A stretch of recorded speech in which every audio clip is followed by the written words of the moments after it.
It's really nice to see a nice crowd here tonight. Hope we all enjoyed the evening. I'm Brian Sullivan, and welcome to the meeting of the Harwich Board of Appeals on this date, September 25th, 2024. The purpose of this meeting is to hear and decide applications before the Board of Appeals, which have been brought pursuant to the bylaw of the Town of Harwich and the Massachusetts Zoning Enabling Act. As required by law, the town may audio or video record this meeting, which we are. Any person intending to either audio or video record this open session is required to form the chair. Oh, I thought I saw a hand going up. Okay, all right. During this meeting, the chair will recognize promptly a member of the board, the secretary, and the attorneys presenting the case to inform the chair if a protocol is not being followed. While in open session, those wishing to present comments or ask questions regarding a case are requested to fill out information form on the podium, which some of you have already done. I appreciate that. And the chair now would like to have each board member identify themselves. Dave Nunley. John August. Chris Murphy. Brian Sullivan. Alexander Donahue. Tim Bailey.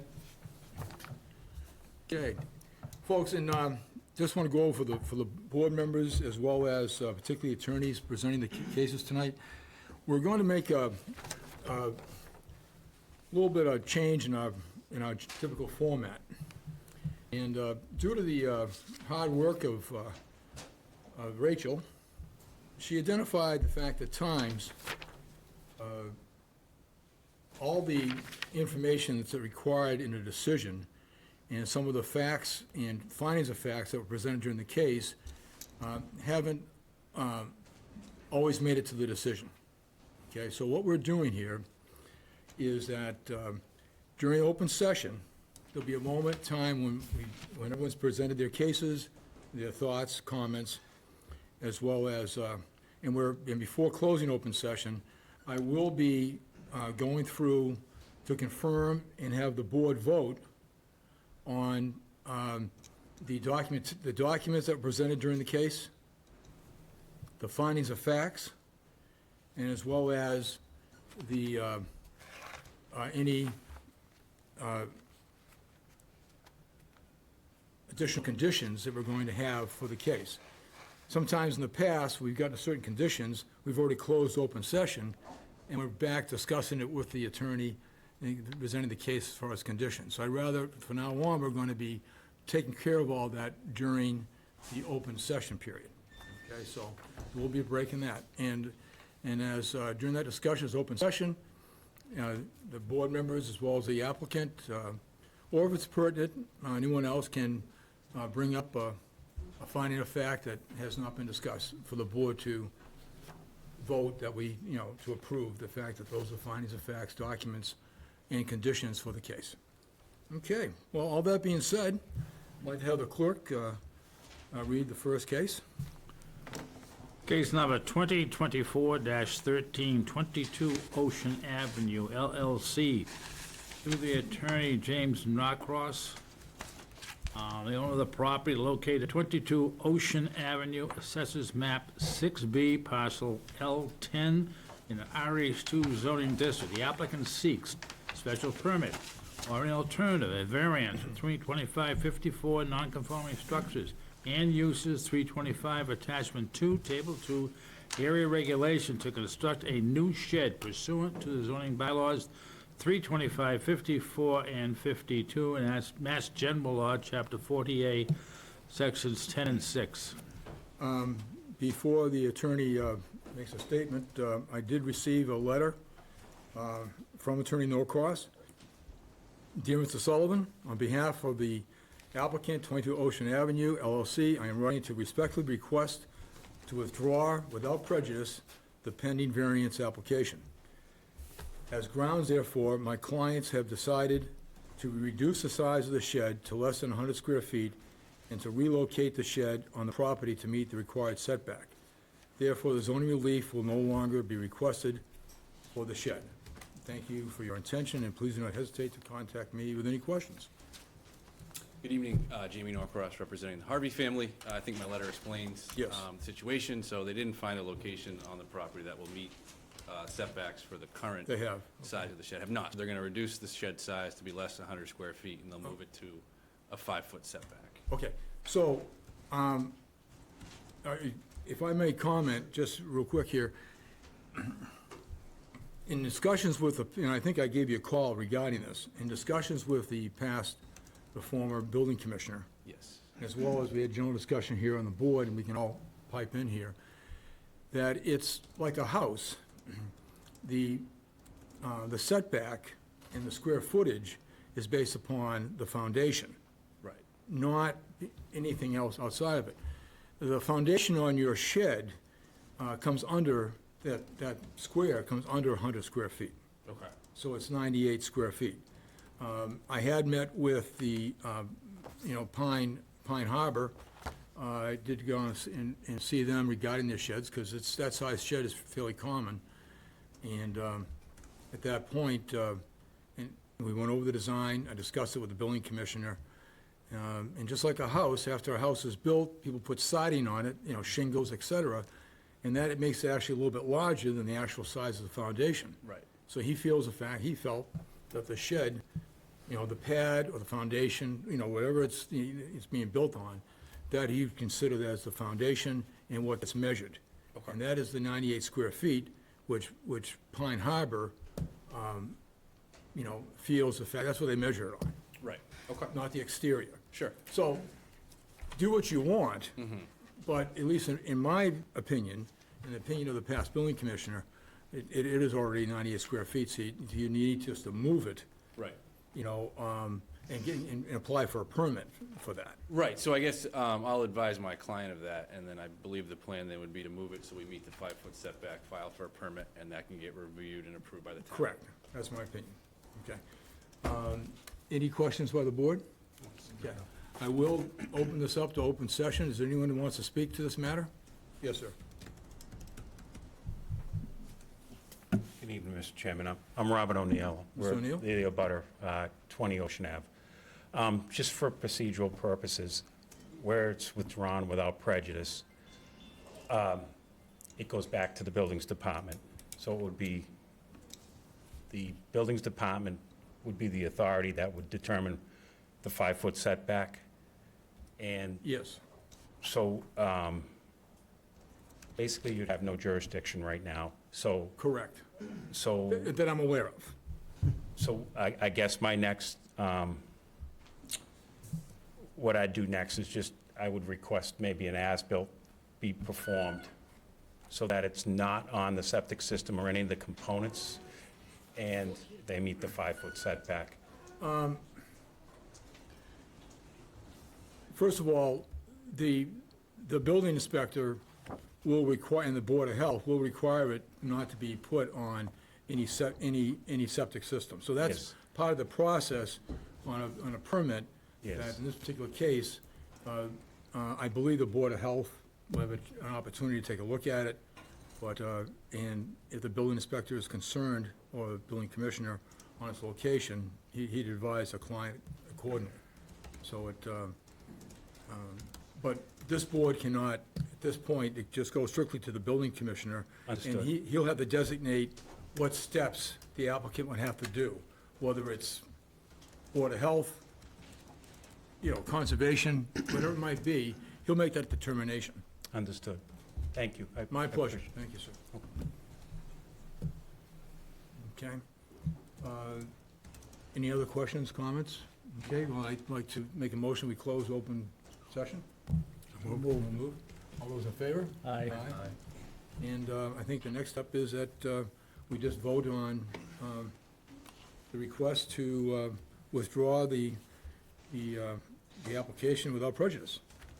Okay, which I just made. And I request the fact that the board vote on approving, withdrawing this case without prejudice. Second. Second, okay. All those in favor? Aye. Thank you very much. My pleasure, thank you.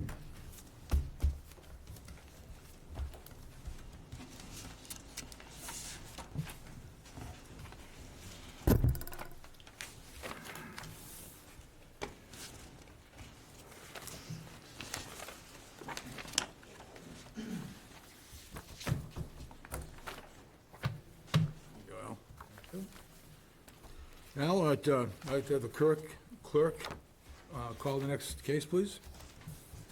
All right, case number 2024-15, Flying Horse Equestrian LLC, through the attorney William D. Kroll and Michael G. Donovan. The owners of the property located at 339 Queen Anne Road, Assessors Map 59, Parcel P3 in the RM zoning district. The applicant seeks to appeal the decision or refusal of permit application by building official and/or special permit, or in the alternative, a variance. Zoning bylaws 325, 54, and 52, and Mass General Law 48, sections 3, 6, and 10. This case has been continued on the 28th of August. Thank you, Al, appreciate it. Just a few relevant notices to read. Per the Board of Health's June 11th memo, the plans submitted are not clear enough to determine any impact to the septic system located on the property. The Health Department will require a clear site plan and confirmation that there will be no plumbing installed in the building. Okay? Yep. And I don't know if that situation has changed at this point.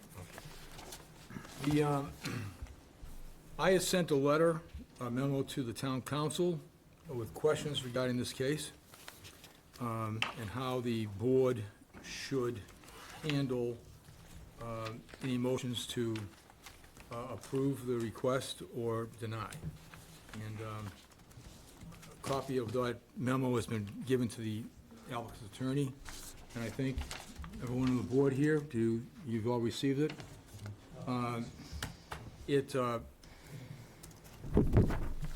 think at this time, unless it's requested, I don't need to read it into record, or do you feel we need to read this memo?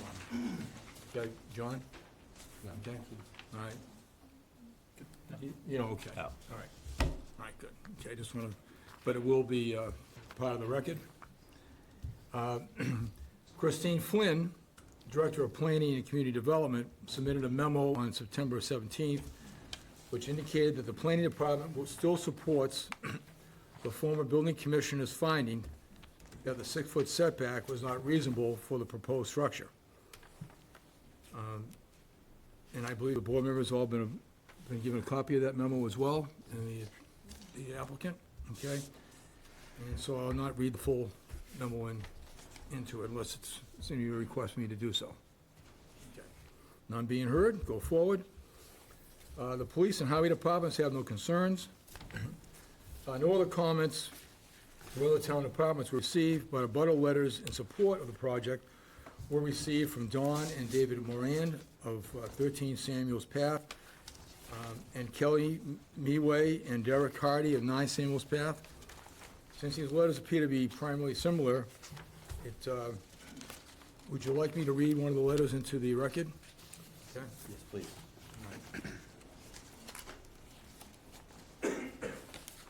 So I'll read the, excuse me, I'll read the letter that was received from David Moran.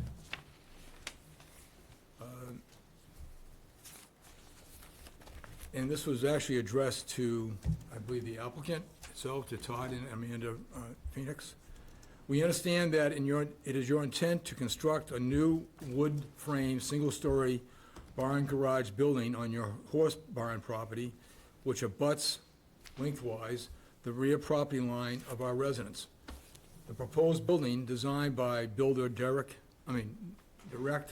Mr. Gideon Lapp of Dream Building Solutions, Beech Creek, Pennsylvania, measures 36 feet wide by 80 feet long and 12 foot high, based upon the quotation sheet dated January 10th, 2024. According to the engineer site plan prepared by Down Cape Engineering, Inc., and the recently placed land surveyor stakes outlining the proposed corner locations of the new building, it places the southwest corner of the new building within approximately 6 feet of our rear property line. If you are not able to construct the building with a 6-foot setback and are required to adhere to the 20-foot setback, town setback from our rear property line, I understand the building size will need to be changed to 28 feet wide structure and will increase its length from 80 feet to 130 feet to achieve the storage space that you require. A building at the 130-foot length size would greatly impede our view of the horses and property which we value and enjoy. Because of this fact, we have no objection to the 6-foot setback distance from our rear property line for the placement of the 36-foot, 80-foot proposed building. We understand the construction of this new building on your horse barn property will require town filing for a building permit and review by the town zoning compliance officer for approval of property line setback compliance. We trust that you will fully maintain your property, including landscaping and farm-related equipment, apparatus, along the bordering properties. We also understand that if we abutters would prefer that you plant additional trees, similar to what True North Farm had provided along our rear property line in the past, that you will accommodate our request and pay for these additional plantings and their placement for added privacy to hide the building. We wish you the very best of luck with your horse barn facility and great success with all of your endeavors. Let us know if you require any further clarification. Very truly yours, David and Dawn Morand. Thank you, Mr. Chair. If we could just note that the other neighbor is located at 9 Samuels Pass, which is the adjacent property just to the north. I thought I had. Okay. I did indicate direct party of 9 Samuels Path. Okay, thank you. Okay, I did mention that. Okay. So I'd like the applicant and representatives to introduce themselves and any person assisting you with your presentation. Thank you. Sure, I'm Michael Donovan from Kroll and Donovan, and it's Bill Donovan, and Bill Kroll here with me as well. So this is a matter that we addressed briefly at the beginning of the meeting last month, and is a property at 339 Queen Anne Road. It's a horse farm facility, both for raising and riding horses. The plan, would probably be helpful to pull the plan out. It's a 6-acre property that is pretty well occupied by various things that are necessary for the horse riding operation. And there's roughly 19 paddocks that are, outdoor grass or dirt areas for horses. There's an indoor riding facility, an outdoor riding facility, a horse barn, an area for cross-country events. What we're seeking here is along the western border of the property. So if you start at the north, what you'll see there is the existing riding area, which is an indoor riding area. And then to the west of that, you'll see there's a roadway there. And it may be easier, we included an aerial photo. You Yes, we have that. Yeah, that may be easier to follow along a little bit, just trying to set the table of where it is on this large property that we're looking to put a storage facility. And between the map and the aerial, you can see the existing riding arena, you can see it has a roof on it. And then just to the left of that is a roadway. If you take one moment for a second here. Sure. Has everybody able to find in your documentation, the map? I'll get it. Okay, just wanted to. Appreciate it, thank you, Chris. All right, proceed, sir. Sure, so working from the north down, you have the existing riding arena, and then directly to the south of that is the existing barn. And again, to the west of that existing barn is that same roadway that's coming from Queen Anne Road. On the site plan, we put there to try to give some idea of the distances. The existing barn to the paddock that's to the west of it is 29.5 feet wide. And then just to the south of that existing barn is a walking area for horses. And then to the south of that, you can see is a whole host of outdoor paddocks. Looking again at the site plan now, what we're proposing to put in there is a proposed building, 36 by 80. This facility does not have adequate storage for all the equipment that's needed to operate the facility. And for example, what they're looking to put into this building is 2 tractors, 7 tractor attachments, a Kubota side-by-side small truck, a pickup truck, an ATV, a horse treadmill, an aluminum trailer, bags of bulk shavings, various wheelbarrows, hand carts, tools, and so on. There's not, right now, a facility to be able to store that type of equipment, and most of it's being stored outside or trying to be tucked under whatever overhangs they can find. When they had bought the property, over where it says the proposed 36 by 80 building, you can see there a little rectangle that says demo, tractor, stall. There's a little wooden building there now that's in a state of disrepair, that's not, obviously not adequate size. It's just being used to fit 1 tractor. Okay, all right, I'm missing that location, I'm Sure. sorry. See where it says the proposed 36 by 80 building? Yes.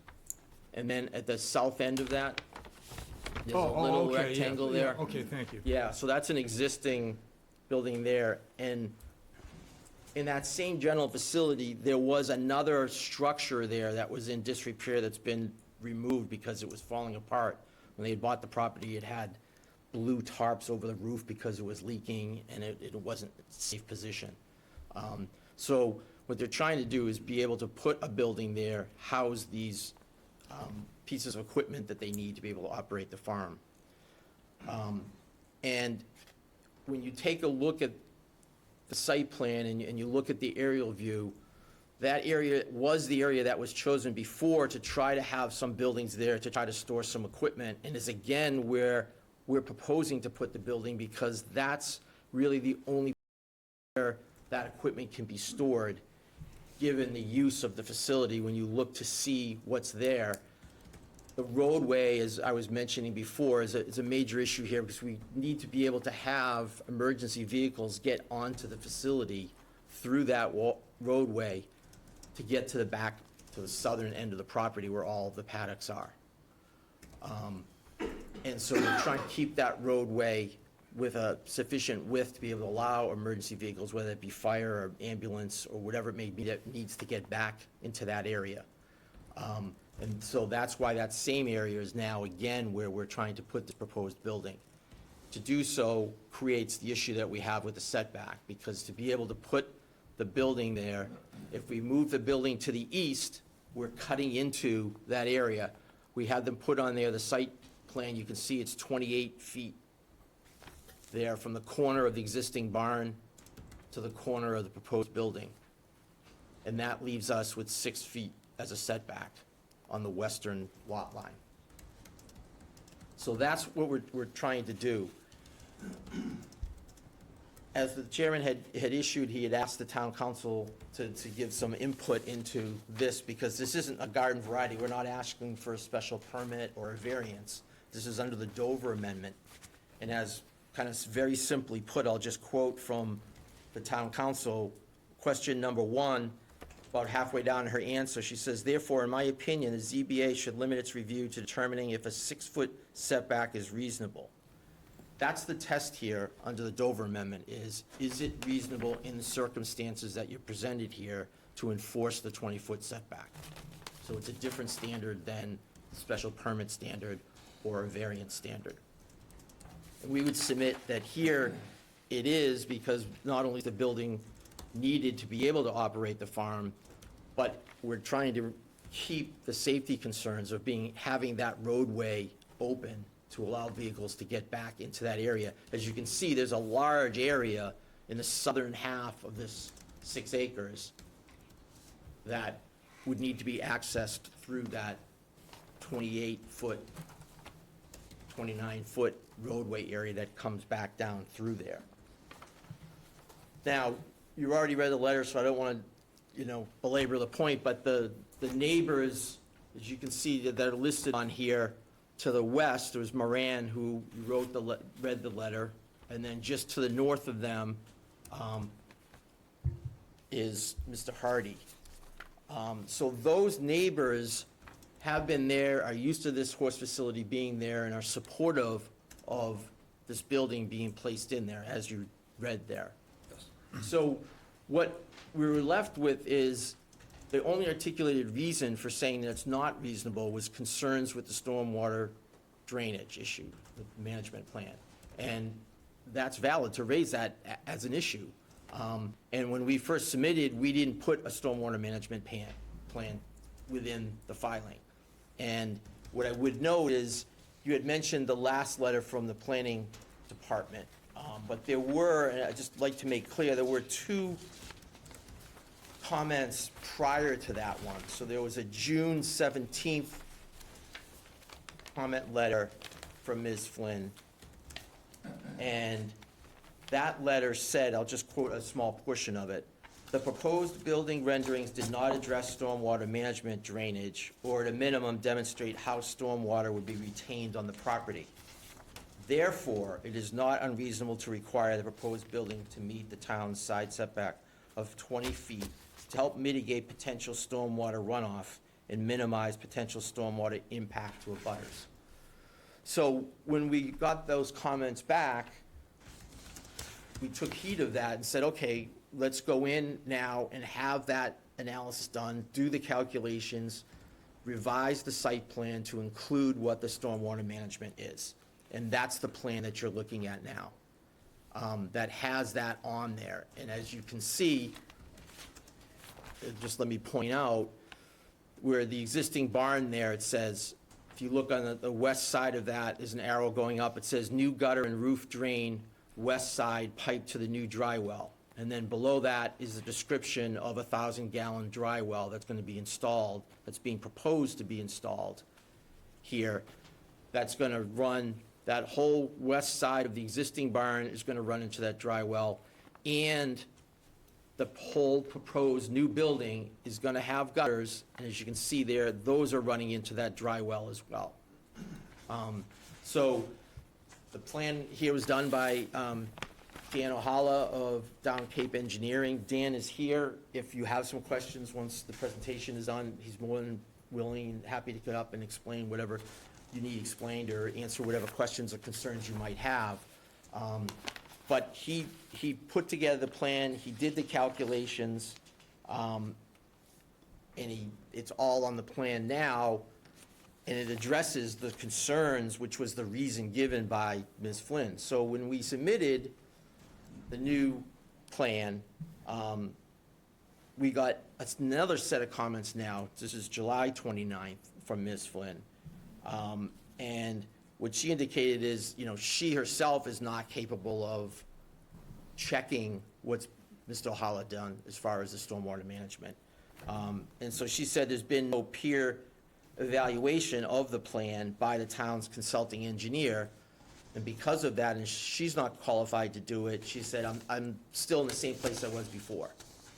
So then we asked, okay, well, we would like to have the town's consulting engineer do that peer review, so that everybody, let's get the facts out on the table here so we can all address the concerns that were there.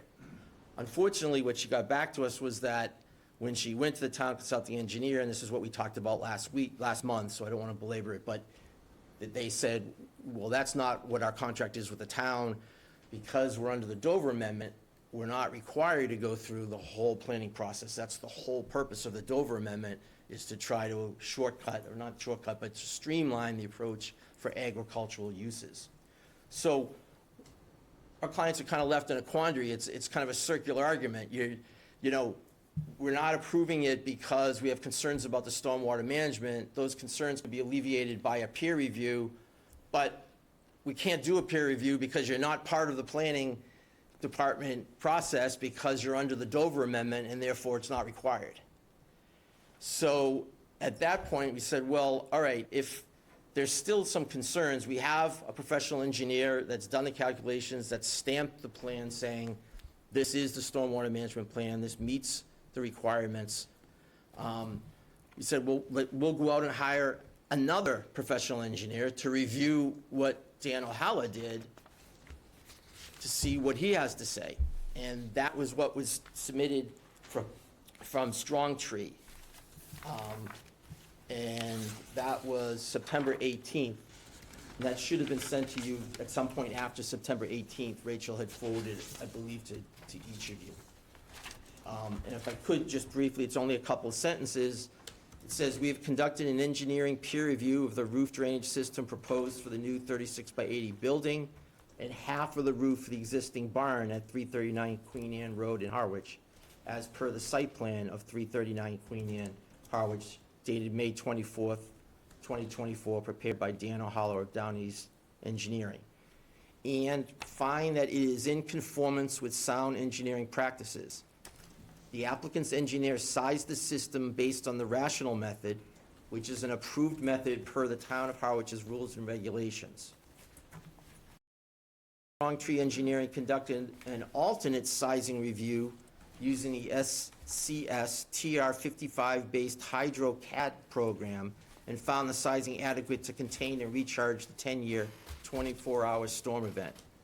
Please feel free to contact me with any questions." So we've now gone out at our expense, or client's expense, to get a peer review of the stormwater management plan. And so at this point, that's why we've now come forward to say, okay, we feel that we've addressed the only concern that's been stated about any potential concerns of a 6-foot setback with stormwater management. And we've now had 2 professional engineers say that they apply the standards and that this addresses that concern. So at this point, that's where we're at. There was one concern that was raised. We feel like we've addressed that concerns with professionals that deal with these issues. And therefore, we feel that it's not reasonable to enforce the 20-foot setbacks under the Dover Amendment here on this horse farm, and that a 6-foot setback is sufficient to address the only stated concern. Therefore, we would ask that the board vote to approve our appeal of the denial of the permit for the proposed building. Thank you. You're welcome. All right, I just want to first read what the building inspector said in his denial letter, just because, building commissioner, I apologize.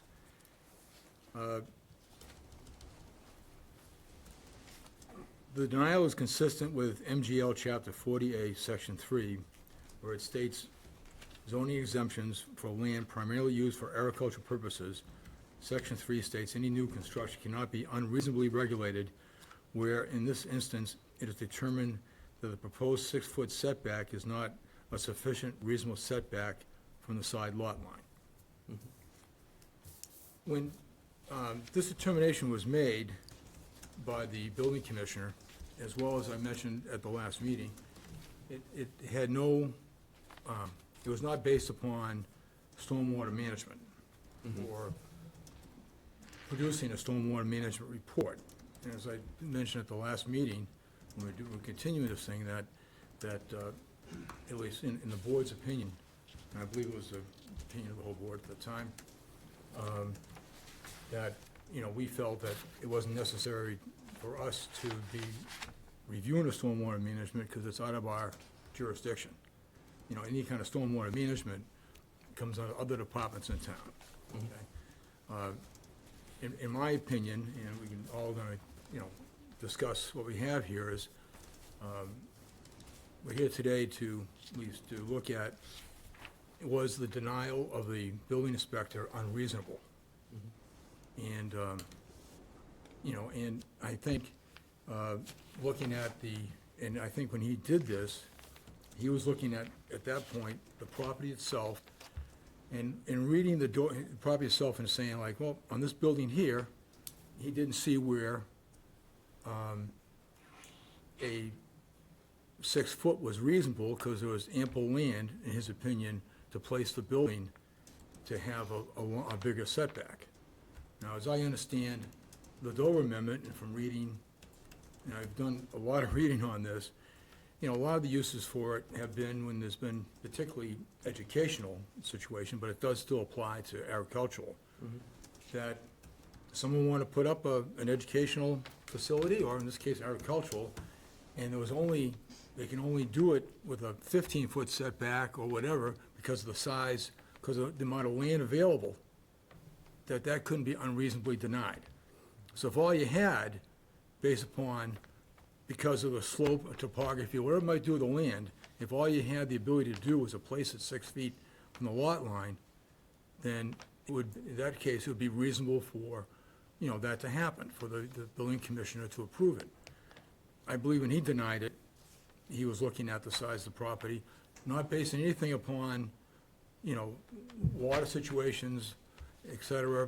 He was looking at, the size of land, was 6 foot a reasonable setback? So I don't believe this board has the knowledge to review, this plan based upon water retention. Only the fact that we may request that you go through that process. But I also understand, based upon the Section 3, that it may not be required for an agricultural. So why we went down this rabbit hole at this point on water retention, I'm not totally sure. But the planning board, Christine, when she was asked for her opinion, she gave one from a department head saying that I'm in support of the building commissioner. And I know she did request, mentioning the fact of this may be required, but it's not required by this board. Okay? If I just may. Sure. Yeah, no, in no way was I indicating that it was required. Oh, I understand that, but We were responding to the fact that the rationale given for supporting, by the planning department, by supporting the building commissioner, Sure. was the stormwater. I So we were understand. trying to respond to that, to say, well, that's not, it's not a concern, that's been addressed, that shouldn't be a basis for supporting it. And she isn't here tonight, Yeah. but I think basically what would have been of interest to me was to hear that because of the slope, topography, conditions of soil, et cetera, that because of stormwater management, the building had to be there. The question here is, if that building was placed elsewhere on the property, could you have proper stormwater management? And nothing I've heard tonight is telling me that this building has to be there in this location, to have proper stormwater management. Correct. No, the That's- building so- placed there is not for stormwater management purposes. What we're saying is Correct. it's not adversely affecting stormwater management And purposes. for me, that's something that might be of interest regarding looking at the setback, is whether it's reasonable or not. Correct. Because of the land conditions, soil conditions, it's got to go here. And that's not what I'm hearing at the moment. Right. What I would submit, though, is that when we start going down the path of soil conditions and topography, we're now getting off the Dover Amendment, and we're getting off to I realize that. a variance standard. No, I absolutely agree with you. Okay. And so what we're submitting is that reasonable standard has to take into effect the agricultural use. The whole idea of the Dover Amendment is to encourage the agricultural uses. And so when you're determining what's reasonable. Is it encourage or not restrict? Well, I guess you could argue it's semantics. Is there a difference No, I don't think it between the is two? semantics. I think they're different. Yeah. I mean, one, we're not, if this gets turned down, that's still a horse farm. We're not restricting anything on the operation of that by whether it goes or not, right? Well, we would submit that it's, when we say, I guess, again, using the word restrict, it's impacting what is being done on that farm, right? We're asking for this building both for storage of necessary equipment, for a horse treadmill. So there's reasons that have to do with the operation of the farm as to why that building's being requested to be put on the property, one, and then second, why it's being requested to be put there in particular. For one thing, like say the horse treadmill is, they're coming from the riding area or from the barn over into this area. So I would submit that the location has to take into effect the operation of the horse farm and where the building could go, given what the horse farm is. So in other words, right away, one of the things I asked, well, could we flip this building and put it between the existing barn and where the paddocks are? That's an open, but that's a riding area where they walk the horses, one, and two, they need to have sight of all of these paddocks that are down here from up in the area where the existing barn is and the riding area is. Because all those horses that are in this paddock area, we can't have a blind spot where that's all protected and you can't see into there.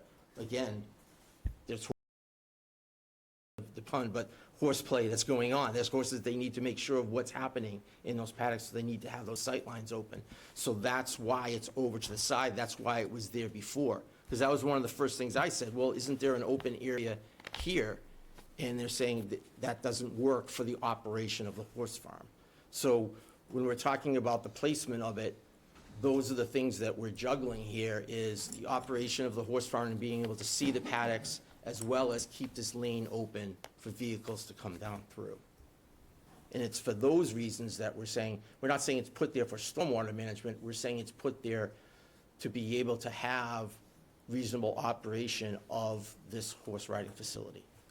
No, I appreciate that, and I just kind of want to get the stormwater management, kind of off the table a little bit, because we're not here to review that unless you're telling us, or stormwater management, that given all circumstances, the building has to go there because of stormwater management. We're not saying that. That's all I was just wondering. Okay. But I'll have a little more to say, but first I want to ask other members of the board, have any questions? Yeah, I mean, I would just have a general question. Like, you've stated the impacts to operation, and I guess to a scale, I mean, we were talking about, it's currently a horse farm. Yes. So could you kind of speak to, I guess, how detrimental it is if this is not approved? Well, because right now, as I said, a lot of this equipment that I listed out is not under a covered area. So they're now trying to find where can I put those. If there's an overhang, I can go try to pack it, or it's just gonna, the materials are not gonna last. They're gonna get rusted out, or problem, one. And two, they are putting a horse treadmill in there as well, which is something that impacts, I can't speak to how important that is overall, but that's something that they wanted to have within the horse area. I'm not satisfied that that building could not be moved to justify the setback.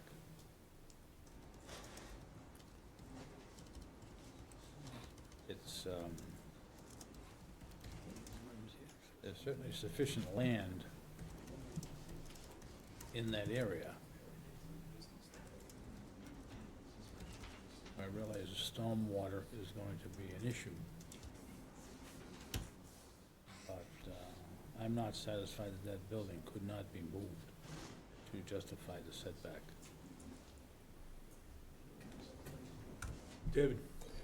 I guess the only question I would have is, when you say the emergency vehicles, by going to the 20 feet, emergency vehicles will not be able to, or it just might be more difficult for them to get into the area? Well, I mean, if we're talking, it's 6 feet, could it be 8 feet? I mean, there may be a little bit of play there, but Right. yeah, at some point, it's like, I mean, a fire truck requires a fair amount of room to get down through there. So, yeah, I mean, there may be some play in there. We've crept, I mean, generally, a roadway's 30 feet, so we're trying to keep kind of that same dynamic here. I mean, it's down to 28. So, yeah, there could be some play there, but there's not, I mean, 20 brings it now that you're not gonna be able to Very get tight. something down there, yeah, Okay. safely. That's my only question. John? I think I'm struggling with the same, thing I think you are, Brian, is there enough here to overturn the decision of the building commissioner, from a reasonableness standpoint? Certainly, the previous owners built the other two large buildings well off of the property line and operated a horse farm. And looking at what's gonna be a 2,900 square foot building on a 290,000 square foot lot, it represents 1% of the building coverage, or the land coverage. It's just hard to me to accept that there's not another viable location or another configuration of this building that would allow, you know, both the convenience that the owners are looking for and the reasonable offset that the building commissioner was looking for. So I'm struggling with it. It's more of a statement than a question, but. Yeah, I mean, there was a letter, I mean, even from the supporter said that an alternative structure would be longer and not as wide, which would get it off. So even in that letter, there's an alternative. Yeah, they were hoping though. They wanted to be able to see the horses, well, that's not a zoning issue. And I'm the same concern that everyone else has. There may be other alternatives to a 6-foot setback. It may not be 20. 20 may not be reasonable, but another number may be reasonable between 6 and 20. Yeah. I'm sorry, were you done? Yes. Okay. I didn't want to interrupt you. He may come back. Yeah, no. We're done. I mean, I'm responding, We'll be here all to night. you, and I just didn't want to, and I think that kind of came up in the interplay between the chairman and the town council of what happens if the board says, well, we don't think 6, but something less than 20 may be doable. How do we navigate that? Because Sure. there is a bit of, if we came in at 8 and that's not, if we came in at 10, like,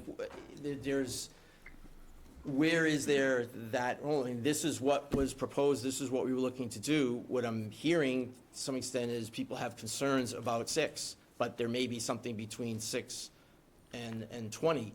We have concerns about keeping that roadway open to have vehicles come in. Is there something in between that? And, I'm sorry. Yeah, no, go, you finish it. Yeah, and- I'm just, You know, or if I could suggest, even like a relocation farther south and an adjustment to that one stall that's, something to, you know, I understand the line of sight stuff and everything, but it's 80 feet, 21 feet tall is a big building, no matter what. You know, 6 foot off the property line. Right. That, you know, scooching it farther south, closer to that existing paddock would increase the space for, you know, the emergency vehicles to squeeze between the 2 buildings. You know, something along those lines could preserve the size of the building and still achieve the set-off, you know. I think you wanted to make a, Yeah, if I could, Dan Ojala, I'm an engineer that does a lot of work with Lou, and just as a reassurance, you've got a good curator of the farm. He's improved the drainage situation, cleaned it up. Really, it's a very nicely run operation from what I've seen. But I think it's fairly clear to the board, but just let me reiterate. One of the concerns that Lou had was that he needs a certain amount of footage for his uses, and so he will need to build it. What he was trying to avoid was a longer structure for 2 reasons. The topography does drop off a little bit, and it'd have to introduce more fill to do this, and it would cut into the corral a little bit. But also, the abutter right here, David, enjoys a view looking down. You know, there's not too many places on the Cape where you can look across a pasture, and he really enjoys that view shed. And so Lou says, well, if I, you know, shorten it up and widen it a little bit and tuck it up a little bit, I think I could preserve that for you. And he was amenable to that. And, you know, what we're dealing here is, and I appreciate the discussion because it is the Dover Amendment. I do that, you know, school, nonprofit, educational, churches, there's some exemptions, but agricultural is, you know, sort of an encouraged or protected use. And there is right now, as was mentioned, a little tractor shed very close to the footprint of where that is now. So we're actually pulling it up a little bit from there. So the 2 closest neighbors are okay with it.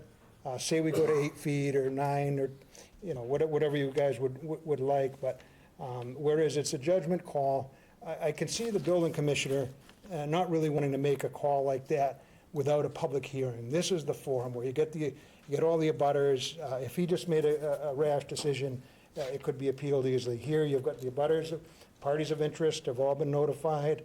We're discussing it carefully. You've got a great use on here. He needs the footprint.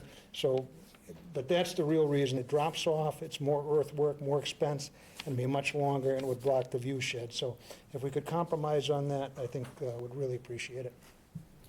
Excuse me, Mr. Sullivan? well, we haven't opened up to the public yet. Okay. So unless you're part of the applicant. I'm Mr. Miranda, I wrote the letter. Okay, that will be after we get done with this. I will open it up to open session in a few Thank minutes. you very much. Well, my pleasure, my pleasure. Chair? Yes. So, Mr. Ojala brought up Mr. Mee's opinion, and we did meet with Jack Mee, the building commissioner at the time, All right. before we went forward with this. And I think it's fair to say that he said, I don't want to make this judgment all by myself. I'd like to have a public hearing, I'd like to get it before the Board of Appeals, see what they think. So he had to deny it in order to refer it to you folks. I don't know how strongly he felt one way or the other. It didn't seem that he felt strongly against it. He wanted you folks to air it out. I agree with you, the fact that Jack did not feel, okay, this guy's got to, Right. we can't let this happen. No, it's absolutely, because I did have a conversation with him briefly about it. And so I know he wasn't, but I never had the impression that he was passing it off to the board. All right, and I appreciate that he may have relayed that to you in a conversation with him. My conversations, as far as when we had this, and was that he felt it was unreasonable to go 6 foot, but, he would, since it's being appealed, he'd leave it up to the board, what they decided, fine with him. Okay. But, yes, sir. Lou Seminara, helped my daughter with this, Yes, sir. this, horse farm. Yes, sir. And I talked to Jack Mee, very nice guy, very reasonable. And he said to me, I'm not gonna be around much longer. He said, I'm not sticking my neck out. I can't do that. You gotta go to a board. He said, I don't have a problem with it. He said, if you get it, fine. He says, I just can't do it. That's what he told me. That's great. Yeah, I appreciate that. What I think we have to deal with the fact he made a decision, and I think I just want to read one. Are you done? Comments? go ahead. Okay, I appreciate it. Well, thank you very much. Okay. Okay, I did a tour of the farm with you, and I thought it was a wonderful facility, great operation going on here, and I don't think there's a member of this board that wants to restrict the operation of the farm. All right? But when I had sent the questions out to the town council, MGL 48, Section 3 states, nor shall any ordinance or bylaw prohibit, unreasonably regulate, or require a special permit for the use, expansion, reconstruction, or construction of structures thereupon for the primary purpose of commercial agriculture. The town council reviewed this case and provided this opinion. Once a building commission determines that the use is exempt pursuant to GL 40A Section 3, any new construction cannot be unreasonably regulated and setbacks do not necessarily apply. However, in my further opinion, unreasonably regulate does not mean that the town cannot enforce setbacks when necessary. Here, it is up to the town building commissioner to determine if a 6-foot setback is sufficient. So, in my opinion here, tonight, we can't decide, and I don't have the qualifications, I don't think anyone on this board does, what is the best location for the building? Should it be 10 feet, should it be whatever? At this point, I'm looking at it, and please fill me in, the fact that the building inspector the building commission made a decision, he denied the application, and I'm looking at this and viewing was it, given the facts at that time that the last building commissioner had, was it unreasonable for him to deny this petition? All right? And from what I can see, based on the facts that he had, and that he did deny, was he being unreasonable? And given the amount of land and so forth, from this viewpoint, and I realize it's, I feel the fact that, in his opinion, he was not being unreasonable. Now, Jack's no longer here. There will be, hopefully soon, another building commissioner. Now again, the board hasn't voted, but should the board vote to affirm the building commissioner's decision, I think we'll all be happy to, the fact the next building commissioner looks at it with you. He may say, 6 feet's fine, stamp it, done deal. And I'm okay with that. I'm not against, I'm not against a 6-foot setback per se, unless you look at it as, was the building commissioner being reasonable in his decision to say no? And from the facts that I have, he was not being unreasonable given the amount of land. And that's why I asked the question regarding, does a stormwater management say that it's got to go here because of, soil conditions, topography, et cetera? And I haven't heard that. So, from my point of view, I think it needs to go back to the building department, and if we do even, affirm tonight and we go to a decision, that doesn't mean that next week you couldn't be in front of another building commissioner, to get his opinion and to place the property where you want. Or let him decide, and we get more facts to be presented to the board from town departments, that, you know what, it needs to be here because of the following reasons. That's just my viewpoint. Can I say something now? Yes, sir. No, Okay, please do. I've been building for 55, 60 years, okay? No building inspector today is gonna stick his neck out. Maybe 30 years ago, 40 years, yeah, fine. None of them will want to put anything in writing. They don't want to stick their neck out because they don't want to have a big repercussions.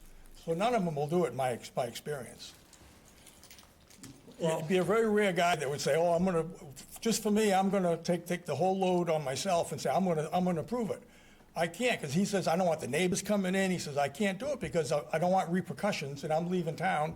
He says, so I have to deny it. That's why he did it. Mr. Chairman, can I ask a quick Yeah, no, question? please do. Just to, This was, yep, so, to clarify what you just said, our review is if the 6-foot setback is reasonable, or is our review if the building commissioner's actions were reasonable? I know it's, I think it's actually, I think it's actually twofold. I think we could determine that, 6 foot, given everything we've heard at tonight's meeting, that the 6 foot is reasonable. If I heard tonight that because of stormwater management, or where it might be, it's gotta be at 6 feet, I say, you know what, good, good information, I can see why you're going this direction. At the moment, so we can make that determination based upon the facts that are presented. So we're looking at whether it's reasonable, from our point of view, looking at the facts presented, as well as, the other point is, do we affirm the commissioner's decision, that he gave reasonable judgment at the time he wrote the decision. So we can determine if we think 6 foot is fine, okay? Or we can determine, our basis can be, we understand, we felt the fact that, I can see the reasons why the building commissioner felt it was unreasonable to go 6 feet when there's ample, footage on this property to place this building and be more conforming. If I may, Yeah. I think what we're struggling here also is a bit of a process issue, because, you read what Jack Mead said. It didn't give any reasons. It just Correct. said. And since the time that was filed, the stormwater management issue came up and resolved. We have letters from abutters supporting it. So the facts now in front of this board are more robust than they were at the time that was in front of Mr. Mee. And in addition to that, he's not here anymore. So where I was just leading with that is, I know you had asked town council, well, is there, any discussion by the board regarding what setback would be considered Right, I asked that sufficient? question. Is there, an ability to provide an opinion or a recommendation or something back to the building commissioner if the panel decides, you know what, we're not comfortable with 6 feet, but we don't think, an enforcement of the actual literal 20 feet is required here. Is there, and now we have facts in front of us that weren't in front of the building commissioner, that he didn't have to weigh in, and he also didn't provide any information to us that we could weigh about the reasons as to why he felt it was not reasonable. Does it make sense at this point for the board to have that discussion and provide some guidance, and we go back to who now will be a new building commissioner that's gonna, as you're had just kind of said, so, someone new may come in and look at this somewhere else, but they may have more information now than they had at the time. And so I guess what I'm wondering, as opposed to if it's not allowed and we just go back, are we just gonna be in this full cycle again now where we say, well, what about 8 feet? And he says, no, and we come and say 8 feet, without maybe that building commissioner saying, boy, I'd like to have the benefit of the whole board's views. Was there some consensus of what they felt was a reasonable? It's, as I understand, it's not binding, but it's a piece of information that the building commissioner would have amongst these other pieces of additional information now when he or she sits down to look at the project and have that in mind. Can I ask a question, Attorney Donovan? Yes. When they came up with the 6 feet, was that so when they're looking out, they could see the far right? Where did they come up with their 6 feet to begin with? Well, it was backed into it. It was trying to keep the access open. Okay. Try to get the square footage to put in it what needs to be put in it. So it's the access opening. The access opening is the large part, and in discussions with the neighbors, the longer one, that was in the letter, in both the letters, they enjoy seeing the paddocks, seeing the horses. So if we go more narrow, then it's gonna be longer. So, we roughed out to do it, it'd be about 100, it'd be like 24 by 120 for the same square footage. So that is a possibility, say, okay, do we shrink it and then run it down longer? But then the neighbors are saying, we'd prefer you not do that.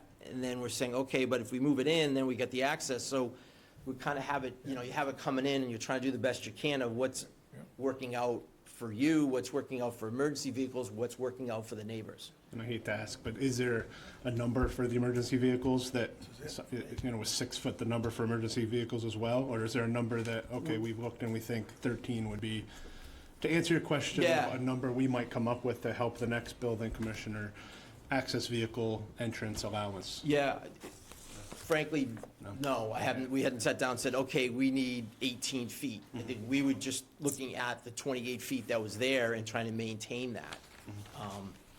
And then with the size of the vehicle, that's how it came to 6 foot. Like, in other words, we worked from the roadway over and you end up at 6 feet, as opposed to saying you're gonna do 6 feet and then work your way in. And like I said, there are, and you said there are alternatives, but then that starts to make it much longer and more unsightly for the neighbors. And so that's why I'm now, having heard the board and heard the comments, thinking that it would potentially be helpful to try to get some resolution of this in front of, if we go back to the building commissioner, of what the kind of ZBA's thoughts are, that it's not binding on him, but it may give him some guidance. Could I make a suggestion? Sure. Not a direction, but, it seems to me, and I do have some experience reading plans, the slope doesn't seem incredible. You're going from 56 to 55 to 54. It seems to me you could keep exactly the same building by moving it 15 feet to the south and 15 feet to the east, with only a slight diminishment of the line of sights to that one stall, and only a slight diminishment of the line of sight from the Moran property. And honestly, the amount of fill change, you'd have a little cut and fill, you're not talking orders of magnitude change here. And if you came forward to the building department with a plan under those situations, it seems to me it would breeze through the building department with a slight location modification. And again, doing some back of the envelope math, I think that would still leave about 25 to 30 feet between the buildings for emergency vehicles. And it seems like, I understand this is the most convenient place to put the building, but I think there's a lot of other concerns here, particularly, it does abut a residential neighborhood. There's gonna be future neighbors maybe at some point. Hopefully you guys live there forever, but, we're talking about approving a somewhat forever building, very large on a property line, doesn't seem like that significant of a move. There's to no other accommodate place the to put concern. this on this property, but it seems foolish, but if you looked at this plan, You couldn't even move it 15 feet, which way? I mean, south. bring it forward 15? Forward 15, south 15, both. You're saying I mean, it's- east and south, yeah. There's so much going on. You got the cross-country course, you got a big indoor, you got a good-sized barn, a big outdoor ride, and you got all these paddocks. And one thing that they never thought of when they did this barn, I think it was about 14 years ago, they never had any place for storage. There's no one of the tractors, you got moss growing on it because it's outside all the time. But that's where I get back to the reasonableness thing, is to me, it's not that reasonable to think for a building that takes 1% of the size of the lot, that moving it 15 feet suddenly makes it unfeasible. I don't know. If, perhaps, if I might suggest we do open it up to open discussion, and perhaps some of the other speakers here tonight may provide some information that will enlighten our opinions. Okay, so it, All right, well, if, I think, who was first? You were? Doesn't matter to me. Okay. Please, step up, and would like to now hear from the public. My name is Leo Kukunis. I'm a resident of the town of Harwich, a local farmer. I've been involved in town government from time to time and been known to stand up at town meeting floor and speak a little bit, so many of you probably recognize me and know me. I want to start off by saying the 6 feet comes from me, and me alone, setback. I met with Lou 9 months ago, I think, when we talked about putting this building up. I explained to him, because of my involvement with Farm Bureau, my involvement with agriculture, my involvement with putting an article forward in the town of Harwich, making Harwich a right-to-farm town and accepting all the laws that govern farming. He knew that I had experience in this, and I do know 48 Section 3 by heart. And I do and have argued the term unreasonable or reasonably regulate, not only in front of boards and commissions across the Cape, but in courts of law. So when he and I sat down and talked about putting this building up, I said to him, listen, we got to meet the criteria, and the criteria is reasonably or shall not unreasonably regulate. It is not reasonable to you think that you're going to put a building 2 feet off your lot line. First of all, that becomes a leaf trap, becomes areas where trash collects. There's no way of beautifying the back of the building at all to make your neighbors happy. A minimum would be 6 feet, in my opinion, because 6 feet allows you, first of all, being a farmer and having a little bit of experience in this, if you go 10 feet, you're gonna park something there. It becomes a place to hide crap. It becomes that place behind the building where you start storing crap. It's just reality. 6 feet, you don't do that. 6 feet's wide enough to have the lawnmowers go through, to have the machinery go through, the tractors go through. I own 4 or 5 John Deere tractors. I know what I can get them into and out of. It keeps it clear, it keeps it neat, and it also helps continue the arborvitaes that he has there now, that the neighbors actually like. Secondly, when we talked about the roadway, I have been to the property, I have toured the property. I have had, unfortunately, numerous times where the ambulance has come to my farm for me. Numerous times. Had one time where they couldn't even find me, and they had to leave the property, go get Jeremy Marceline at the junkyard, and come back to the farm, because he knew where up in the woods where I was, to access to get to me. So my first concern when I was there was emergency vehicles. And when you talk about, well, what is the footage that you need for that? If you know this property, you know the operation, a lot of times there's a truck and trailer loading and unloading horses right in that roadway, which cuts down that 28 feet to 14 feet. And everybody knows that right under state law, if you want access for emergency vehicles, 14 feet is the minimum. So that 6-foot setback with the building all kind of fit in. The only other thing I want to say here today to you, because you are the Zoning Board of Appeals, one of your standards is it detrimental to the neighborhood?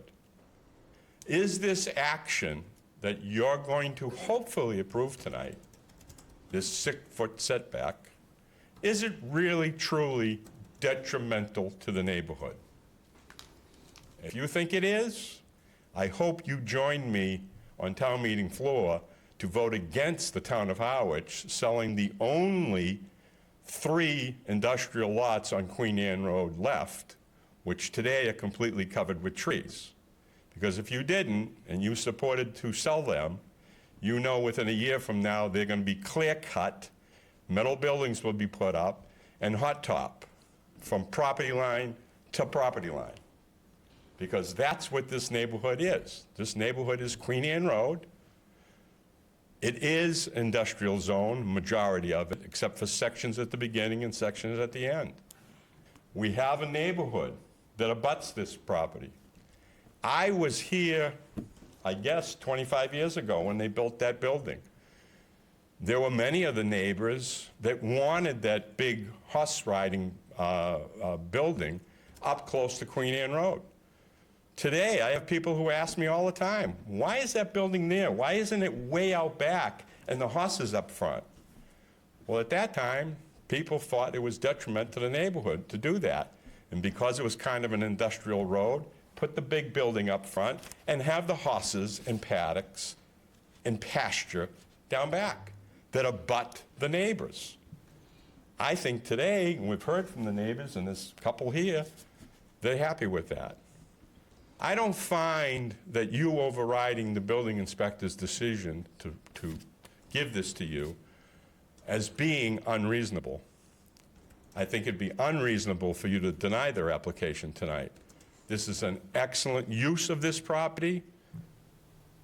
I'll go out and even say it's quickly becoming a jewel in the agricultural world, and Howard should be proud to have it here. And unfortunately, after Jimmy Marsline's demise, after I left the last 5-acre farm on Queen Anne Road, Bill's the only one that remembers it. Many a times I chased pigs up and down Queen Anne Road. Many a times I chased Black Angus out on Route 6. Those days are gone now. Unfortunately, they're gone. You got to do the right thing here tonight. The neighbors are happy with it. It's not detrimental at all to the neighborhood. And I will argue that this is the right place to put this building for this agricultural operation. And I could sit here and give you a litany of reasons why. I've been around animals my entire life. If I'm going to have kids down back riding and jumping and practicing to compete, one thing I don't want to have is my workers down there working on diesel tractors or starting up machineries when kids are out riding. We looked at the property, Lou and I talked about this in length about where to put it. This is the right place to put it for the agricultural operation. I can't make you guys all farmers in one night. I just can't do it. So you're gonna have to trust me. This is the right location for it. Thank you. The actual abutters aren't upset about it. It's not detrimental to the neighborhood. Please do the right thing tonight and approve this. It really needs to be done. And I honestly, and by the way, for the record, I was at that meeting with the building inspector, with Lou, the first time. He absolutely had no personal problems with this. He just knew he was here for a short time and did not want to make the decision. And that's why he gave it to you guys to do it. And I do feel it is unreasonable to regulate this applicant by making him put more of a setback than he's asking for. 6 feet is fine, and it's not detrimental to that road or that neighborhood. It really isn't, or the town of Harwich. Thank you. Thank you. Thank you. Well stated. Yes, sir. Thank you. I'll try to be brief. Thanks for your time. David Moran, 13 Samuels Path. I live pretty much directly in back of where the new building will be placed. I am a licensed structural engineer. I have known the building commissioner of yesteryear. I want you to all imagine, I do echo what Leo Kakunis had just stated. There's no detriment to the neighbors, no negative impact whatsoever what's proposed on that plan. I met with Todd a good 6+ months ago. We walked the site several times. We reviewed the stakeout of the building. We looked at the impact, the geotechnical, the slope of the land, the use, the improvements he's done to the site. A lot of improvements since the North Farm was in that location. Turning radius, emergency vehicle access, fencing, things like that, that all makes sense. It needs to work. It needs to cog together. I think, Mr. August, you had mentioned why not move the building south, 15 feet, 20 feet, something, rotate the building out. I get it, there's more land there. But if you would walk the site and look at the logistics of how that facility functions and the efficiency thereof, you would see the reason for the specific location that's proposed. I want you to all imagine what Todd has done. True North planted trees years ago for Derek, my neighbor, and myself. Those trees have grown 20 to 25 feet tall. We have a natural vegetation fence which hides most of the buildings on that property. Where Todd wants to place this building in accordance with that proposed plan is shadowed by that tree growth. I want you to imagine your backyard. My lot is wider than it is deep towards the farm. The wall behind you has got to be 10, 12 feet high. This building to the peak of the roof is 18 feet high.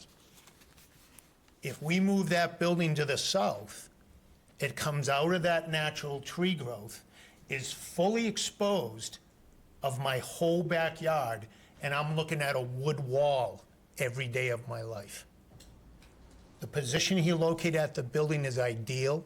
There's no detriment. There's no negative impact. We want it, and I am going to request from the building commissioner to meet me on site and walk the site so we can see how this is laid out. And I think he'll agree with me as well. I urge you to use common sense with this and think about your property and your home. Would you want to wake up to an 18-foot high wood wall 60 feet from your back door and that's all you see? I wouldn't. I don't. I've lived there since 1990. I bought that house brand new. And I'm not about to lose that. And I agree with what Todd is doing 100%. And unless the town of Harwich can show me a hardship why that building cannot be placed there, it may go into litigation against the town of Harwich. So please do the right thing here. Thank you. My pleasure. Thank you. Thank you for speaking. I believe there's a third person that wanted to speak. Hey, good evening. My name's Todd Phoenix, and my wife and I own the barn. Besides, I don't have any experience like Leo does and been in farming that long, but I can kind of give you an idea of the operations on the farm as far as why it needs to be located there. It's not just... Excuse me, can we just have one conversation going on, please? That's okay, thank you. Sorry. Please, I'm sorry. So it's not just for storage. The horse treadmill that we're putting in there requires about 32 feet in length for the horses to get in and on, and it's going to be used for therapy. So we're going to start providing therapy services for horses, and also in the wintertime when the horse is so cold outside and icy, and the horses can't get out, or if some of their owners go to Florida, the horse treadmill is used daily to get them their exercise and everything. So it's a hazard, especially in the wintertime with ice and horses, and they're gigantic, but they're like the most fragile animals out there. It's crazy. So it's a hazard to get them from the barn into this facility. So the further we put it away, the bigger the hazard is with the ice and whatnot. When the ground freezes and it's all sand, it's all uneven, their legs are very fragile, and a lot of them have issues so that they're using the treadmill to recover from these issues. So a longer distance would be a big issue. Secondly, will be using it for shaving storage, which is what they use every day. It's just bagged shavings and stack them up. But it's multiple trips a day operationally in and out of this building for the shavings to use in the stalls. So it's not just a storage unit for tractors that we could put way out in the middle of nowhere. And then like Leo said as well, I know it's crazy, there's 6.5 acres here, but it sounds like there's a lot of land, but it's all used because all these areas require a large amount of land. Like the outdoor riding and the cross-country ring has all log jumps in it, and it's made to be a gigantic area where the kids or the adults who are riding, they set up these courses, and it's like riding through the woods basically. So you can't have a facility out there where you're starting tractors and stuff because horses spook. My wife just fell off last week, and she's covered in bruises. It wasn't because of anything in particular, but a car going down the road, and backfires, that can spook a horse. So they're very skittish. So having it in these areas where people are riding is a safety hazard, really. The area that it's going to be in, that we're proposing for it to be in, kind of tucks it away from everything as much as possible. And then pushing it into the paddocks doesn't really work that well because the horses need a large area to kind of move around in. And you definitely cannot block view to the paddocks. So a lot of times, whoever's cleaning the barn or whatnot, they keep an eye on the horses all day long. And like I said, anything can set them off. So if they start running, they can get a leg caught in something, or we had a horse roll, and he laid down, rolled, and got his legs caught in the fence. So, and he's stuck under the fence for a couple minutes. Someone saw him, was able to go out and, take down the board and get him out. But otherwise, that horse would be stuck there until he could figure out how to get out, and he was all cut up. So we need visibility into the paddocks. So blocking those paddocks with the building it's just not, it's not feasible, it's not possible. And then shrinking down those paddocks to move a building into, we only have the exact amount of paddocks that we have horse stalls. So we're not gonna pack this place with 20 horses. We have 12 stalls, we have 12 paddocks, and they go out during the day and in at night. And to shrink down the paddocks more than they are only hurts the horses, really. So I just wanted to give you some perspective on the operational use of everything. Thank you. Thanks. Thank you.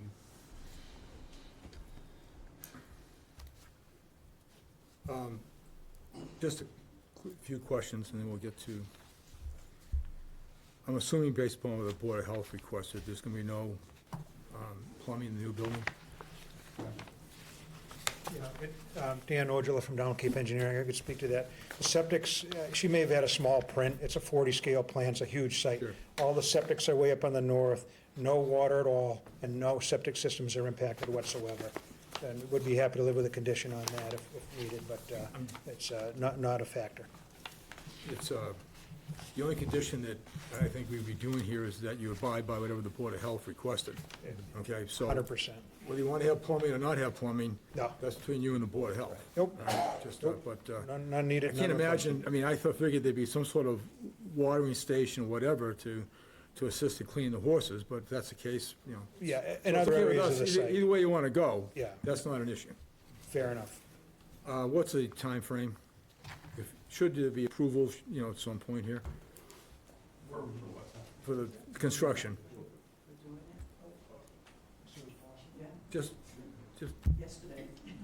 okay, it's, We've been several months trying to put this meeting together because Dave was away or something, so Yeah. we had to push it off another month. And then last month, I remember, Yes, you start as soon as you could. yeah, I'm gonna start. Yeah, I'm it's gonna gonna- file for a permit as soon as I can. And Okay, I'm gonna just start, I'd wanted- like to get the building done for the winter. I'd like to get the majority of it done. appreciate that. Now, you mentioned security on the property regarding the paddocks, but it was my understanding that you already are using cameras on the paddocks. Is that correct? When we're not there. Yeah, there are cameras set up on the paddocks? Yes, there's cameras. All right. I would say safety, not security, like safety, like. Safety. Noise. Right. Noise while people are riding, like, having the building in a spot near riders is not safe, is what I'm saying. Sure. I didn't know whether, the expanded use of the camera systems you're already using would decrease the impact of perhaps not having a full view if the building was. Because there's not someone sitting in front of a monitor, it's not like a security guard, Just, it's someone in the hallway cleaning stalls and they look out and. okay.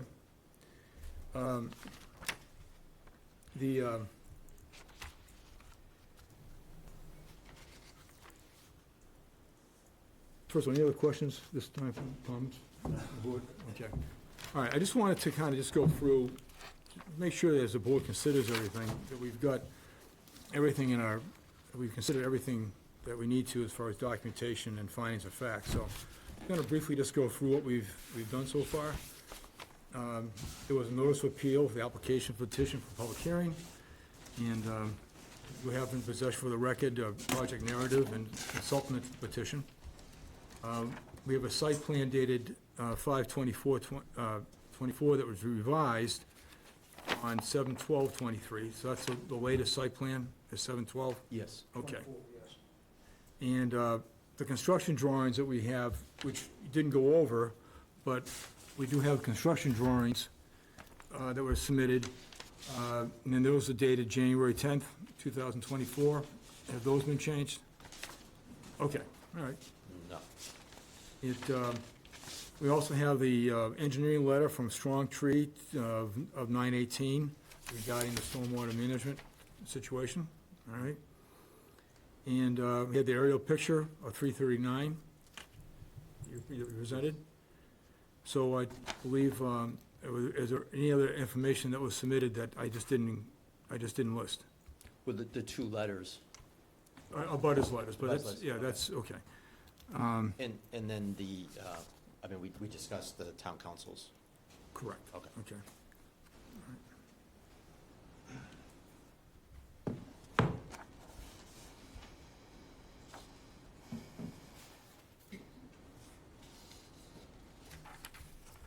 All right, got any findings of facts? Just make sure we get this all squared away.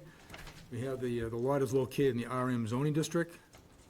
The lot area, frontage, and all existing setbacks before the proposal are all conforming. The proposed building side setback of 6 foot is non-conforming where 20 feet is required. The building and site coverages are conforming and will remain conforming. The proposed building height is conforming. The flying horse business falls within the definition of agricultural under MGL Chapter 48, Section 3. The applicant has indicated that the proposed building is placed to allow emergency vehicle access and to allow proper monitoring of the horses. Correct. And I have, the last finding of fact is the building commissioner denied the building permit application based upon the fact that the use was exempt pursuant to GL Chapter 48, Section 3, but in the building commissioner's opinion, the 6-foot setback was not reasonable. Were there any other findings of facts that should be considered in the decision and by the board in making the decision? Well, I guess I'm struggling with what you're considering a finding of fact. I mean, we had several people testify to the operation of the horse operation. I don't know. Yeah, what I you're did considering talk those about allow facts. proper monitoring of the horses, and you want to say then operation of the, Of the horse farm. and operation of the horse farm. Okay.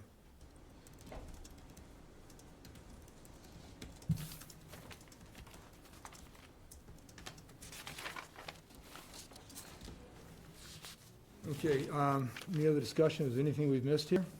So if we did conditions on an approval, if there were conditions, I don't believe that, I believe that you'd be able to maintain all construction vehicles on the site. Is that correct? You don't need to be out on the road. Correct. The Board of Health require a proper site plan and confirmation there will be no plumbing installed in the building, but I think the Board of Health, approval by the Board of Health, because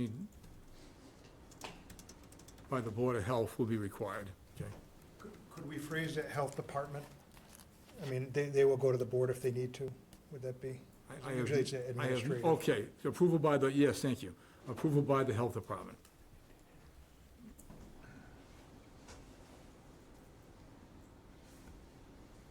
Okay.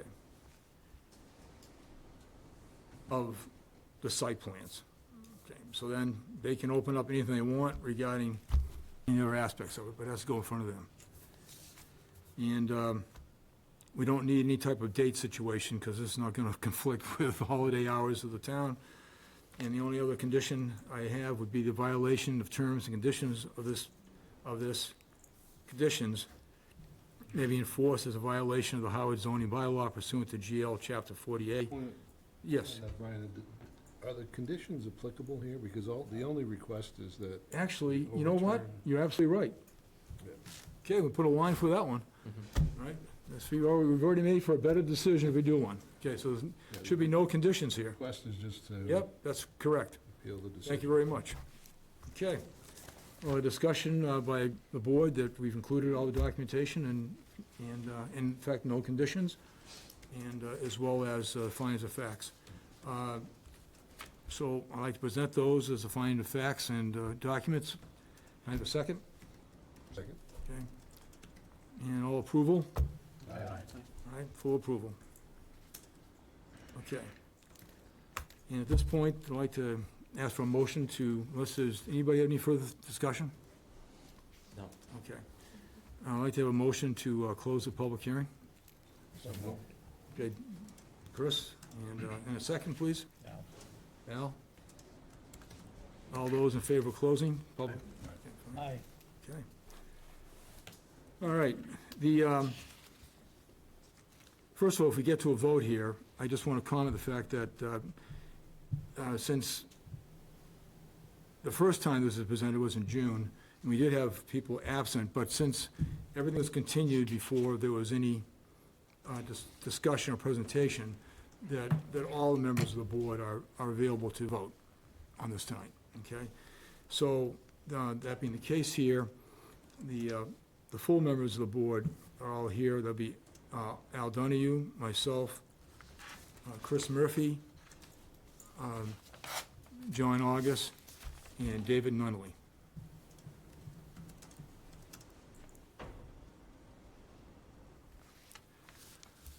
All right, I'll chair will now entertain any further discussion by the board. Okay.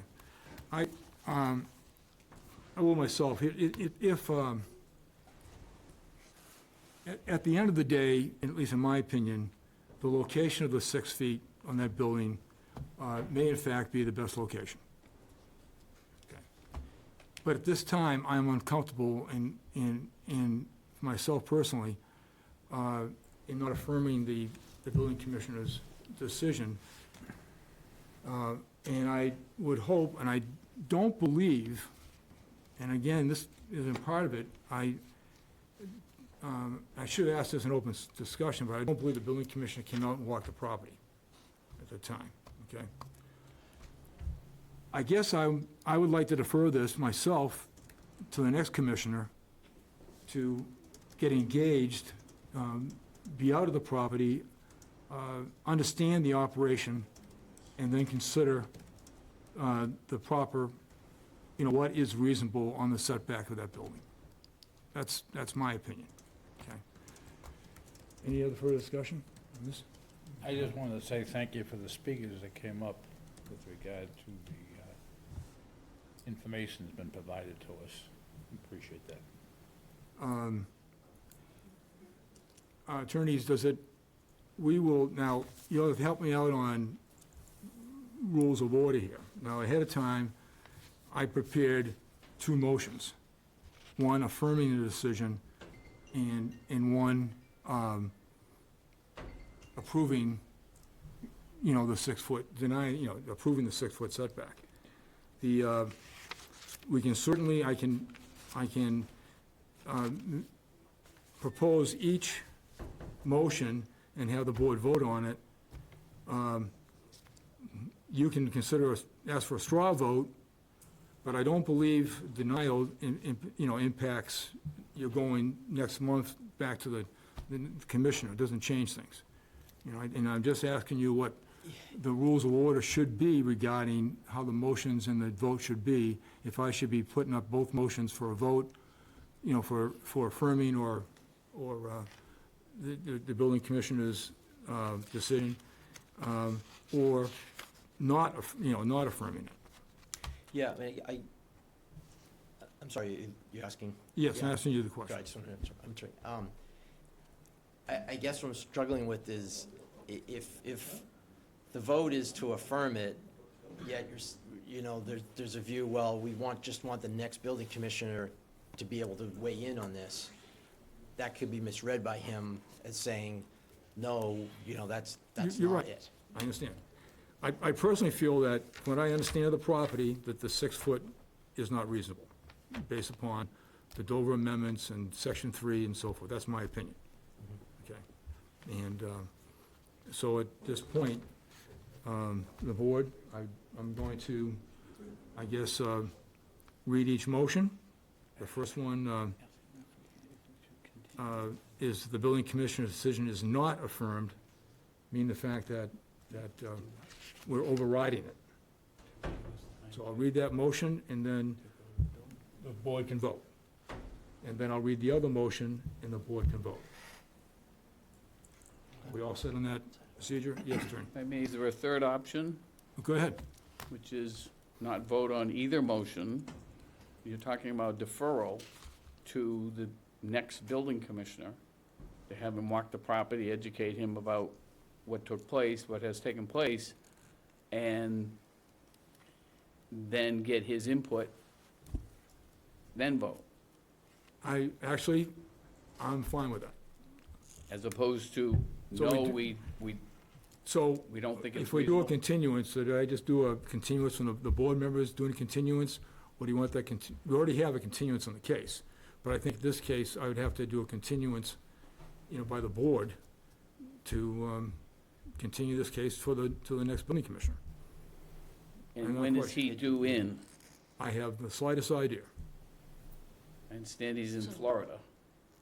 So unfortunately, he's not going to be starting with the town. We do have the interim building commissioner still working with Harwich, which is Tom Wingard. He is in a few days a week, and I can schedule times for you to meet with him.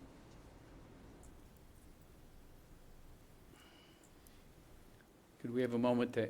Absolutely. Clients, Oh, no, please. is that all right? You want to step outside, please do, and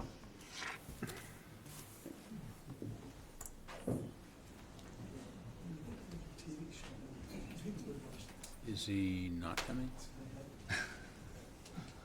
Look at that. That's easy to read between those lines. I don't believe there's anything official has been announced, is that correct? Okay. Am I fine to step outside? Go right ahead, yeah, we'll. So,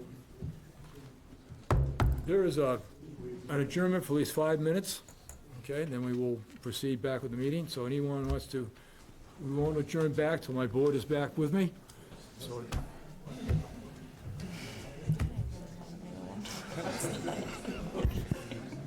You're not allowed to call a case after 10, is that part of that? John, do you know? What is it, that, like, are we not allowed to call a case after 10 PM, or is that, isn't there something? I know when they do the town meeting, they will not take like one of the warrant items, they won't start after a certain point. Yeah, we don't know. But if they start one before like 10 and it goes to It can keep midnight. going, then yeah, I just know there's no time you they don't just call. won't start a new one. Yeah. But I don't know if that applies to these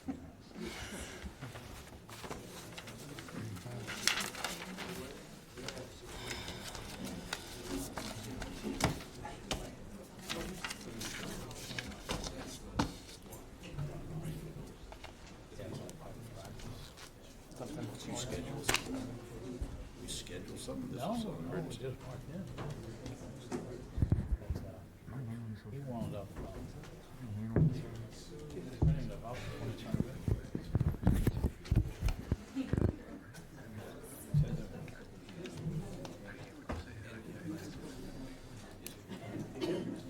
I'm not capable of judging.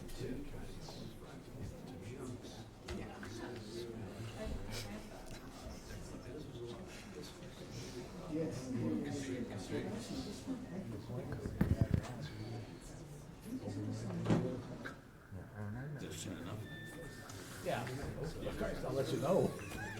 Construction? By himself or with the His father owns the company, so he works for his dad. Been interesting, last number It's of days. these buildings. Oh, really? Yeah. Oh, okay. Yeah. Yeah.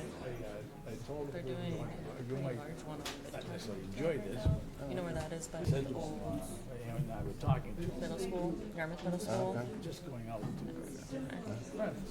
So does he actually do the building? Oh, wow. Look at what happened. No. I was outside, I had a little bit around the back of the house. I walked in, It's come in handy for all the renovations. I know one of my biggest knocks, my wife's family, I can't do anything with a hammer. And I always screw something up.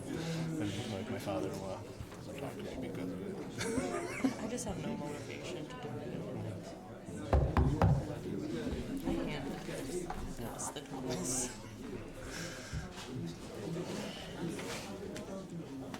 Okay, we're back.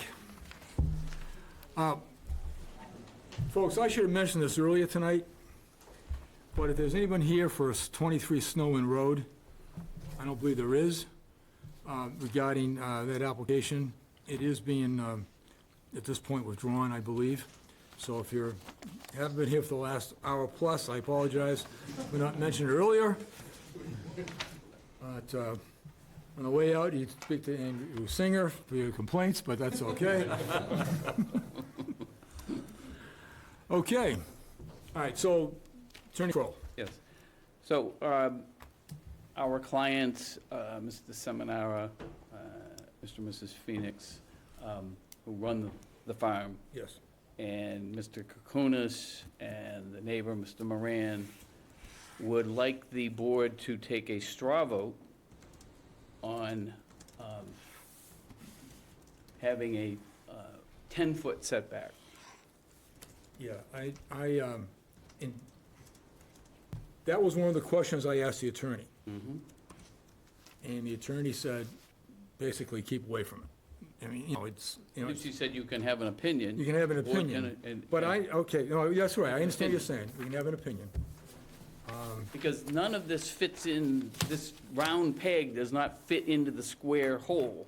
Well, This what- is the Dover Amendment, so then none of this, none of the I regular realize that. rules apply.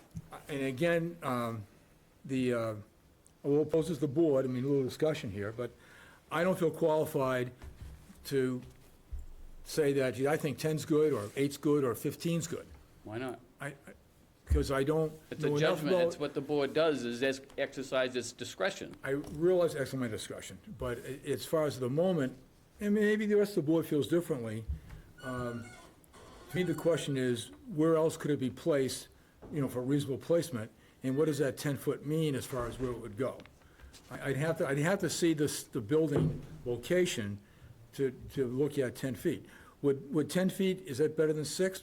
I think so, but I'm not quite sure about that. I'm sorry, Mr. Chair. Did I misunderstand about 10 minutes ago? Did you not say that you are convinced that this is the best location for this building? No, I Right did where not it say, is? I said, I did Thought not. that's what you said. No, I did not say that. I said it may in fact be the best location, but right now, I don't know. I misunderstood what you Right. said. I'm not saying that 6 foot is the best location for it. If I did, I think my viewpoint from the beginning of the meeting may have been a little bit different, okay? What my viewpoint is, the building commissioner said it was 6 feet's unreasonable.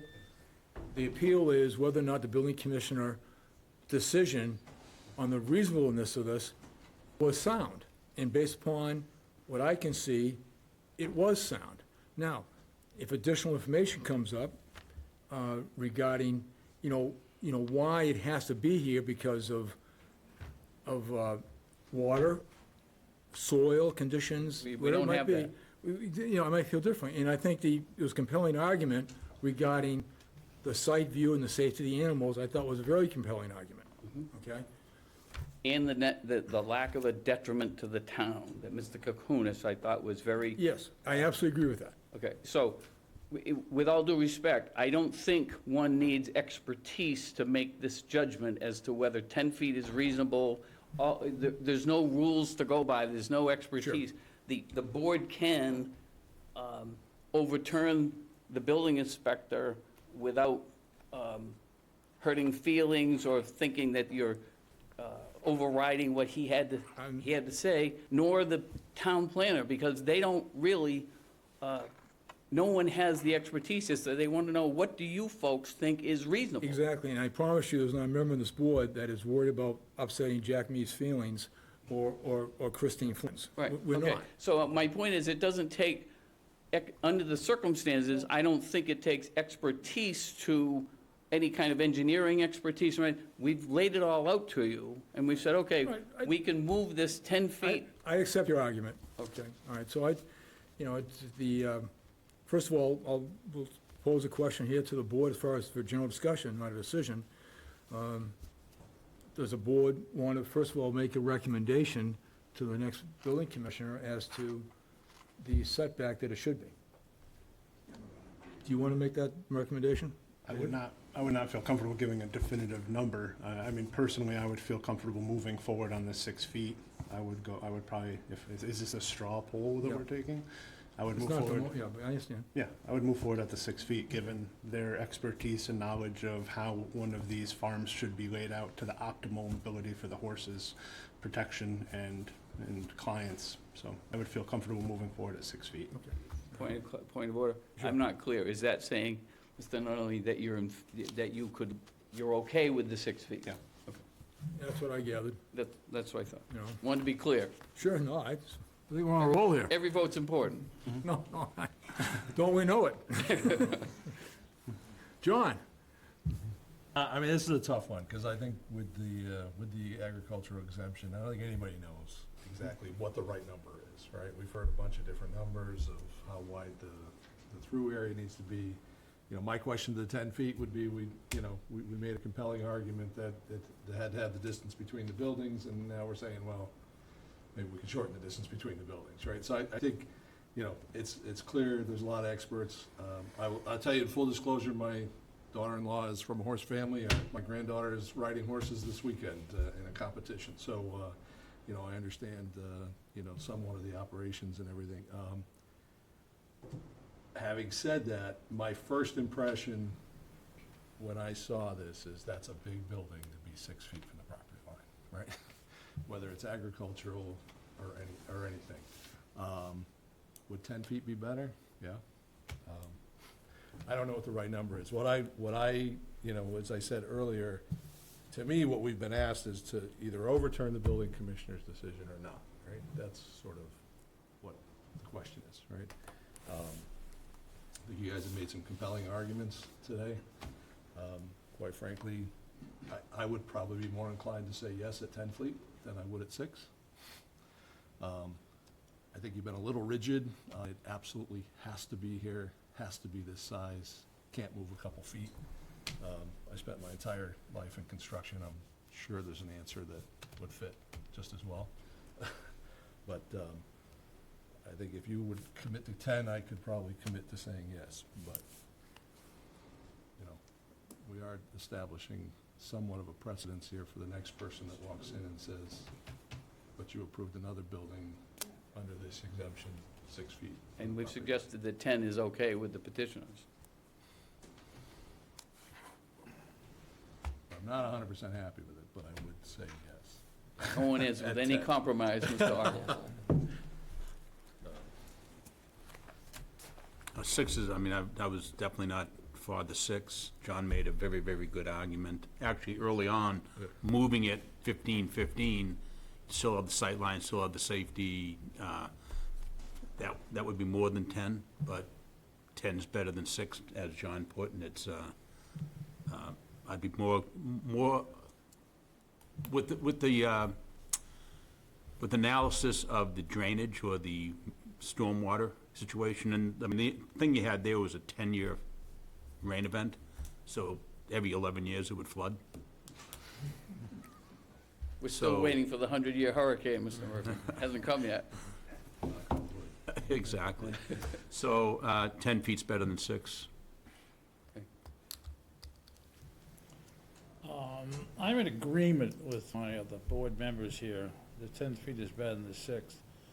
But I have to tell you that the speakers were very compelling, explaining how the operation of this very nice facility operates.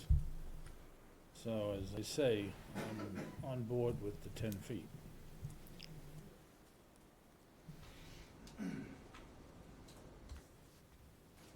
If I may, Sure. okay. And by the way, I did own a private horse farm on Depot Street in North Harwich for 20 years, so I'm familiar with, as Mr. Kakunas said, I chased horses up and down Depot Street in the middle of the night to try to get them back in. So I'm familiar with horse farm operations, and it's very crucial to have everything working together here. But from a process standpoint, procedural standpoint, perhaps if the board thinks it has to make a decision one way or the other and says no to 6, but makes a recommendation as part of the decision, but we recommend that 10 feet would be acceptable, and that's sending a message to the building inspector. And then the building inspector, you send it back to him, he says, okay, I could live with 10 feet, and he issues the building permit. Mine, from a process standpoint, any way this goes, it has to go back to the building inspector. Yes, Or building commissioner to Right. achieve your permit. right. So one way or the other, it's going back to them. Or her, depending on who the town finally hires.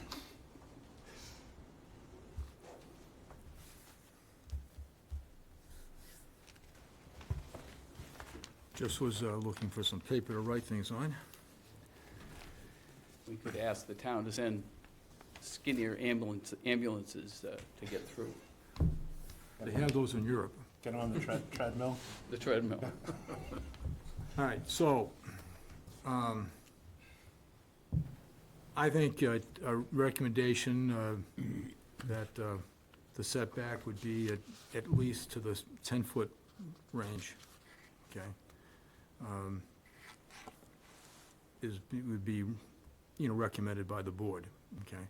That doesn't mean the fact that the next commissioner, or the acting commissioner, in this case, because he can certainly act upon this, I believe, starting next week, okay, or, tomorrow morning, okay? That including in the decision is affirmed by the zoning board of appeals, to indicate the fact that, however, we do recommend, we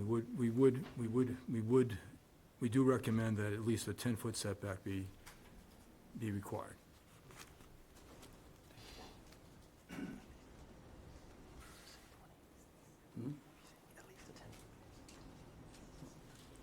Minimum.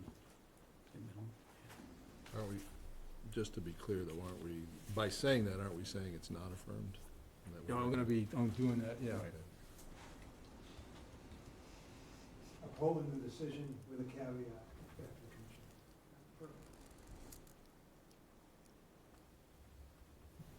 I'd prefer to call it a recommendation.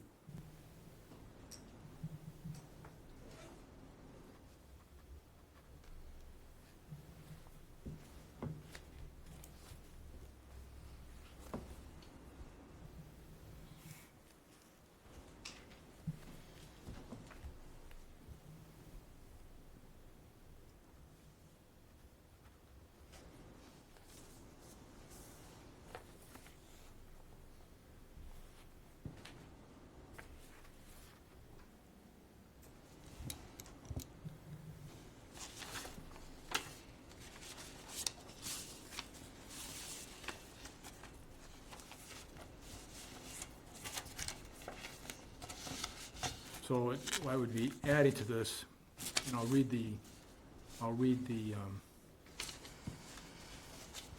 decision in a second here. The Board of Appeals makes a recommendation that at least a 10-foot setback be considered by the Town of Harwich Building Commissioner.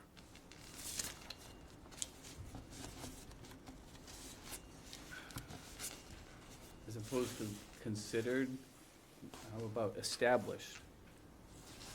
Minimum 10-foot setback be established.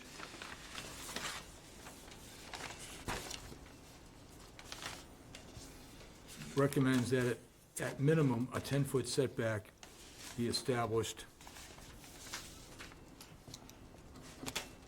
by the Town of Harwich Building Commissioner. Okay. This is the draft, this is the motion I'd like to make regarding this case. First of all, before I do that, we need to, we did close public hearing, and the chair will now entertain a motion to close discussion. So moved. John? Second.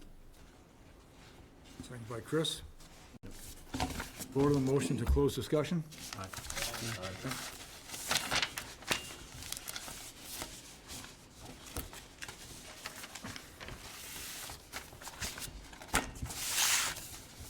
Case number 2024-15, Flying Horse. I'm going to make a motion, so I'll need this to be seconded.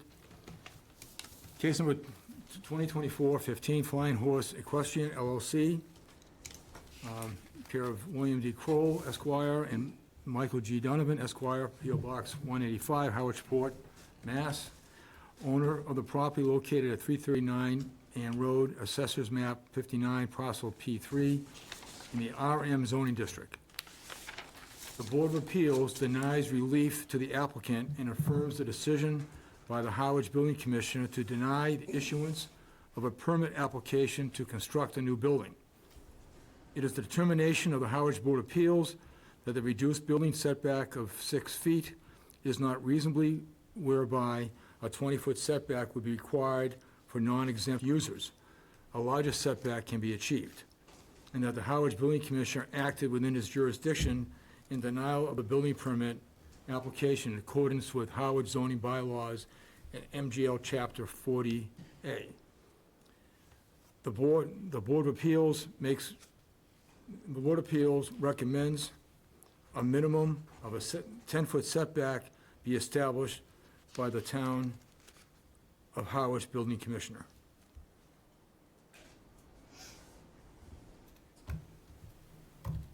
Can I have a second?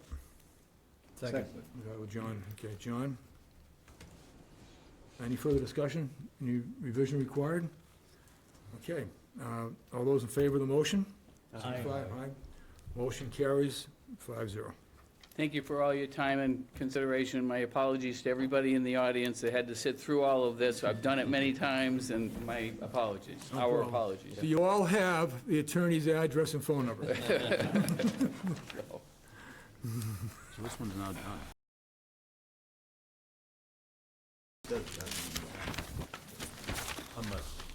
No, it was a good process, and I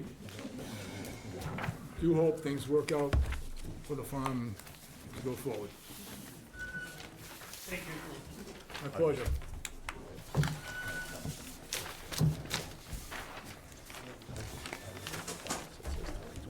Well, that's what I did last.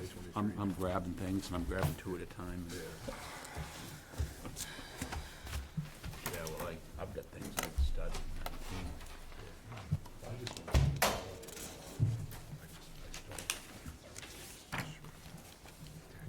Okay.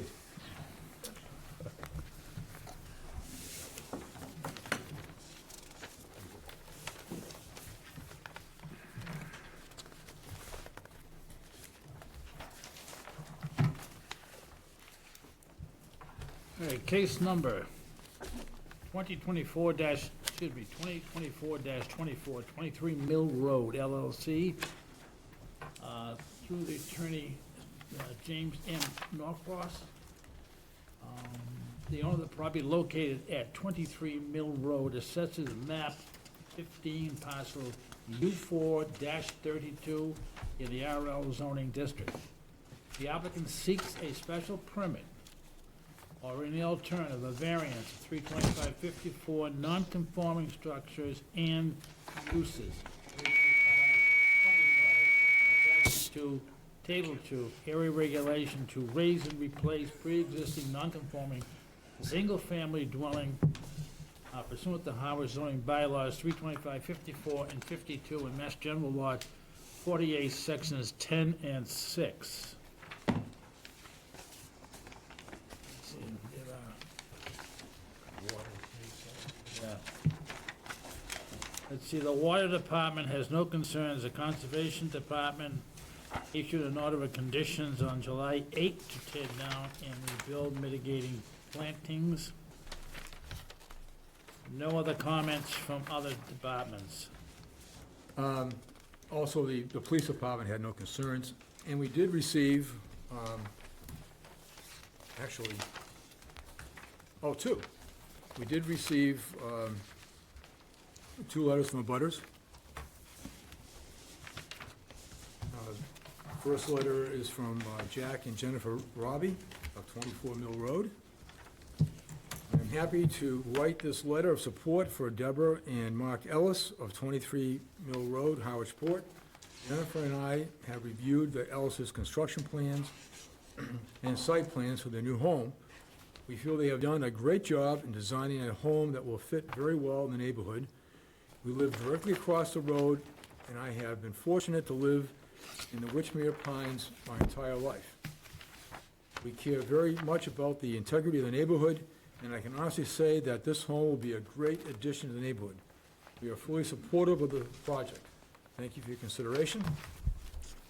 And there was also another letter from Robert Badavas, I hope I'm pronouncing that correctly, 31 Mill Road.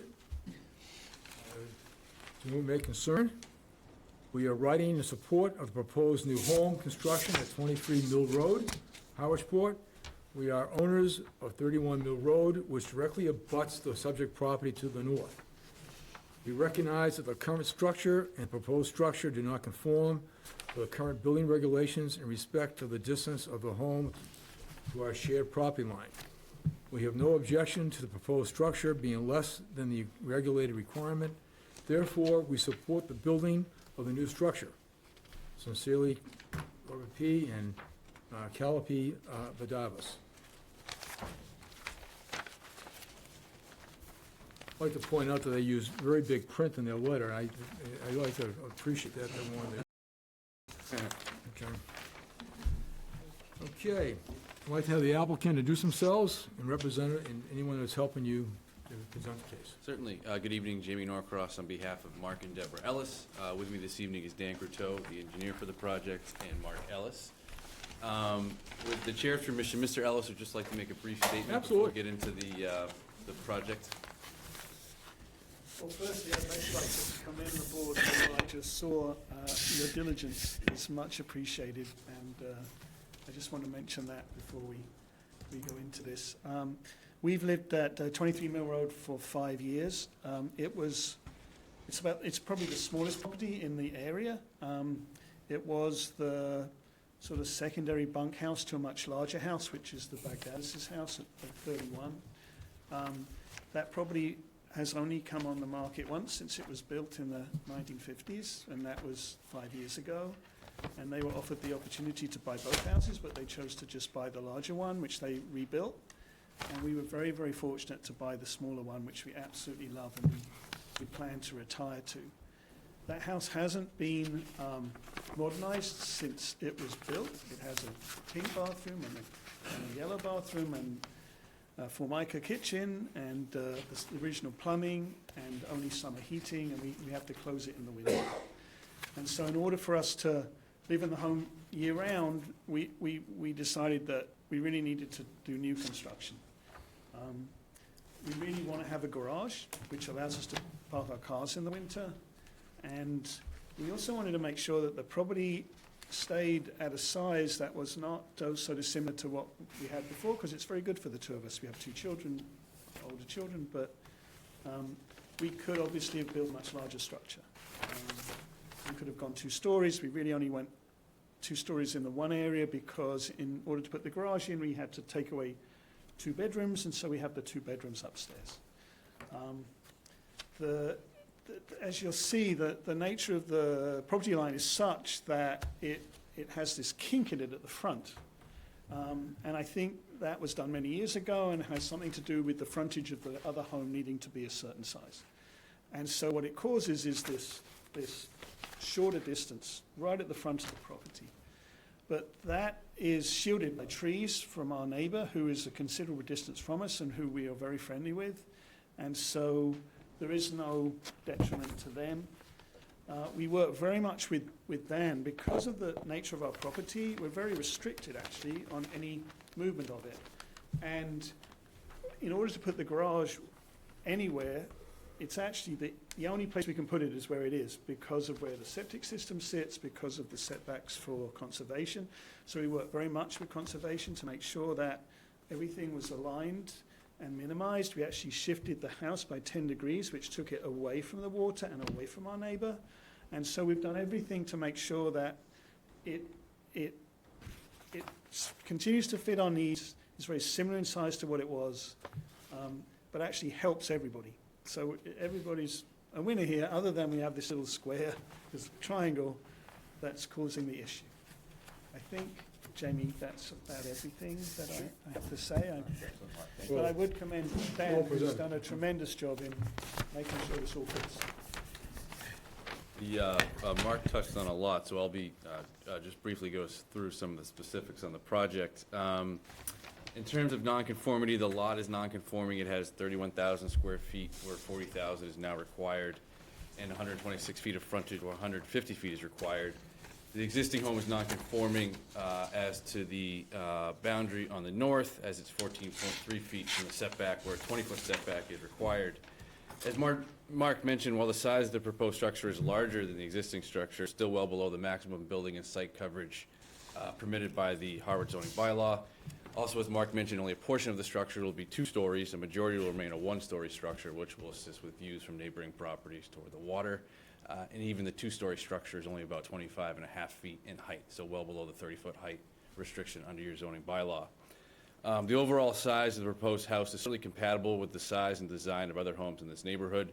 They're beautiful homes. A lot of larger homes in this proposed house will certainly be compatible with the size and design of what you see in this neighborhood. As mentioned, the proposed house will remain non-conforming to the setback on the north, but I think this encroachment is mitigated by a couple of factors.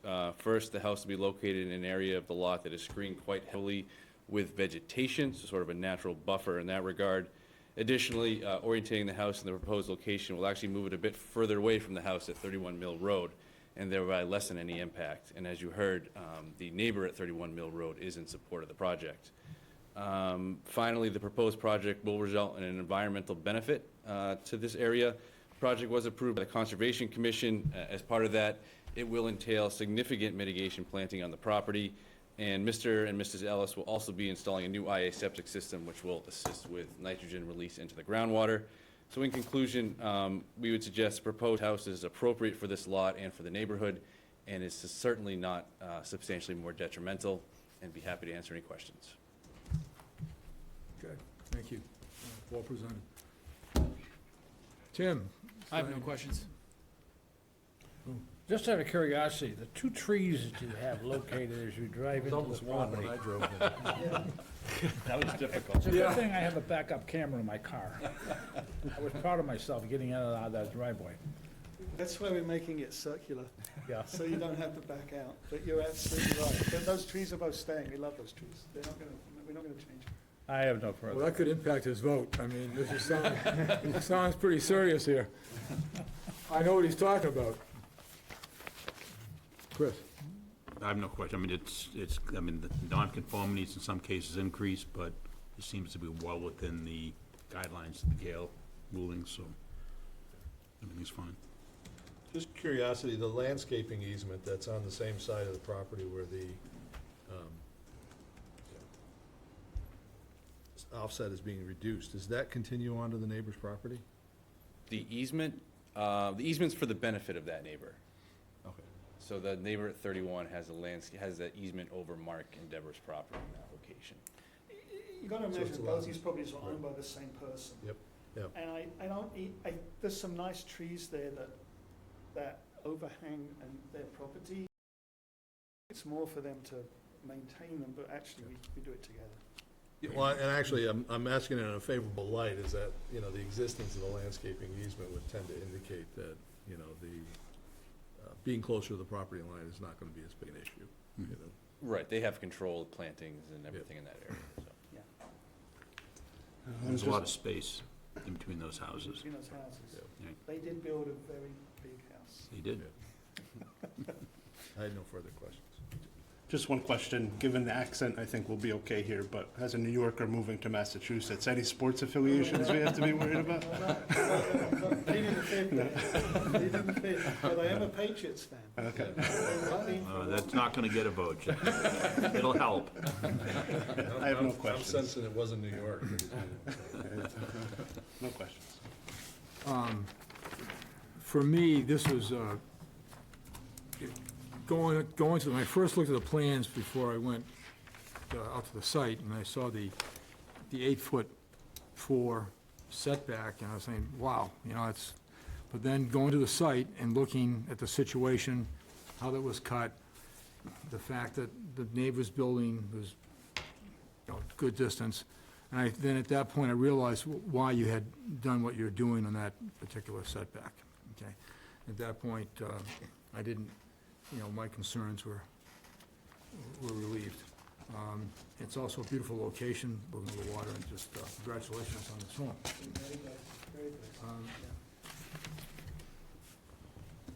Is there anyone in the public that would like to speak regarding this case? Hearing none, I am going to ask the applicant for any final comments. No, I don't believe so. Any questions now from the board? So what just to confirm, and you heard from the last time I started going through it, just the things I want to make sure that came with this application. Obviously, notice of appeal, the application and petition for public hearing. Did have a narrative in the supplement to the petition. Existing proposed conditions, site plans dated 6/26/24. That's the latest, correct? Correct. Yes. Okay. Construction documents, I couldn't read the date, was it 9/2/24? I think it's May 2nd, 24, but that is very hard to read. Yes. I think it's later than that, June. isn't it? I think it, Yeah, I would agree. I think it's May 2nd. Well, we're gonna have to continue this meeting then.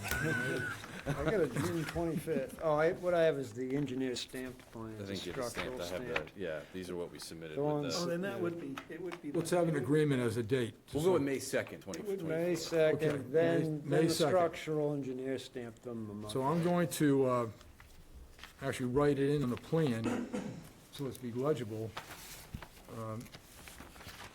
May 2nd, all right? Construction documents. Rachel, I can write on the plan May 2nd? Okay.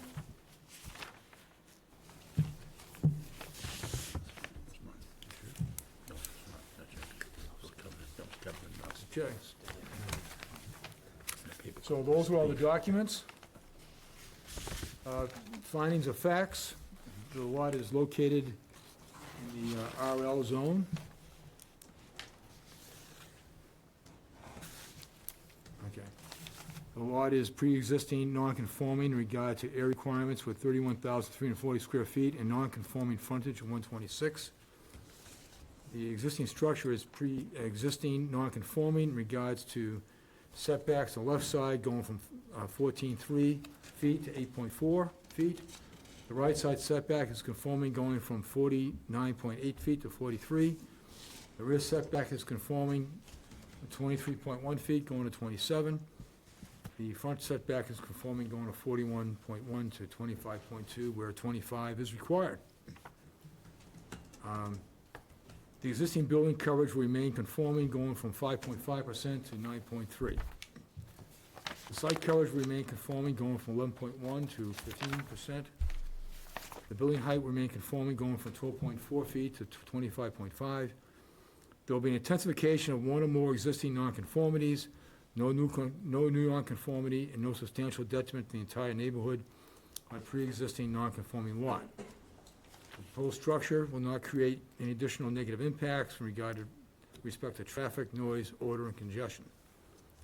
So those are the finding facts we have so far. Are there any additions to that? Okay, hearing none. And regarding, as far as conditions, when are you planning on doing the construction? we're gonna start as soon as possible, actually, because we Yeah, want it to be one, At this point, probably some point in November. I think even October, we're gonna demolish. So we're gonna start constructing, I think, early November, if possible.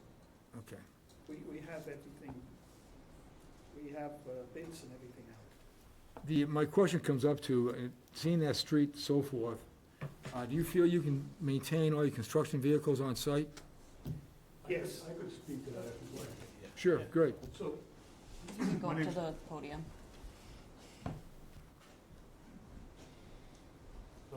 my name is Jack Roby, 24 Mill Road. I was the one that wrote the letter Okay, of Jack. support. I'm also the builder. So I live across the street, and I know Kind of every taints your single, approval of the project. I know every single, I know every single, That one's gone. I know every single neighbor in that neighborhood, and my phone will be ringing off the hook if we misbehave in any means. So we will start hopefully in the end of October, and we'll, before the summer hits, we'll have most of the work just inside, so won't be that big a deal. All right, okay, so that's a key thing as far as that, I we get it. kind of look at during the summer months, that the construction is now interior, not doing exterior construction or landscaping. Fully understand. Okay. But Go ahead. just to, so everybody understands, we've had this before, it's probably 40 days before you're gonna get everything filed on the special permit. Yes, I think we know that, but I Okay, believe so we can, it'll be November. we can demolish before that, I think. I don't know. Well, the clear thing here is, I would like to put the condition in that during the life of the project, there should be no demolition, exterior construction, new landscape between June 30th and Labor Day. And what I'm hearing, that's not gonna be a problem. No, sure. Okay, so we're okay with, Sure, I think we're all set with that condition. 'Cause I like to have that. correct. If that's not the case, during that period of time, you can't do demolition or exterior construction. Okay? All right. And the condition's also going to be subject to the order of conditions issued by the Conservation Department on July 8th. The only other condition we have would be a violation of terms of this condition of the special permit may be enforced, et cetera. We'll get into that as far as the motion's read again. But any additional conditions we need in this project? Okay.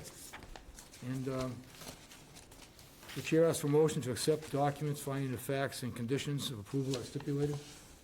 Have a second on that? Can I have a second? So Is it my, just second or second? I made the motion. You made so the it'd be a motion, second. okay. So Chris seconded it. All those in favor? Aye. Aye, okay. Votes 6-0. And any further discussion? The chair asks for motion to close the public hearing. So moved. Chris? Second. Second by Dave. Vote of the closing? Aye. Okay, 6-0. All righty, and voting on the case will be Al, David Nunnally, Chris Murphy, Tim Bailey, and John August.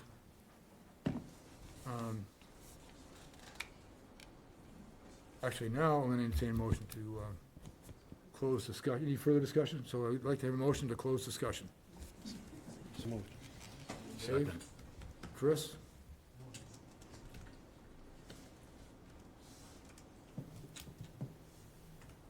Any further discussion?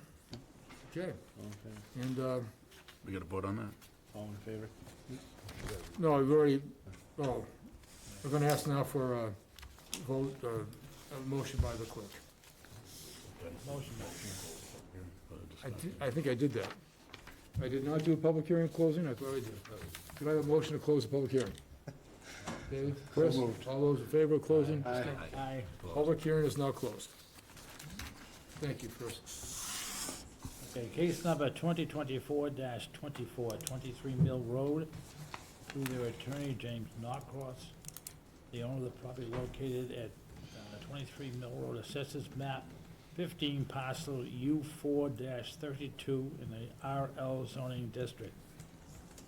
The applicant has been granted a special permit from 325-54 non-conforming structures and uses, 325 attachment 325 attachment 2, table 2, area regulation to raise and replace pre-existing non-conforming single-family dwelling pursuant to the Harwich zoning bylaws of 325, 54, and 52, and Mass General Laws, Chapter 48, Section 6.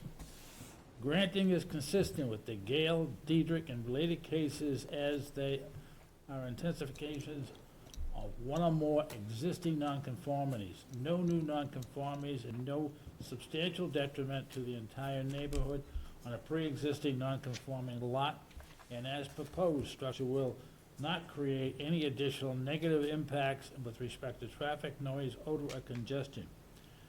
Any relief not expressly granted hereunder is hereby denied. All work shall be performed in accordance with the plans submitted with this application, and said grant and approval are subject to the following conditions. Let's see. Starting with 1, 2, 3, and 4, all 4. Yeah, during the life of the project, there shall be no demolition, exterior construction, or new landscaping between June 30 and Labor Day of any year. Secondly, that the life of the approved project, all construction vehicles will be parked in the applicant's property and not a public way or road, and subject to the orders of conditions issued by the Conservation Department on July 8th of 2024.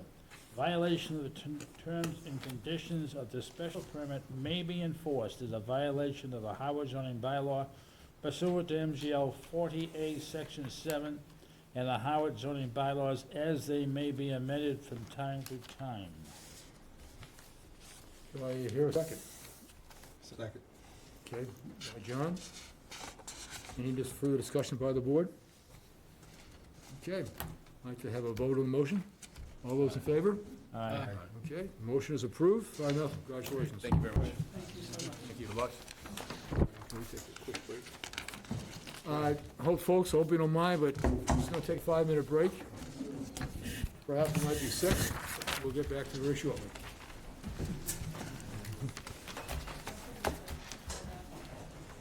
Okay if I set up? Go right ahead, you're in charge. Oh, Jamie, nice to meet you.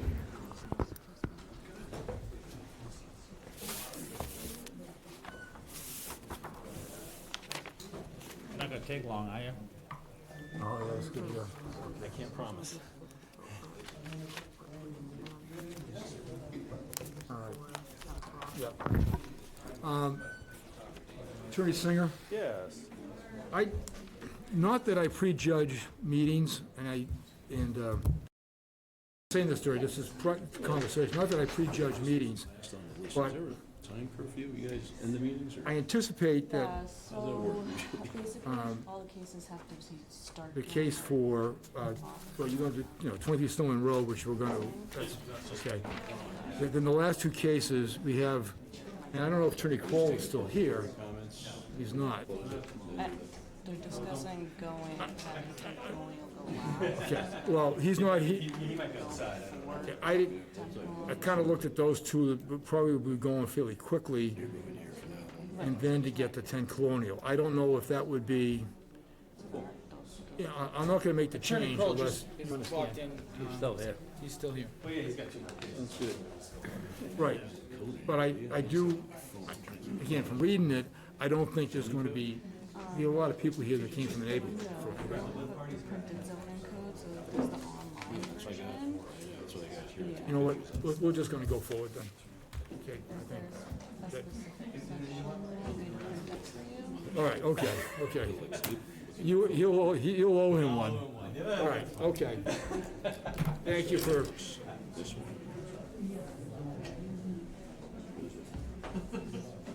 So, 54? okay, you want that whole section? And then there's 51 special. Good, how are you? Good. Get rid of this one.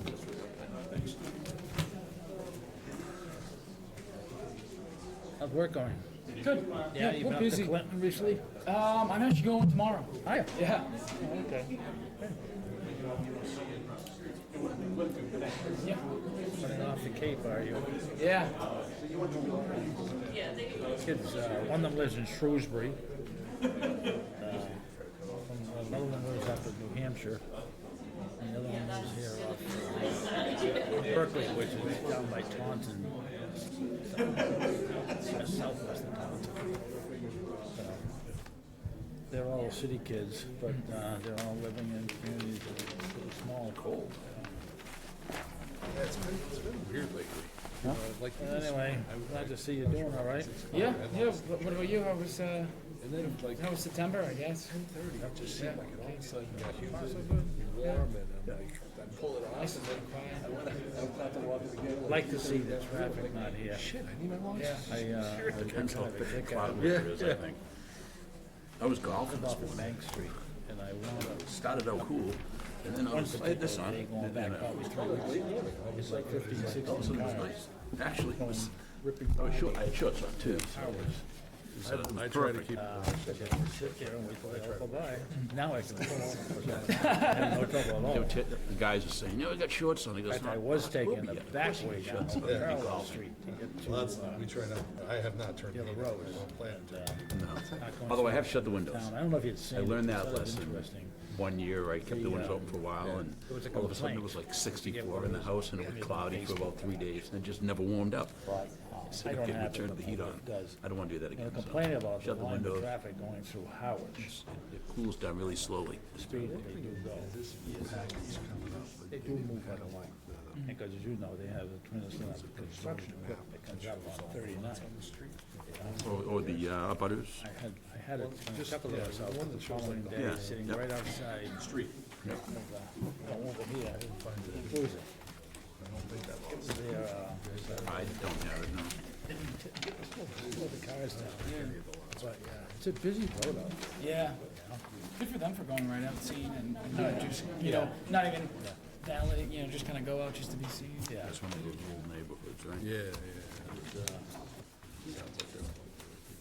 It's nice to have the, I'm not looking forward to the winter, I can tell you that much. Although it does, my snow blower, I called him the other day and didn't have to use a snow blower last year because it was at the winter. But my snow blower quit on me, so yeah, it's been dead for about a year anyway.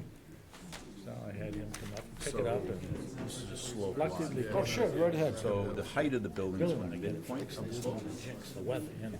Yeah, well, you have to, thank you. And then if you don't, Oh, thank you. Thank you. I'll go over there. Kind of self-explanatory. Thank you. Asking your son received. There you go.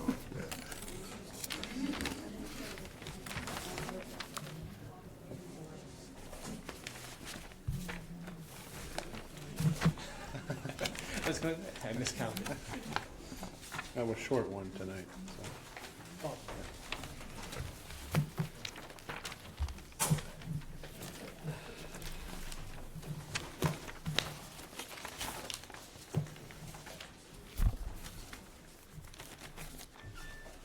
How can I hire? So,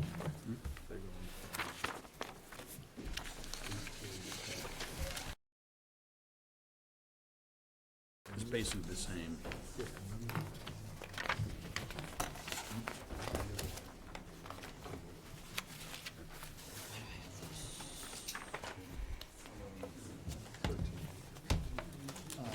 Decision was reached not to change the agenda.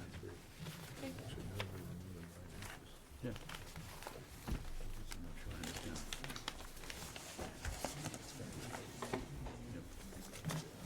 Okay, we're back. Al, would you read the next case, please? all right, we have case number 2024-25. Jessica D. Bradley, trustee for the Long Family Irrevocable Trust, through their attorney, Andrew Singer Esquire. The owner of the property located at 10 Colonial Way, Assessors Map 15, parcel S7-8 in the RL zoning district. The applicant seeks a special permit from 32554 nonconforming structures and uses, 325 attachment 2, table 2, area regulation, and 325 attachment 3, table 3, height and bulk regulation to construct first and second floor additions on the pre-existing non-conforming single-family dwelling pursuant to the Howard zoning bylaws, 32554 MGL Chapter 48, Section 6. All right, the Highway Department has no concerns regarding this property. Per the Board of Health, the licensed septic installer must apply for a disposal construction permit prior to sign off on the building permit. And per the Conservation Department, within 100 feet, top of coastal area will need to fill for RDA, the request for determination application.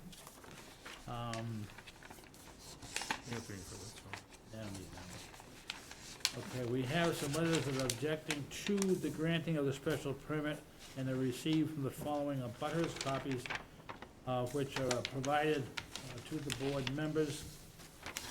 Peter K. Sullivan of 16 Colonial Way, Ann Clark Tucker of 3 Colonial Way, Laura and Tim Locke of 15 Colonial Way, Walter and Pat Flaherty of 6 Colonial Way, Mary Larkin of 9 Colonial Way. As the abutters attorneys is expected to address the board, we'll leave it up to the attorney Singer to close and read the record of the letters. Yeah, I just looking when the abutters attorney is speaking, whatever you'd like to do to read letters in, that's be up to you, unless you know, at this point. Just find that the IDA, there is a request for determination of applicability, which is a project, determination if the subject project is, there's a problem for the wetlands regulations, or have a negative impact on wetlands. Okay, I'd like to ask the attorney presenting the case to go forward and introduce themselves, as well as anyone that's going to assist you with the presentation of the application. Thank you very much. Good evening. For the record, Andrew Singer, attorney here on behalf of the applicant. With me in the audience are Mr. and Mrs. Long, who are the property owners, also Antonia Butwell, who's the project architect, and Jack Roby, who is the project builder. What I'd like to do, I provided to you a summary of reasoning, and I just provided you a copy of some photographs, and I gave a copy to Attorney Senni. And I'd like to just, before I go through the legal argument, I'd like to just help, I want to set the stage here, because this is a little bit of a confusing lot with a lot of little additions. It's not a nice, simple raise and replace of a structure. So I handed out the photographs to you. So you can see that this lot is on a corner. It used to be a square corner, but the town took a significant easement for the way back in 1955. That's why it curves. That's important because that's what generated a fair amount of the nonconformities that we have on site. The second photograph is a picture. This is actually a one-story ranch with a walkout basement. Because as you can see in this picture, this is looking from the east when you're coming down Colonial Way. And that is the front door. That little door that you see right there, that's it. That's how they get into the main living area, which is the upper level of this structure. And there's a little flagstone walkway that you can see that goes out to the street. When you look at the, so I wanted just to point that out. And you can see right now where the front door is, there is no driveway. The driveway is all the way on the other side of the house at the lower level. So part of this request is to put in a space to have one car be able to pull off the road. Otherwise, people would just have to stop in the road, pull in the grass, whatever it might be. But right now, there is no vehicular access to the front of the house, which is something that is required by the zoning bylaw. If you look at the next photograph down, that's looking at the house directly up the hill behind to the north. So you can see on the left side of this picture, you can see where the front of the Long's house is. This is where the driveway would be, and this is the neighbor's house. The picture after that, what I did is I started going around the corner for you. So when you look at this picture, you see the lower level. Now, this lower level is actually less than half of the main floor of the house, because the back of it, and this is on the third sheet of the architectural package as we go through it, you can see the lower level. The lower level right now is a smaller recreation room and a mechanical room. Most of that rear of the house is all crawl space built into the hill. You know, so so what you see when you're down on the south side of the house and you look back, it looks like there's 2 stories, but it's really the basement level, which is a partial basement of the garage, and then the main living floor is above. It's a 1-story house. The next picture just is the same, and you can see that garage. You can see that lower level showing to you. And the last picture is the house immediately to the west and north, which is, again, up the hill, because this property is down at the bottom of the hill. There's a mixture of houses in the neighborhood. There are larger houses, there are smaller houses, and this is a very unique lot in that sense. What is being proposed, as shown on the site plan that you have, and I'm happy to answer, if you have any questions at any time, please stop me, because I know this is a little bit, well, there's a lot of moving parts. What Mr. and Mrs. Long are proposing to do is to basically fill in a bunch of jogs in the house, but keep it a ranch. They want to keep it as 1 story of living with a revised, slightly larger, lower level walkout basement, but it would still be 1 story of living. And that is their goal with this plan, so as to not go higher. And the site itself is non-conforming as to lot size and building coverage. The dwelling is pre-existing non-conforming as to front and rear setbacks in places. You know, most of it's conforming, but I'll talk about this, but there are some pieces that are non-conforming. The proposal is to replace the breezeway and to connect up better from the lower level and the upper level with the garage, and to build those additions, as I said, to the upper level and some on the lower level. This was referred by the building commissioner for a special permit. We are asking for a special permit under 325-54 in tables 2 and 3 and section 48, section 6, to alter and extend a pre-existing non-conforming single-family dwelling. The standard is, you know, will the project be not substantially more detrimental than the neighborhood is there? I had also given you in that, with the photographs, you all look at Gail and Diedrich a lot. I found that 2-page write-up from Kopelman and Page discussing it. I just found that earlier this week. I thought it was wonderful. You know it already, but I wanted to give you all a copy for the again for the record, just because I thought it was a very well-written, short analysis of what you look at under Gale, and I think this is a perfect Gale case.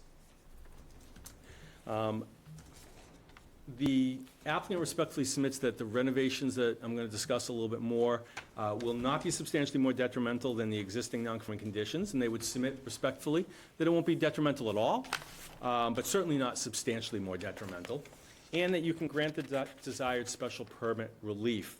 There's going to be no change in the single-family residential use of the property, which is located in a residentially zoned and developed neighborhood. Building height is going to remain conforming. So today, with a non-code compliant roof, the height as calculated under the zoning bylaw is 18.1 feet. The Longs are going to be putting a new roof on the house to make it conforming, because right now the pitch is not adequate to drain. So they're going to put a conforming roof on it, but by keeping the house a ranch on that upper level, it's only going to be a height of 22.1 feet. So well under the 30-foot height maximum that's allowed by the bylaw, or that you'd have if there was a second story. You know, it would be much taller. So this is only going to be 22.1 feet for the height. Site coverage is conforming today, and it's going to remain conforming. It's right at the maximum, but it's going to remain conforming. And that's in part, again, because of there's only a 6 square foot change in site coverage. Now, building coverage is going up 418 square feet, and they're making some other changes on the site to account for the numbers. But we suggest that that's not going to be substantially more detrimental. It's going from 21.1 to 24.9. But the benefits of that, by filling in jogs on the house, is that, again, it can let the house lower profile.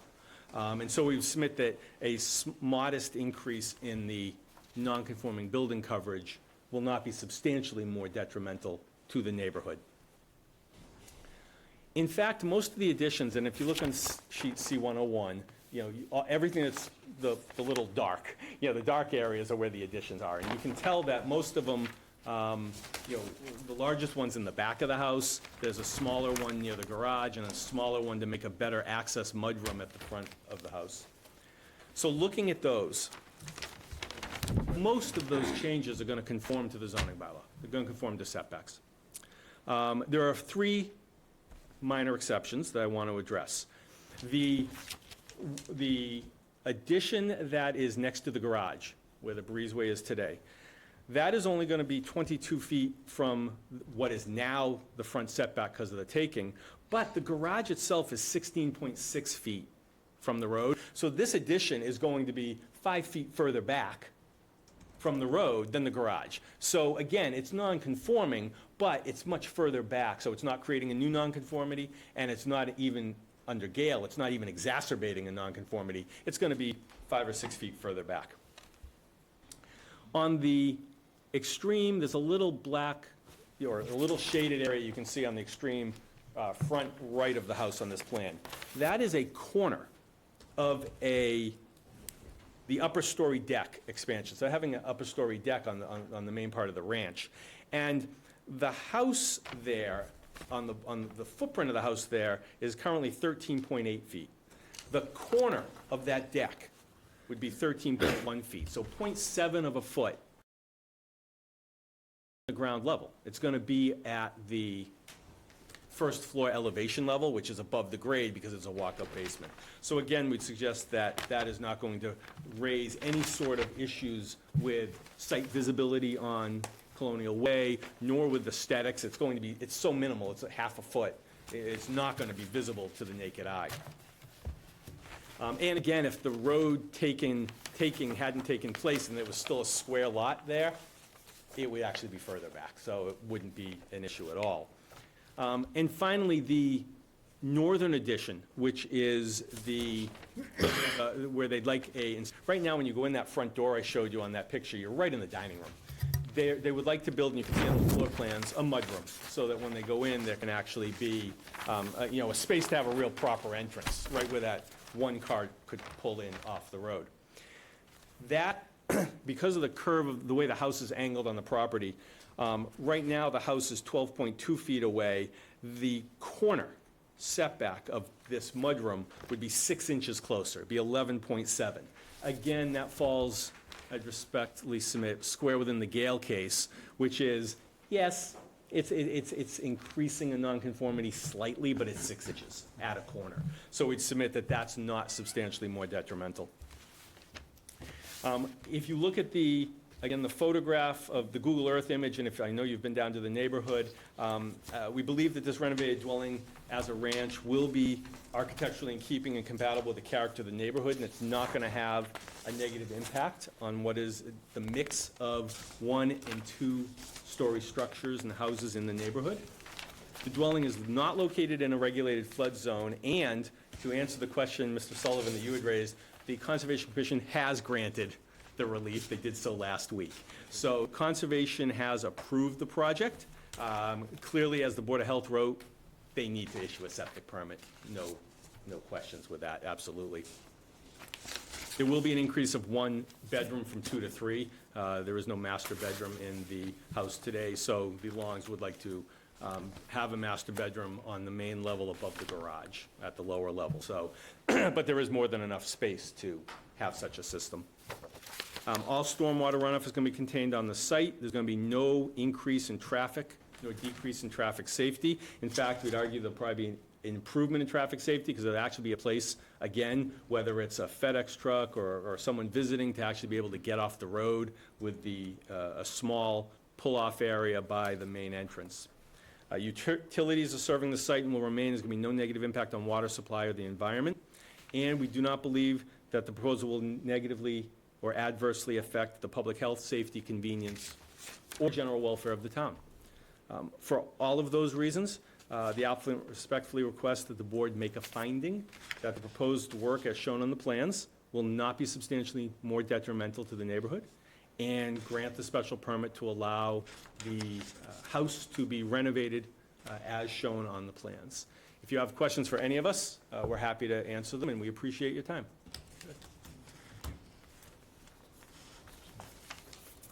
Chris? I don't have any questions. No question. No question.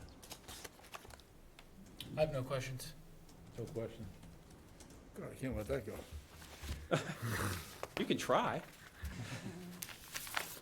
All right, couple of things, and we'll get to public comment.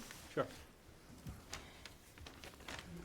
On the, just setback situation at the corner where you've got the 13.1 showing, and that's the second floor, how wide is that area from, how wide is that jutting out from the base of the building below it? Is it more than 2 feet? 3 feet? I just, Yes, it's right, so On that. 8 feet 8, That's 8'8". and that's the deck, correct? Yeah, To the postings? yeah. Okay. So to answer your question, it would be 8 feet 8 inches. Is the deck itself? And no, it's- what I mean is, you mentioned that the 13.1 Yes, was the distance to the upper level portion, you know, correct. outside of it, Yeah. okay? So, and what is the foundation, what's the setback actually to the foundation of the first floor? That's, Right. I guess my question here comes, 17.9, I think. So, yeah, it's, it's, oh, so, okay, so there's a 4-foot difference there. yes, it's not, right now, the house gets to be 12.2, I'm sorry, 13.8 in that area, but the house itself is further back, because there is a deck, you know, you're at the corner there. Okay. I mean, I just pointed out because you're allowed a 2-foot overhang over a setback, and I was just questioning, We're greater than the 2, Yeah. we're greater than that already, so, yeah, that's, thank you, but that's already exceeded. okay. So, I kind of wrote out and it may be a little bit of a statement here on this, and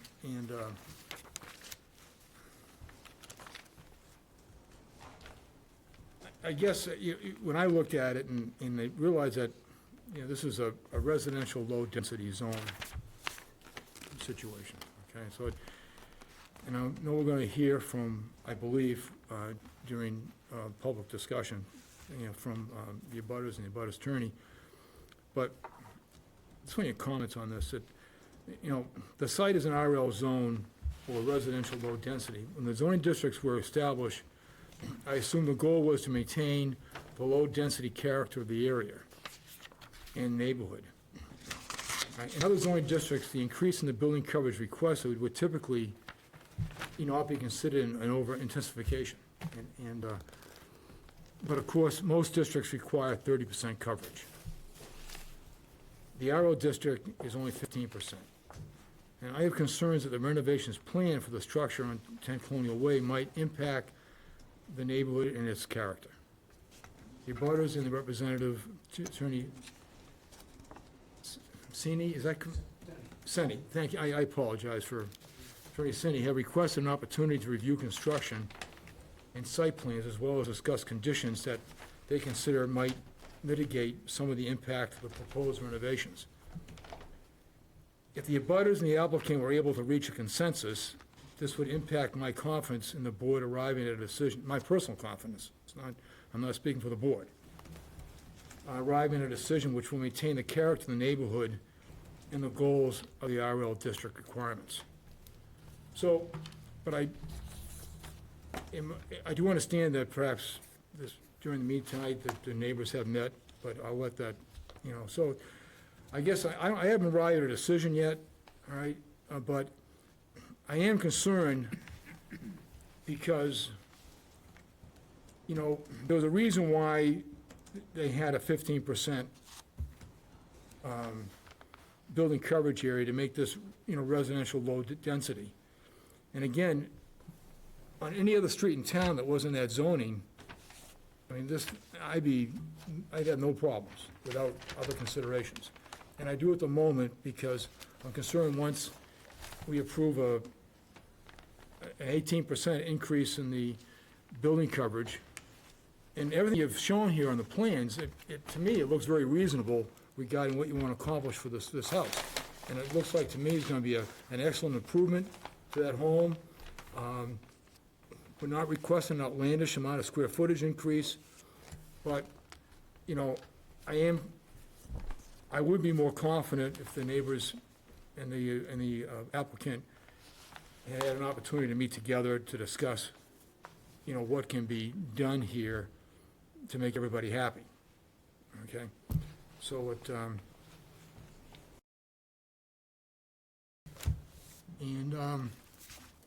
I would like to, at this point, any other questions at the moment for the applicant?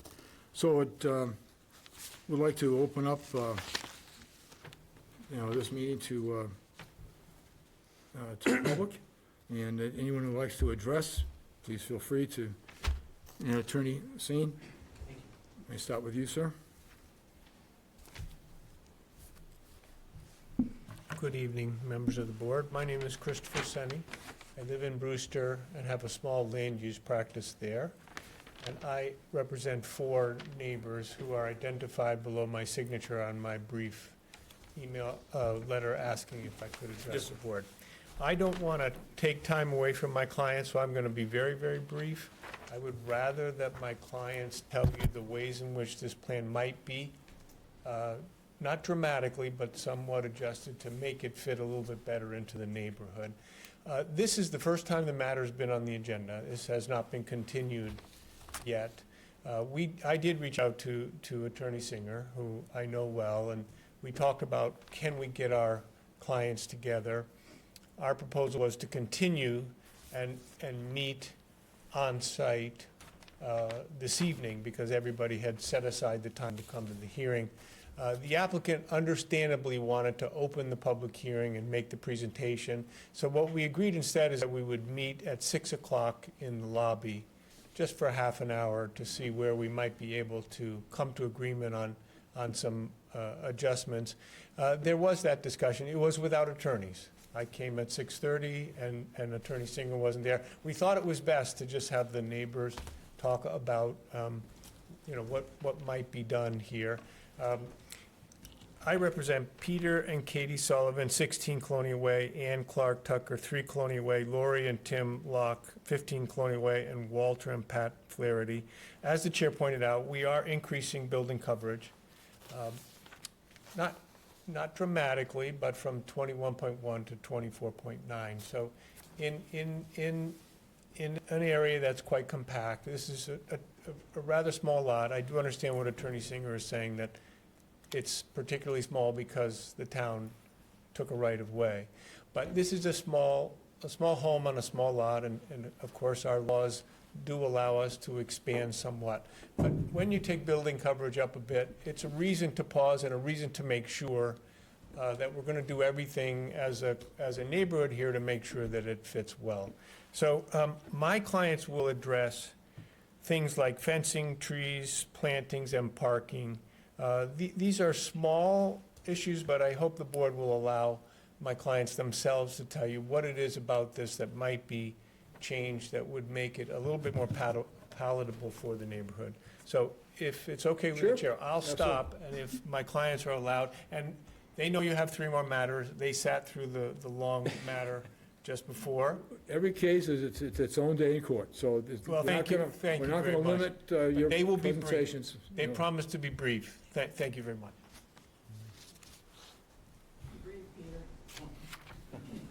Thank you very much for allowing me to address the board tonight. My name is Peter Sullivan. I live at 16 Colonial Way, which is the north side of 10 Colonial Way. I've been a resident there since 1965 when my parents built the home. I'm speaking again tonight about the home here, and speaking about the design, the footprint, and the vegetation around the property as of now what is being proposed. As you know, they're seeking a special permit. The lot size is a little over 10,000 square feet, 10,647. The home is 1,612 feet. The proposed new structure, once completed, per the submitted building plan, is 2,819 square feet. My wife, myself, a majority of the neighbors think that the new structure proposed is a detriment to the neighborhood as being constructed on the small lot, and it is over an intensification and will worsen the current existing non-conforming conditions. It is not the smallest, but it is one of the smallest lots in the neighborhood, and you're putting a very large, almost not doubling, but adding a large property there.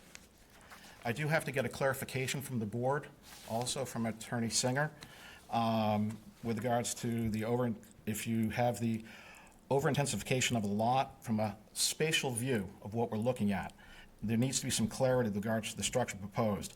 Per the summary of reasoning and the town application that was submitted, it said it would remain conforming provisions of the town, and the new structure was going from 18.1 feet to 21.1 feet. But per the architectural drawings, they're going from 21 feet to 25 feet. And that is the main structure. When you look at the garage, that's going from 14.5 feet to 25 feet. The breezeway, and just to clarify, where he's talking about the front door, that's not the front door. The front door was always down at the garage, walking up there, and per the new designs, that will be, I believe, a main hallway going up. That back door was a back door. With regards to the breezeway, it will go up to 25 feet. So if you look at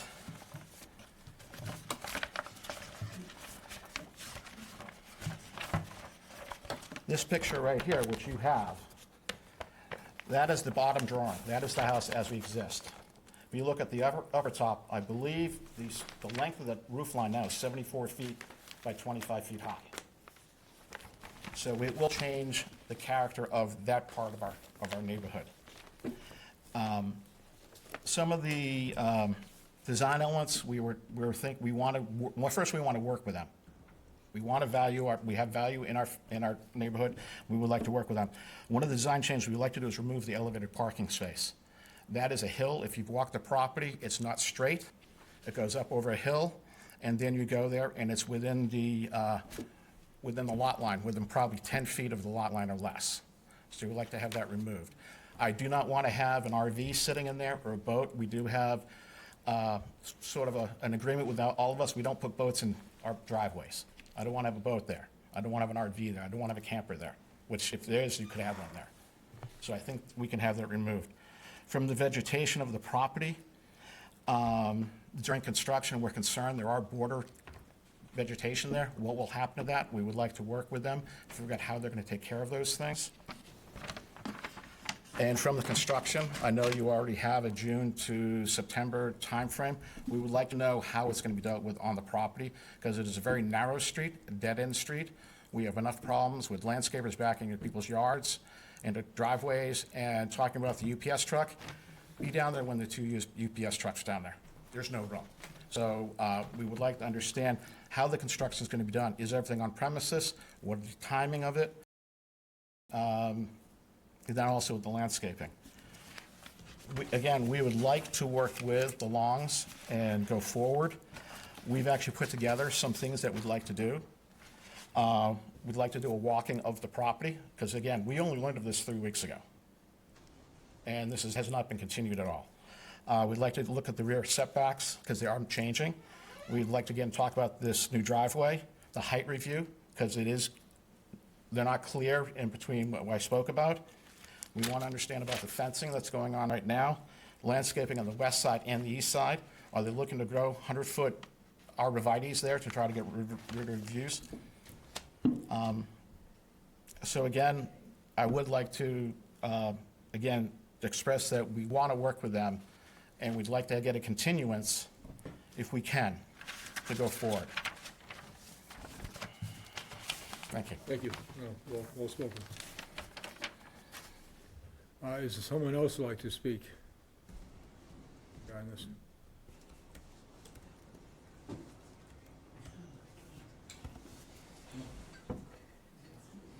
Okay. Oh, okay, thank you.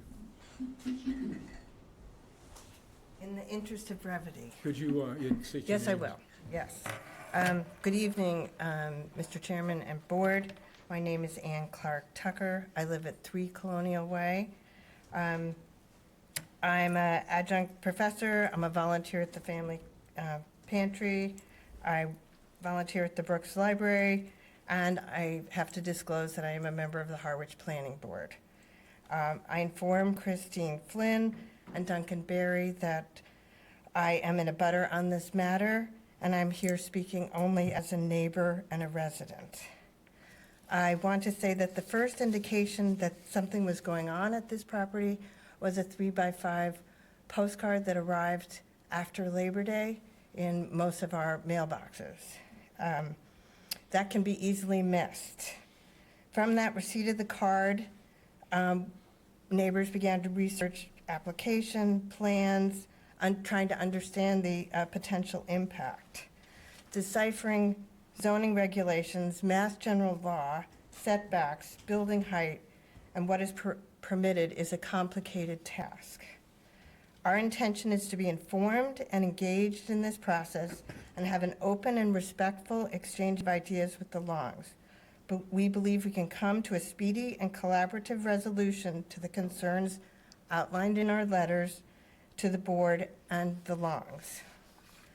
I ask that the board continue this hearing so that we may work with the applicant as good neighbors on the scope and impact of this proposed project, so that we may be assured this is not detrimental to the neighborhood. On a street of 9 houses, number 3 Colonial Way is the oldest, dating back to 1830. It stood on this location before there was a harbor, before there was a neighborhood. When I renovated the bathroom a number of years ago, we found a ship's timber holding up part of the floor. I left it as it has served the house well.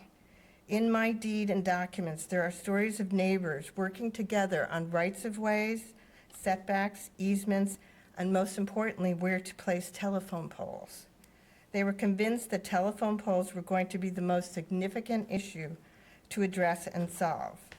Those early Harwich residents worked for the common good of the group to solve what for them was a difficult problem. We respectfully ask the board for a continuance to provide time to do the same in 2024 as the neighbors have for the past almost 200 years on Colonial Way. Thank you for your time. My pleasure. Thank you.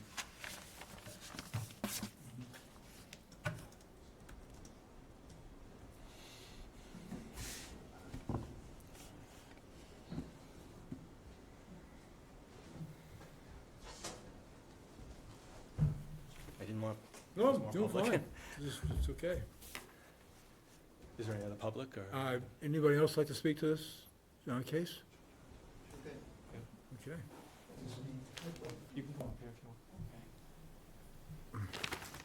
Prior to Mr. Long speaking, I just want to clarify one technical point. It was a question Mr. Sullivan had, which is maybe the easiest thing to answer. Harwich, as you know, calculates height as an average around the property. So yes, on the south side of the property, it may be 25 feet from grade to the roof ridge. On the other side of the house, it's about 18. You have to average them out. That's how you get to the 22 feet. 30 is allowed by average, but just so as an answer to Mr. Sullivan, that's how the 22.1 foot was calculated. And then Thank you. Mr. Long. Mr. Long, would you like to? First off, I've got to tell you, I had a stroke, Okay. and so it's very, very difficult for me to talk. Take your time, sir.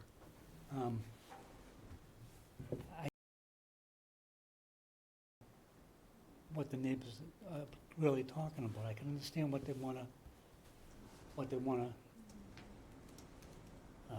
see. Have a problem. It's okay.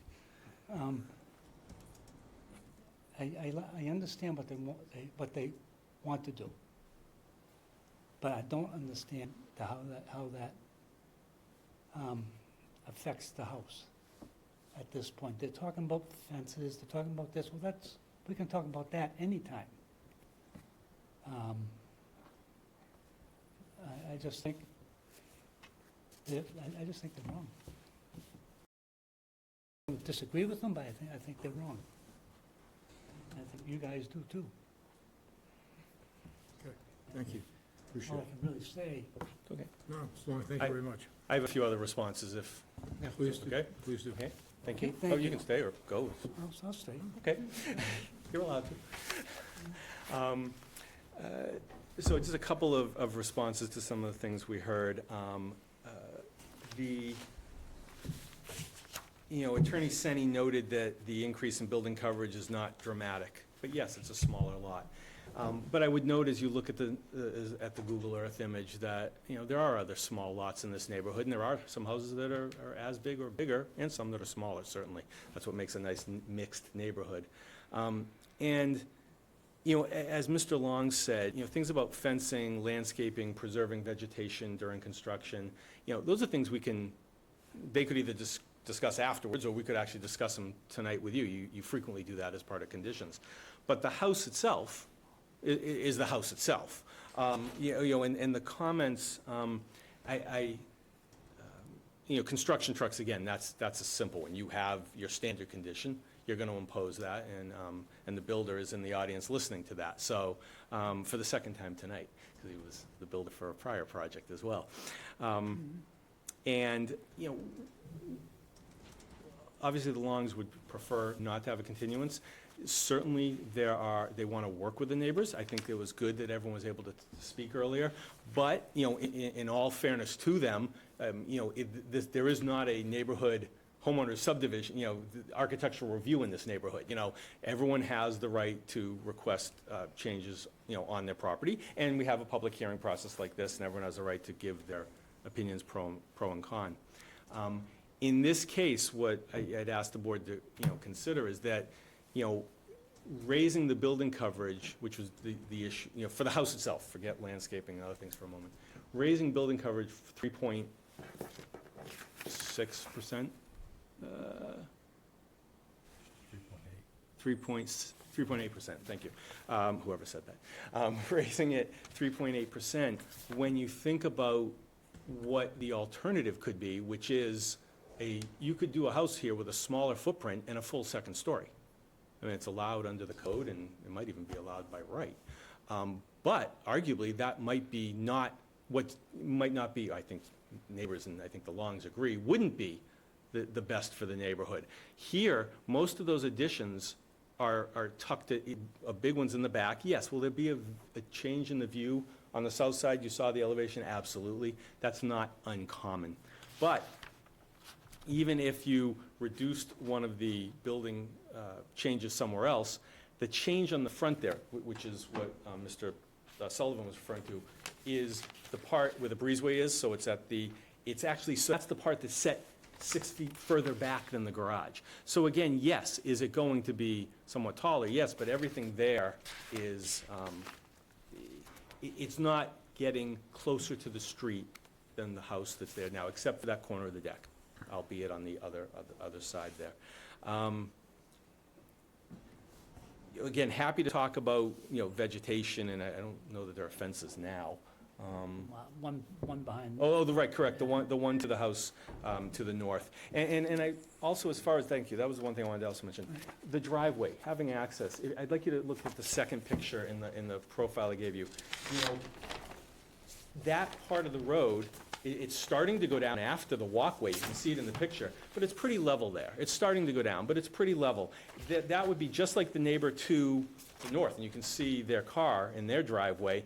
It wouldn't be any different from a grade point of view. So I don't think there's going to be any problem with having a vehicle be able to pull off. And it's not even going to be a full paved or shell driveway like the neighbor has. It's just going to be gravel, some strips with grass. So it's going to be a natural-looking driveway. So we'd respectfully submit that is not going to be detrimental at all. And actually, as I said, I think it's going to be a safety improvement. So I'll stop there right now. I know it's later. Happy to answer any more questions. Ask, Oh, excuse me, we're back. I am back. I would like to have, combat that because I've lived there 65 years, actually 63. And that there is a grade. Our driveway, which is the house next to it that you saw there, is a slow grade going up. And then if you sit there and you'll see on his drawing, that there is actually a step up and a hill. I know this because I helped the prior family fill in the garden there and do certain things there. And there is a step up. There's at least 2 or 3 steps going up. So there is a formal grade going up. So if they're going to actually grade that down, then we then have to look at the watershed of what's going on with that going into the street. So, and again, if they're placing the car right there, that then will be even closer to the lot line. So I just want to add that as one who has walked up and down that many times over my entire lifetime. Okay, thank you. Just so you know, on the driveway, the strip is meant, and you can see on the site plan, is meant to be equal with the back of the house now, where that you can see in that picture. And that's 11.7 feet and 12.2 at its closest. So it is going to be more than 10 feet from the property line, which is probably a similar, actually, where's Mr. Sullivan? Is that your house, sir? Yes, sir. Okay, so it's going to be, I think, similar in distance, if not more, from the fence than Mr. Sullivan's driveway is. So I don't think it would be detrimental. But a higher elevation where your car will be able to be seen over the fence, whereas ours are now hidden to the people next door. Yes, sir, you can't, I apologize, but you can't speak from the, okay.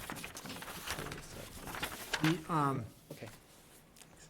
And I apologize if I missed this. We had the brick stoop, and you've got that area with it set back 11.7. I know it says here it's going to be a crawl space, a foundation, but that's also going to be finished space right there too, correct? We're talking in that, in this corner of the house, Mr. Sullivan? I'm looking at the plan, actually. Site plan? Site plan. Yes, so are you looking right here? Yes. Okay, that is going to be that is going to be the mudroom entrance into the house. Okay. Correct. I was just talking, that's what the first floor is going to be, so. Yeah, but on slab, Yeah. correct. Oh, Right here is on slab, isn't it? Below that's just an open space, it's a crawl space below. yeah, it's a crawl space The below. little crawl space, yeah, the crawl space, sorry, yeah. Not changing, looks like you're not changing the basement size. No, this is not a raise and replace, this is just selected additions, so what's down, that foundation is staying. Can I ask you, I mean, to Brian's original comments, I thought it was kind of interesting, the residential low density, but when you actually drive down the street and look at an aerial view, I doubt that there's any house on this street that meets the 40,000 square foot lot requirement. Does anyone know for sure? Oh, I have, no, the largest lot there is 18 and change. Right, so the any- entire street's non-conforming, right? Oh, it would be, yeah, it looks like it. I And have a also, On lot coverage as I'm sure well. on lot what about, coverage as well. just, what you raised an excellent point, I was gonna ask that. Yeah. Does anyone know what the lot coverages are in the adjacent properties? That's all. I mean, the building coverage, excuse me. We have not measured that. There are, as you can Just- see in the just arrow, one. there's some houses larger and smaller, but I don't know the answer to that. Yeah, no, I just think getting to the character of this just does not seem to me out of line with what's already on the street. There are homes there that are over 3,000 square feet. I don't have those counts, but there look to be some larger homes. If you look at the plan, it's basically, as far as on the ground level, squaring off some areas, as you pointed out. And going up on that one garage area, that's typically done. In fact, that's, I believe, what the Gale case was focused on, was going up, right? Yes, I So- believe it was. Yeah. Okay.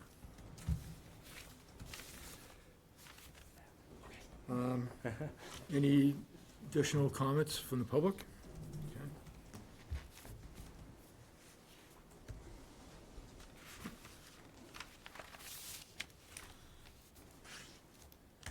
Are there simple things, I mean, like a bigger fence so you can't see the car that would be acceptable as part of conditions? I think between you and Mr. Sullivan, I think is a taller fence. That- Yeah. It could be either, it could be a wood fence, it could be vegetation, yes. You can't- That's something. No. That's not acceptable. I'm sorry, no what? Is vegetation, if you're going to do anything there, I'll drive, let's go put a car there and see how it looks. Because that's the reality, because We can't regulate views. that's not a view, it's, The car is a view. So having a car on the property at some location, I understand what you're saying, but can I then attach a special permit that you can't put a boat there, an RV, or no. anything of a certain size? Say, we can't, the board cannot stipulate vehicles and so forth that are on, there's no town regulation regarding this particular zoning that I'm aware of, that, and that's normally a neighborhood covenant more than anything, not, so if there's not already a covenant and a deed, I don't believe there's any jurisdiction of our board to restrict types of vehicles that are insured and roadworthy of being on the site. Okay? I'm not aware of that. Maybe somebody else is, but I'm not. Yes, ma'am. Yes, Katie Sullivan, Okay, 16 Colonial thank you. Way. Thank you very much. I really appreciate your attention at this late hour. No, it's fine. You know, we did offer a list of conditions in our letter, and we very much would like to work with the Longs on this, whether that's through a continuance or ironing some things out tonight.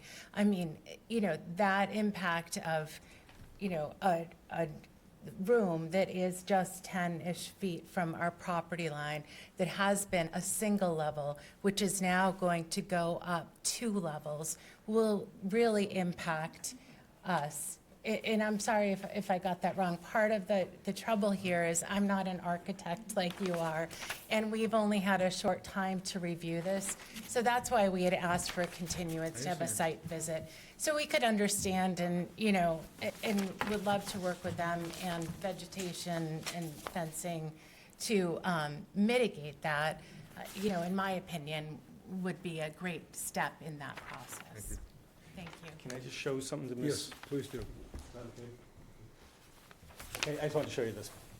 So just because that's to answer your question.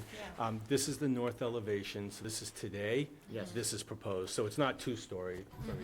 Just so you know. You are going up from there, and what you do is you have vegetation here, and that's underneath this roof right here. And so now you're gonna be going above So, that. thank you.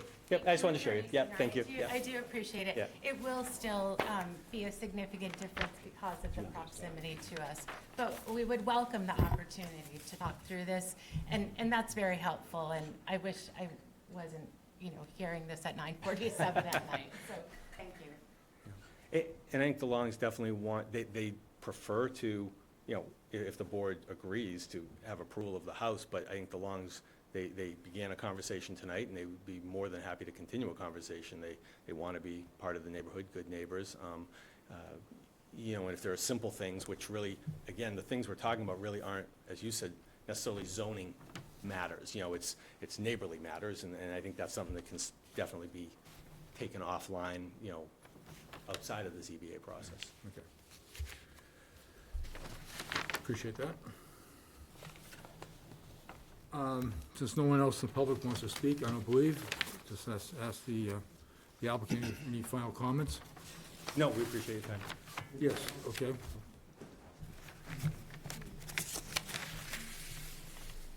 Thank you, Mr. Chairman. I'll be very No, brief. that's fine. Unlike the last application, the applicant didn't take plans to the neighbors and review them, so that's why there are so many questions. And there was a letter submitted by Peter Sullivan that did have a list of conditions. 3 of them had to do with parking during construction, which you already take care of. But maintaining a particular fence between those 2 properties at 6 feet, supplementing with some landscaping, and there is no real landscape plan in front of us here.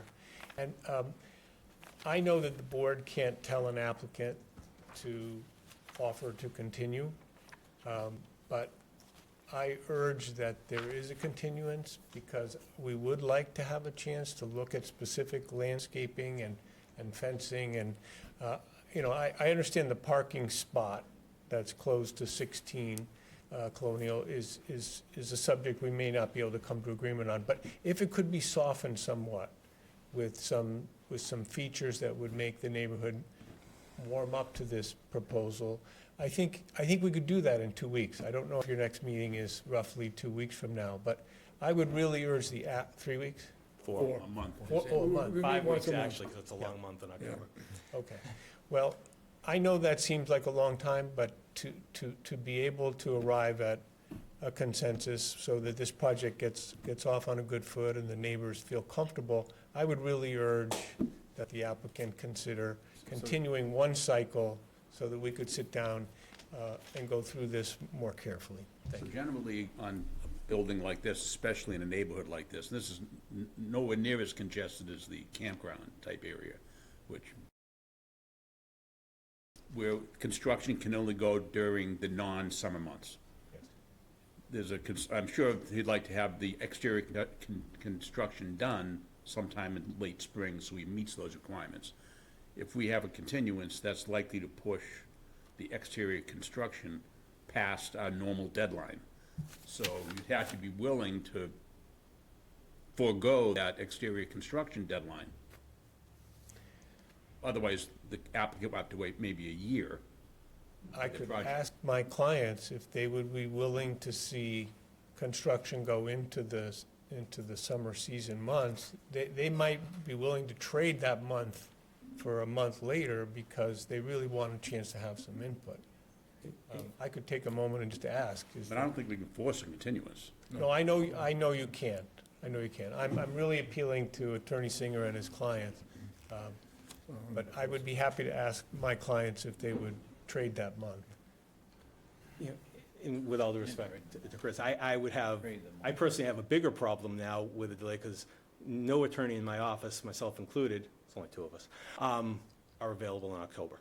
We're both going to be away for your meeting on October 30th or whatever that last Wednesday is. And so now all of a sudden, you're getting into November, and then you're getting to Thanksgiving. And so, you know, with all due respect, I think the conversation can continue, but if the board is willing to, again, you know, the things we're talking about mostly are softening, screening, the things that you mentioned.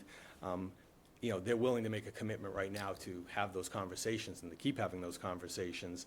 I do respectfully submit that when you look at the Gale case and you look at, you know, as you look at files and you look at this application, I don't believe this is substantially more detrimental. You know, when you look at the neighborhood and you look, as was said, you know, some of what's there.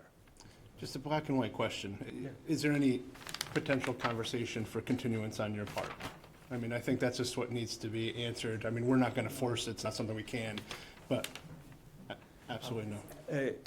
Unless the board is going to deny the project, I'll be very honest, it's late. You know, if the board's going to deny the project, then yeah, I'm probably going to say what choice we have. We don't want to have to go to court. Personally, I think the things that are being requested for the continuance really are not germane to the permit application. Right. You know, it's certainly, we would like neighbors to get along, and we would certainly like people to agree with each other's landscaping, but that's not something that's required under a building permit.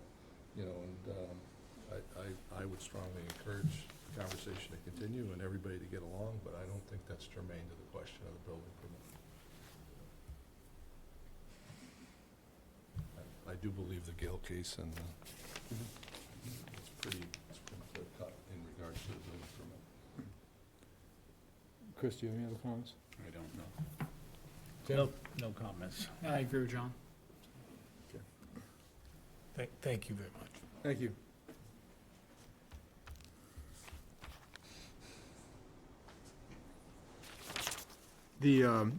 Just want to confirm information submitted.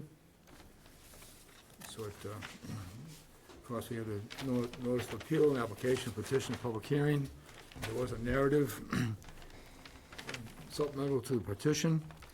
There was a long household renovation and additions plan, and I couldn't figure out a date on that one. The floor plan elevations or the site plan? The site plan I've got, it's the other plan. 6/27/24. Okay. That's this plan? The site, so the site plan and this on the same, both the same date? Correct, the site plan is 627 as well. I couldn't find it. It's tiny, small, but it's there. Okay, all Oh, yeah, right. I see it, yeah, it's there. And we also had the photo presentation.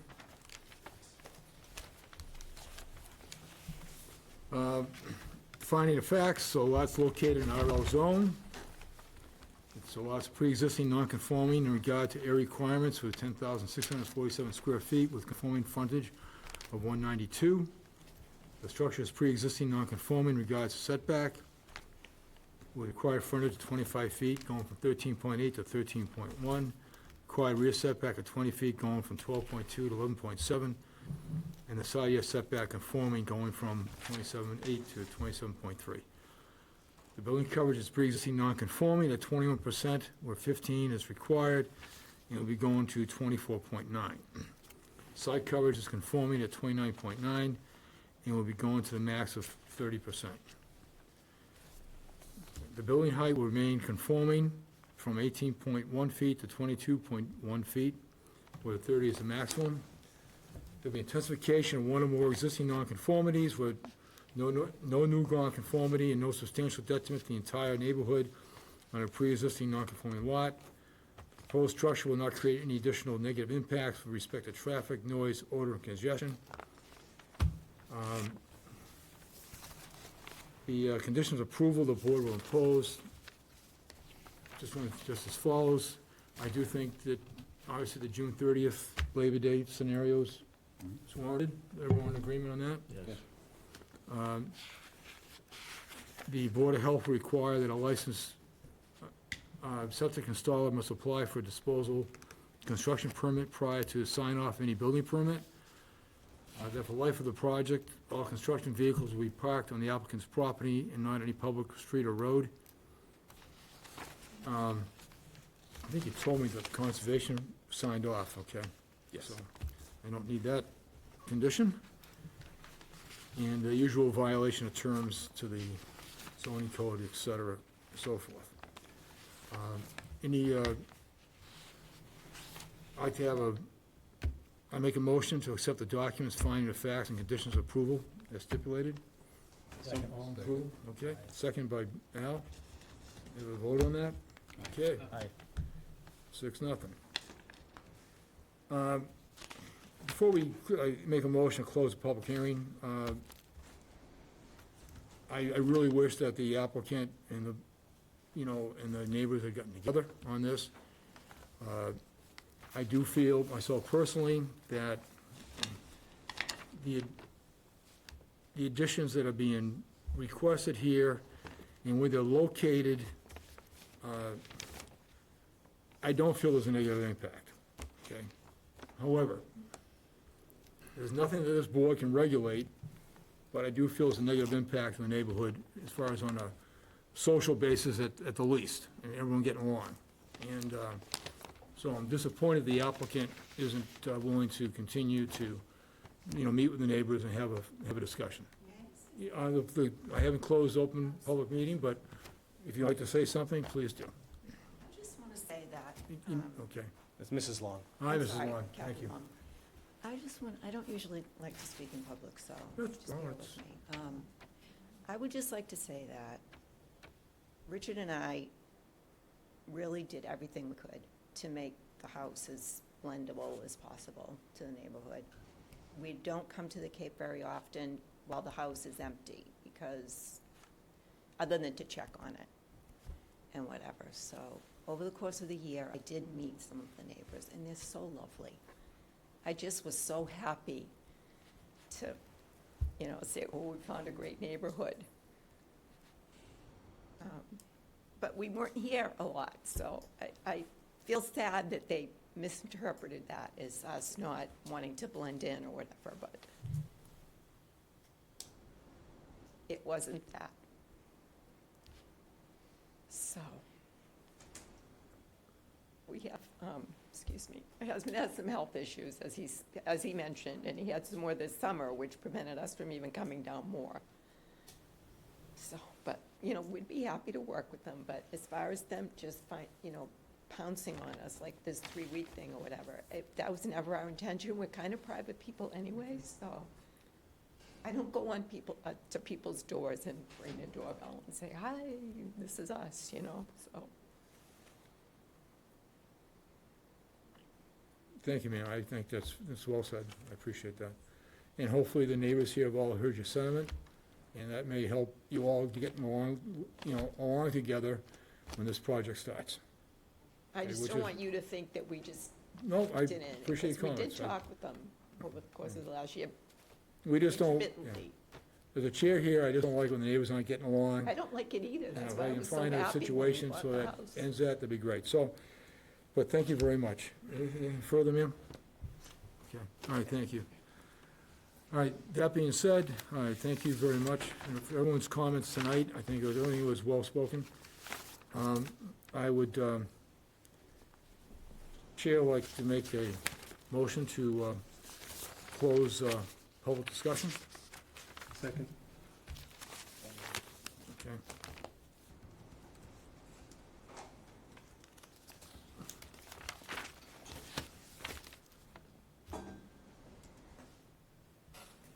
I'm sorry, who seconded it? Dave? All those in favor of closing the public hearing? Aye. Okay. Okay. Voting on this case, be Al, myself, Dave Nunnally, Chris Murphy, and John August. Any further discussion by the board? Okay. No.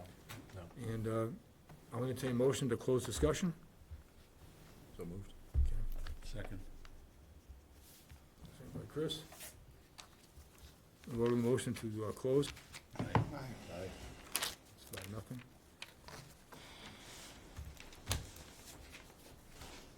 Okay. I'd like to have clerk read the a motion for this case. All right, case number 2024-25, Jessica D. Bradley, trustee for the Long Family Irrevocable Trust through their attorney, Andrew Singer. The owner of the property located at 10 Colonial Way, assesses map 15, parcels S7-8 in the RL zoning district. The applicant has been granted a special permit from 32554 non-conforming structures and uses in 325 attachment 2, table 2 area regulation of 325 attachment 3, table 3 height and bulk regulations to construct first and second floor addition on a pre-existing non-conforming single-family dwelling pursuant to the Howard zoning bylaws of 32554 Mass General Law, Chapter 48, Section 6.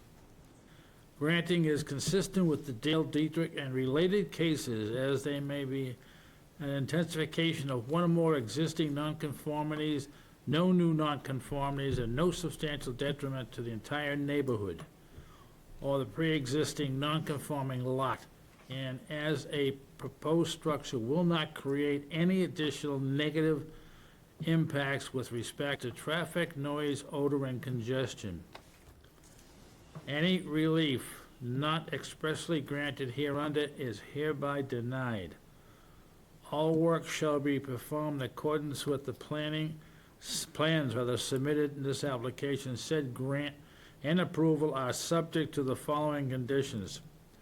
During the life of the project, there will be no demolition, exterior construction, or new landscape between June 30 and Labor Day of any year.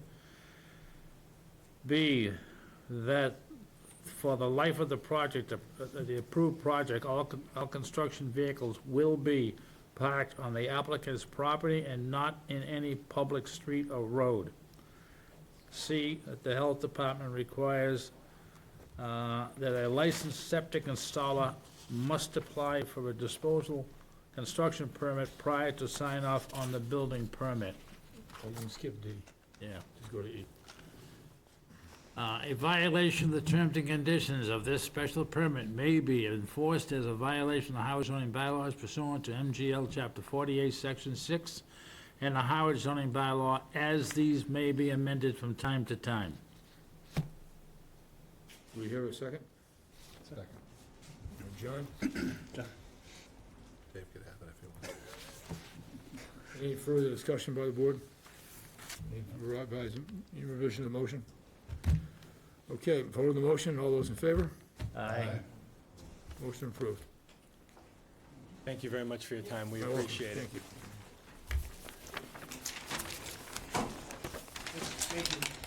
Hey, folks, appreciate you all being here tonight. Okay. So, gentlemen, I think of course, it's past 10 o'clock, but I don't,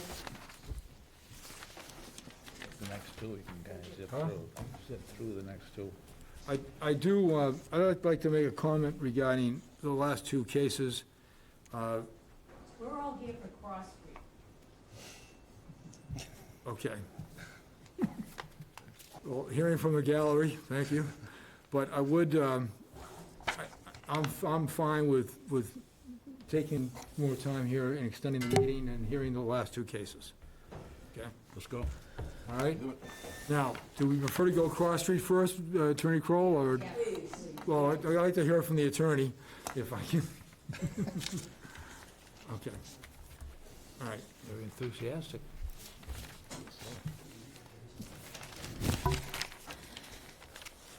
You just take a moment here, folks, I gotta just do a, you know what, I will do this tomorrow. I just want to note that the board hasn't voted to accept the request to withdraw for 23 Snow Inn. Oh, okay, we'll get to that real You wanna quick. do We'll get to these two, and then Yeah, we'll do the, okay. okay. Thanks for keeping us on track.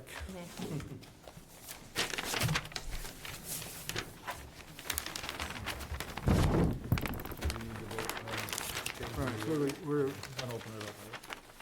yeah, so we're going to, Cross Street first. Yes.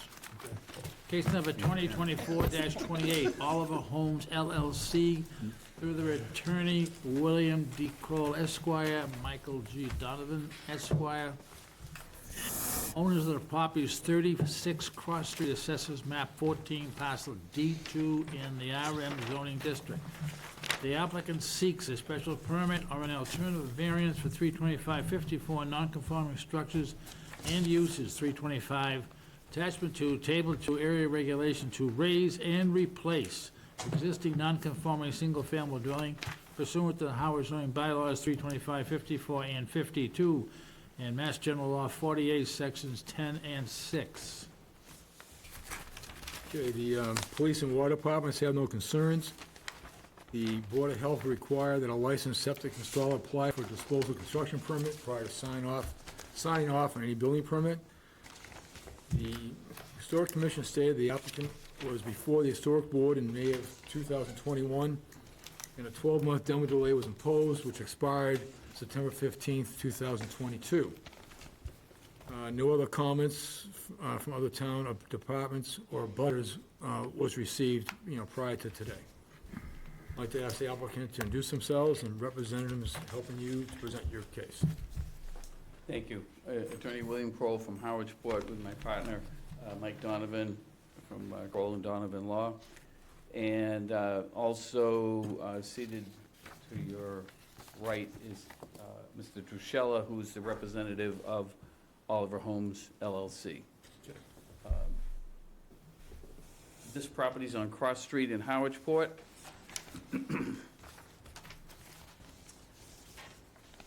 And we're requesting a special permit to demolish and replace the pre-existing non-conforming single-family dwelling as per the existing conditions plan dated August 13, 24, and the site and sewage disposal system design plan dated August 13, 24 by J.M. O'Reilly and Associates. In the building and elevation plans, pages A1-A5 dated August 15, 20. The lot is pre-existing, non-conforming as to area and frontage. The front setback is currently pre-existing, non-conforming at 18.6. As you know, it's a 25-foot minimum. Excuse me, talked too much on the long hearing earlier. The proposed dwelling will increase the setback to 25.5, so it's going to make it conforming, going from non-conforming to conforming. The northerly side setback and the rear setbacks will remain conforming. The northerly side is going from 26.7 to 22.3, so it's still conforming, 20 is the minimum. And the rear is going from 44.4 to 44.0. The southerly side setback is pre-existing non-conforming at 19.2. So under the Gale case, this board can allow us by a special permit to intensify an existing nonconformity, and we're looking to do so to have it be 9.1 feet from the southerly lot line. Why? Because we need room for the driveway to go to the rear to the existing garage, detached garage, which is not a pre-existing non-conforming single-family dwelling, so we can't do anything with that. We can't move that. We're not asking for any relief concerning that, but we want to be able to use it and have that driveway. Can you restate that again? I just missed that point. Okay. The existing garage is detached, so this Right. board has always considered that a detached garage to not be a pre-existing non-conforming dwelling, not part of it. If it was attached, then okay, but it's detached, so we're not seeking any relief concerning that garage. We're not doing anything to it. Correct. But we want to be able to get to it and use it, and we need that gravel drive to get to it from Cross Street, which necessitates, and it needs to be a straight shot and not come in and then make a curve to get into the, Oh, okay, because there's one there now, but you're saying it's existing now is not the straight shot that you want. Okay, all right, I understand. Okay, I was just missing that. Thank you. so to build the house, the desired house, we're seeking to move that house to the south from 19.2 to 9.1 on the southerly bound. But we're maintaining the conforming setback to the north at 22.3 without interfering with that driveway. And we're becoming conforming from Cross Street at 25.5. The building coverage is conforming at 12%. We would be increasing that to 17.6%, but that's still below the 20% max. The site coverage, we're going from 24.2 to 31.6%, but that's below the 35% max. So we're going to remain conforming with building coverage and site coverage. The building height will be increased slightly from 23.65 to 26 even. So the new construction will eliminate the nonconformity for the front setback from Cross Street. We're getting further back from Cross Street. It will not create any new nonconformities. It will intensify the existing nonconformity on the southerly side to 9.1 feet. And we would argue that the intensification of that nonconformity would not create a substantial detriment or result in a substantial detriment to the entire neighborhood. There would be no substantial increase in noise, fumes, odors, traffic congestion, or the like. It would not create a nuisance. And as you know, the Gale case standard is not that it's a detriment to perhaps the butter on the south, for example, that is coming 10 feet closer. It has to be a substantial detriment to the entire neighborhood, not just an immediate abutter or one or two, but the entire neighborhood, and not a slight detriment, but a substantial detriment. And we would argue that we're enhancing the value of the homes in the neighborhood by demolishing and replacing this older home, and would ask that you grant the special permit this evening. Thank you. Thank you. Dave? No questions.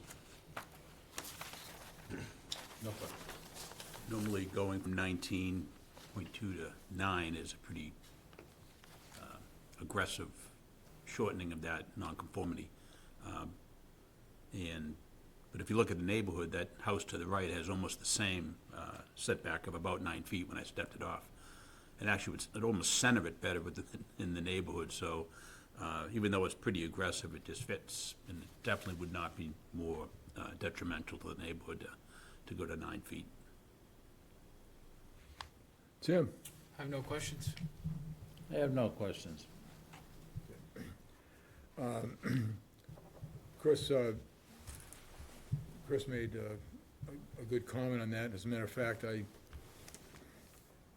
besides driving the neighborhood, and I actually went to the building department and looked at lots throughout the whole thing, and there are some lots in the immediate area which are less than 9 feet.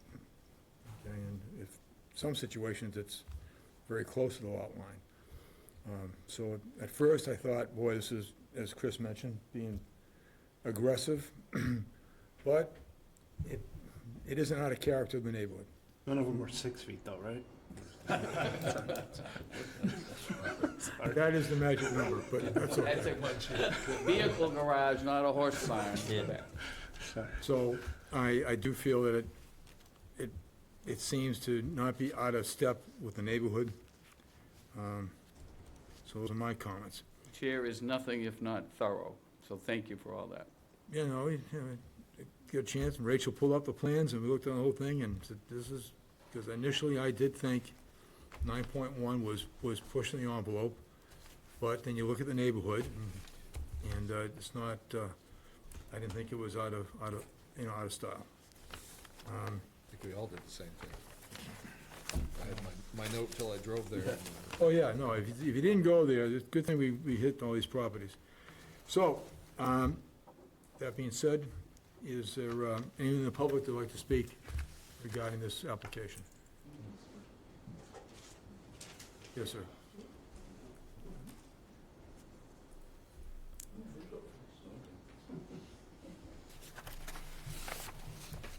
And if you just could identify yourselves, and thank you for coming tonight, and sorry you had to wait so long. No, not a problem. Thank you very much. My name's William Hawley. I live at 45 Cross Street in Harwichport.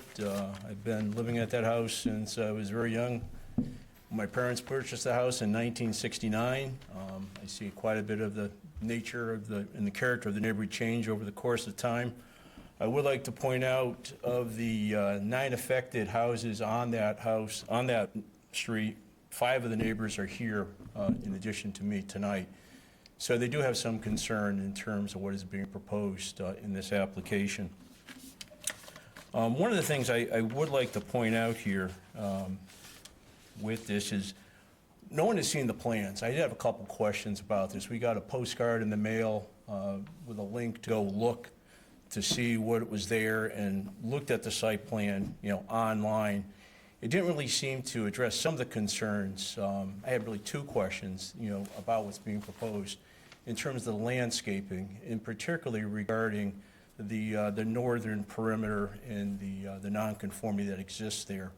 Attorney Crowell just mentioned that they are moving, I believe, the house foundation 4 feet to the north in order to access the detached garage for the driveway. When you look at the plans of what is existing there, they show a hedge, and there also is a tree, an oak tree that is there. They're not shown on the proposed plans. I'd like to know what happened there. What are they doing? And the reason I bring that out in particular, with respect to the tree, is, in my understanding, those trees were planted as part of a townwide beautification program in 1945. All the oak trees that sort of line Harwich and Cross Street in that neighborhood were planted by the town, by the tree warden, a fellow by the name of Cahoon, I believe his name was. I noticed, in fact, my neighbor across the street, who can't make it tonight, Elliot Swift, just celebrated his 91st birthday, was born in that house, and he said it was his uncle who actually planted these trees. We had 2 of those trees in our yard. A tornado took one down. So there is a tree here. I don't know if this tree is proposed to be taken down, or is it going to be retained? But I do think the fact that the town invested money in those trees, I know they don't claim any responsibility to take care of those trees now, because we do that ourselves. But I think there was an intent on the part of the town going that far back that they had some concern about the beauty of the neighborhood, and will this be impacted? I know you talked great about the Gale case and the substantial impact, and most of that has to do with structural nonconformity in that particular case. This, I think, has more to do with the overall character of the neighborhood and also potentially with the use of the neighborhood may be. Here we're talking about the use of access to the garage. 4 feet, is it that much of a detriment to move it around? I don't know, in terms of getting to that garage. That's a question I had. The other question I had, and like I say, having lived in the neighborhood for so long, you see a lot of changes in the neighborhood. The character of the neighborhood has changed. One of the things that's very, of high concern in Harwich is affordable housing. People that live here year-round, go to school here, can their kids live here? Can families live here? And when you look at the neighborhoods that have changed, a lot of the people that own the homes have lived here year-round, or else they bought the homes and they reside in the homes. Sometimes they have to rent the homes to afford to live there. But you don't really see people in these homes who do not live in these homes. And I guess that's a question I have. I guess, do the members of Oliver Homes LLC, do they plan to live in the home at all during the 12 years, or is this purely an investment? And the reason I bring that up, because when you look to the special permits and what the application proposing, it talks, one, about not only nonconformity of structures, which council has raised and which is there, but also nonconformity of uses. And I don't think that was addressed at all. And I looked at this zone. It's an RM zone, residential use. And so when you look at, particular zoning of residential use, RM zone, it says specifically permitted use by right is a single-family dwelling. And that's my question. Is the owner of going to occupy this property as a single family? Are they going to be a family living in this house?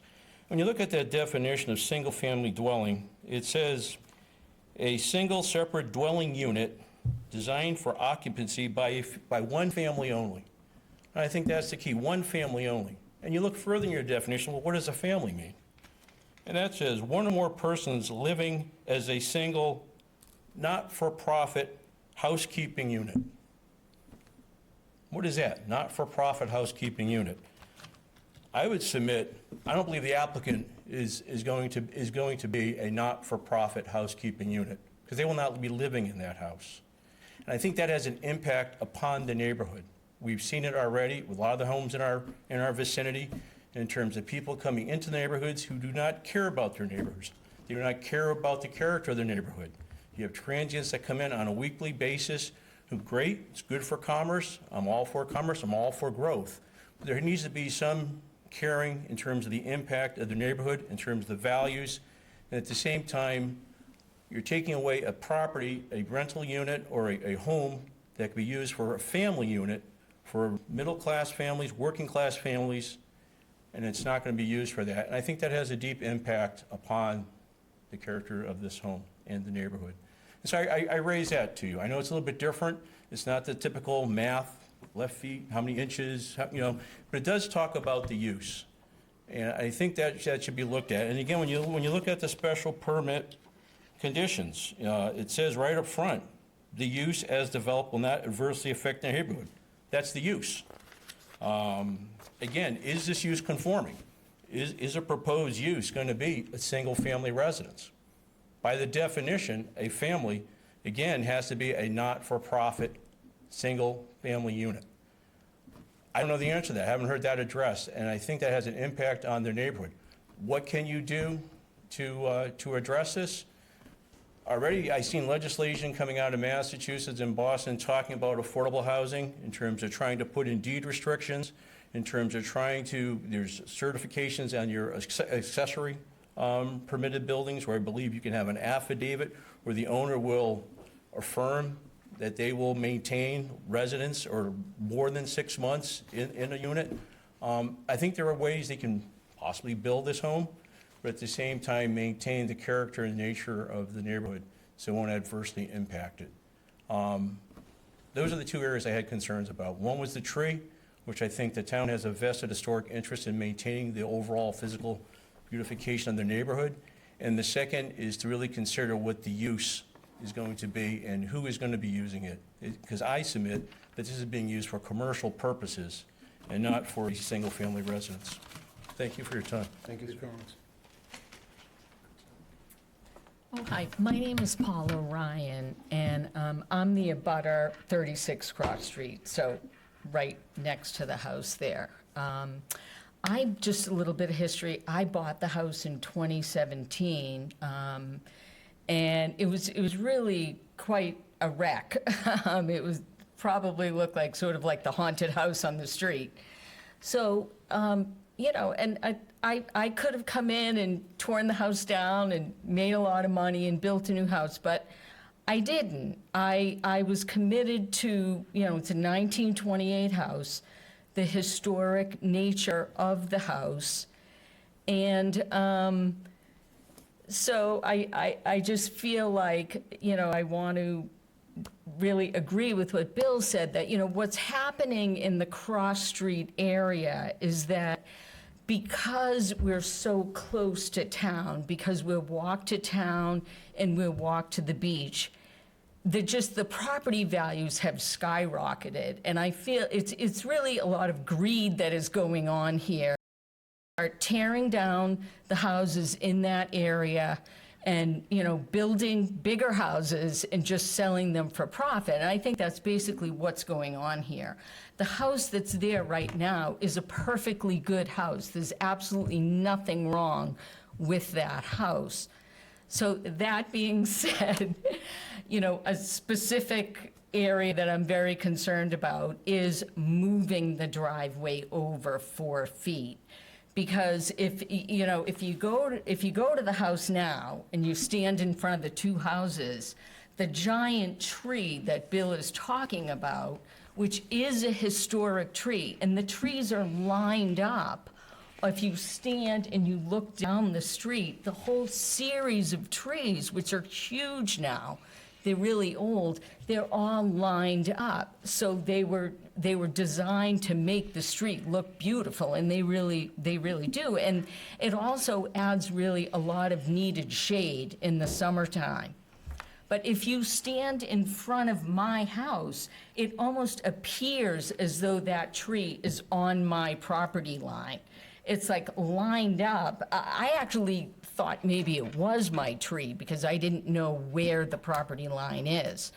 So, you know, my house is fairly wide.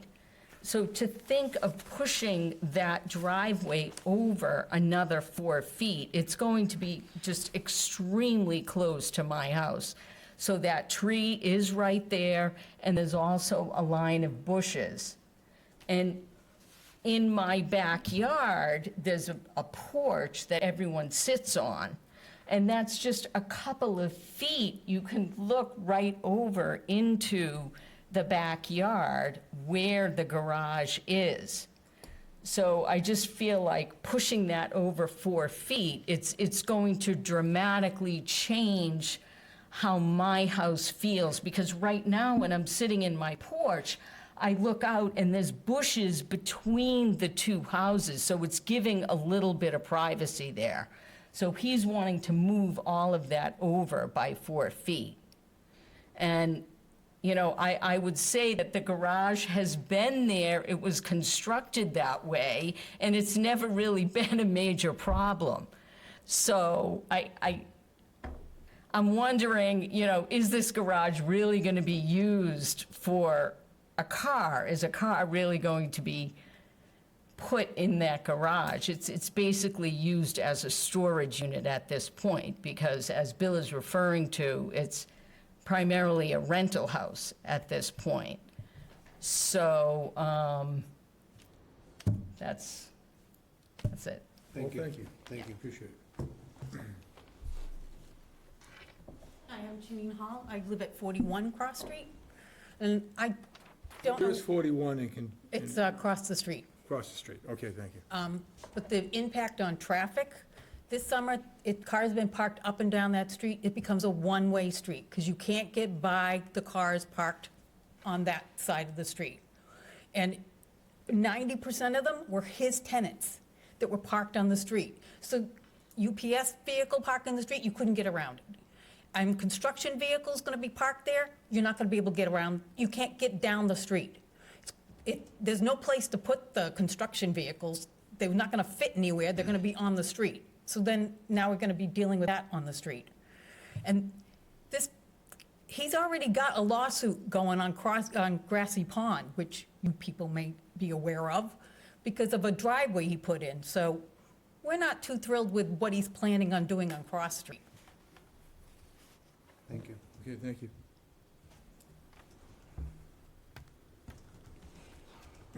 Is there anyone else in the public that would like to speak to this?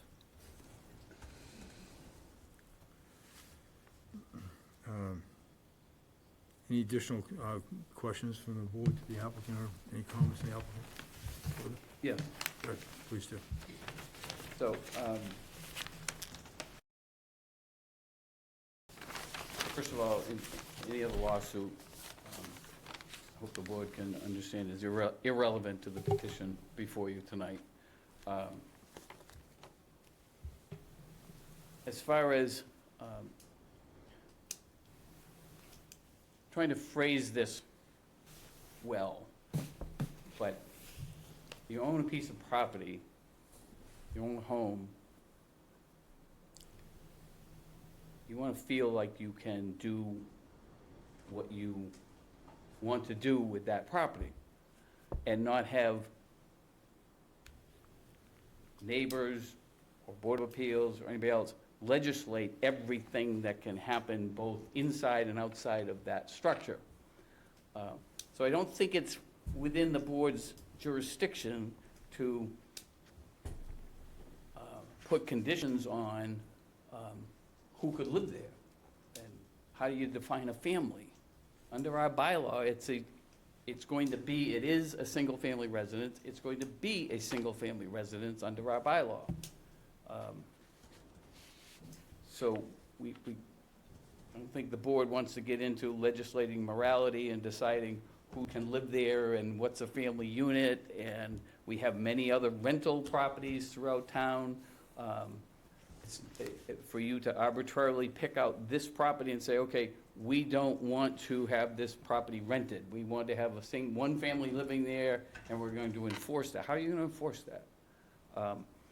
There's no need to, because you're allowed to rent your property. Look at all the homes on Cape Cod and Harwich that are rented seasonally by the week in the summer. As far as traffic is concerned, some of it could be the stroll, some of it could be George's Pizza, some of it's just there's too many people now. To put it all on this house, I think is unfair. But as far as during the building process, yes, you're going to impose your usual restriction. You can't park any of the vehicles, construction vehicles on the lot. So we're not going to be engaged in substantial demolition or landscaping from June 30 to Labor Day with your usual restriction. As far as trees and hedges, again, it's the applicant's property, and he should be able to landscape it the way he chooses to. He's still, when one of the neighbors was saying it's going to be right close to our property, it's still going to be more than the 20-foot setback. It's going to be 22 feet. So he's not coming any closer on that side. And you can't legislate what he does, what they do with their garage, whether they store it use it for storage or for vehicles. It's not a condition that I think you could impose on this property. So I understand the neighbor's concerns. Does any of that rise to the level of being, of substantially altering the character of the neighborhood? I would say not. Is it a substantial detriment to the neighborhood? Again, if this is an older house that's seen a lot of wear and tear over the years, it's going to build a brand-new house that's going to enhance everybody's property values. If they sell it and make a profit, it's a free country, that's free enterprise. That's how we all make a living, most of us around here. We live off of people coming here and buying second homes and visiting in a destination neighborhood. So I don't think that in the past, you haven't gotten into saying, well, you can't cut down that tree, and you can't cut down that hedge, or you have to put up arborvitaes. You've steered away from those types of conditions because you can't enforce them. So all of that being said, I respectfully disagree with the neighbors that this would be, I don't think it would be a substantial detriment to the entire neighborhood. Thank you. And can I just ask, because they brought it up, is the tree coming down? I mean, that's the question they had, and we can't enforce it, but just out of communication to the neighbors. That defer to the representative for Mr. Druschella. Best answer I can give you is yet to be determined. I'm not saying it isn't, I'm saying it is. Thank you. Yes, it is, sir. You may address the board again. Thank you. I appreciate it. With respect to the tree, I agree. I mean, I believe in landowners' rights. I believe people should do what they want to do to their property. I'm 100% with that, no issue. The question I raise, again, for the board's consideration, were they aware that the town planted these trees in the 1940s along with the rest of the trees in the neighborhood to provide a sort of a canopy down the road? So there was some consideration being made. This is not just a tree that grew. This was an affirmative step the town made to beautify the neighborhood. If this house was built and if this tree was impacted, that would have an adverse effect upon that original purpose. That's, I submit for your consideration, and should be considered either, there should be a stipulation to retain that tree or maybe move the setback. So you can put conditions on your approval. It's in your regulations. To the second question about legislation and the like, again, I don't like people legislating. I'm for free enterprise, trust me. But regarding the definition of family, that comes from that's in your code. Sir, I'm going to stop you on that. We're not going to get in discussion as to what is a family. The board involvement here is it's a single-family house. We are not,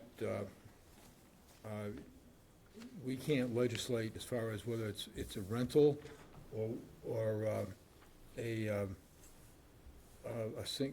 family who owns a house. No, I understand that, sir. I understand. I agree. So That's not what I'm saying. Maybe you misunderstood. What I'm saying is I am questioning the use. This says residential use. And that's what it is And you right look at now. the words in residential use, they use a defined term in your code which specifically refers to single-family dwelling, a defined term. If you look at it, you could read it. And it says a single-family term consists of the occupancy of only one family. The word family is also defined in your code. I didn't make this up. I'm not asking you guys to create, moral, situations of what a family is. It's in your existing code. All I'm saying, when you read that existing code, it says it should not include, it should only be one or more persons living as a single, not-for-profit housekeeping unit. Now, we can debate what a housekeeping unit is, but that definition is in your code and specifically says a not-for-profit. So again, I submit that's the definition of what a residential use is. The question that hasn't been addressed, is it going to be used as a residential use per those definitions of what a family is stated for already in your code? I didn't make this up. I read it there this afternoon. So that's all I'm asking is that should be addressed. And if that's not to be addressed, going to be agreed to, it should be stipulated that that in fact is the case and that's adhered to. That's all I'm asking. Those are the way it was legislated. Thank you. Thank you. Jay? Thank you. I don't think you have to impose any conditions or stipulations that the owner, everyone has to abide by the zoning bylaw. I don't think you need to put in a condition that you have to abide by that. This is going to be constructed as a single-family residence. Correct. In accordance with the building code, period. As far as the tree, Mr. Holly has very eloquently made his point, and Mr. Duchel has said it hasn't been determined yet, but will certainly ask the owner to take that into consideration. The tree may have been planted by the town, but if it was planted on private property. So it's not for the town now to say you can't cut that tree down. And it's not subject to conservation restrictions, so the Conservation Commission has no jurisdiction. So you can certainly take it into consideration, but I don't think we should be obligated to leave the tree or the hedge or any other landscaping aspect of the property. Okay. Very quickly. I mean, you're saying that, there's no obligation for the town to protect the tree. Well, where is the obligation for the town to grant the variance? Why should he be given, extra square footage? So that's. Thank you. I would really like to close this. Go ahead, sir. I'm just going to address Thank you. what he said, talking about being built in a way that's structurally for residential uses. Again, when you look at the special permit exception process and approval, it not only addresses structural nonconformity, it also addresses nonconforming uses. I'm addressing nonconforming uses. That's my concern, is the nonconforming use, not the structural nonconformity, but the No one is nonconforming requesting use as a residence. Right, sir.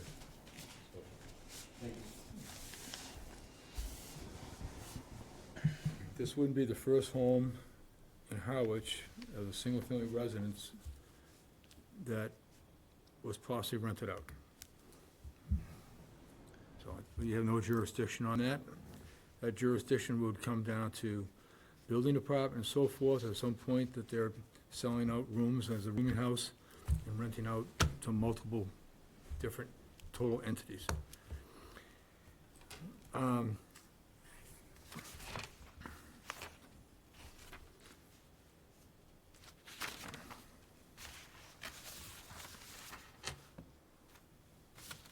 Okay, I just want to go over the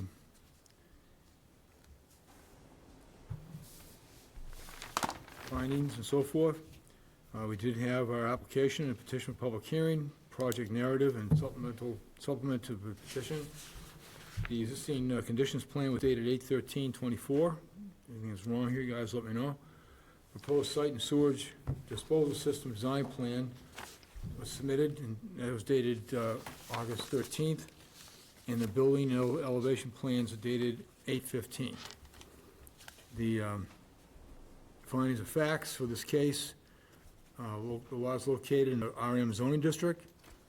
The lot area and frontage of the pre-existing non-conforming with area of 8544 square footage and frontage of 70 feet. Structure is pre-existing non-conforming in regards to southerly side setback going from 19.2 to 9.1.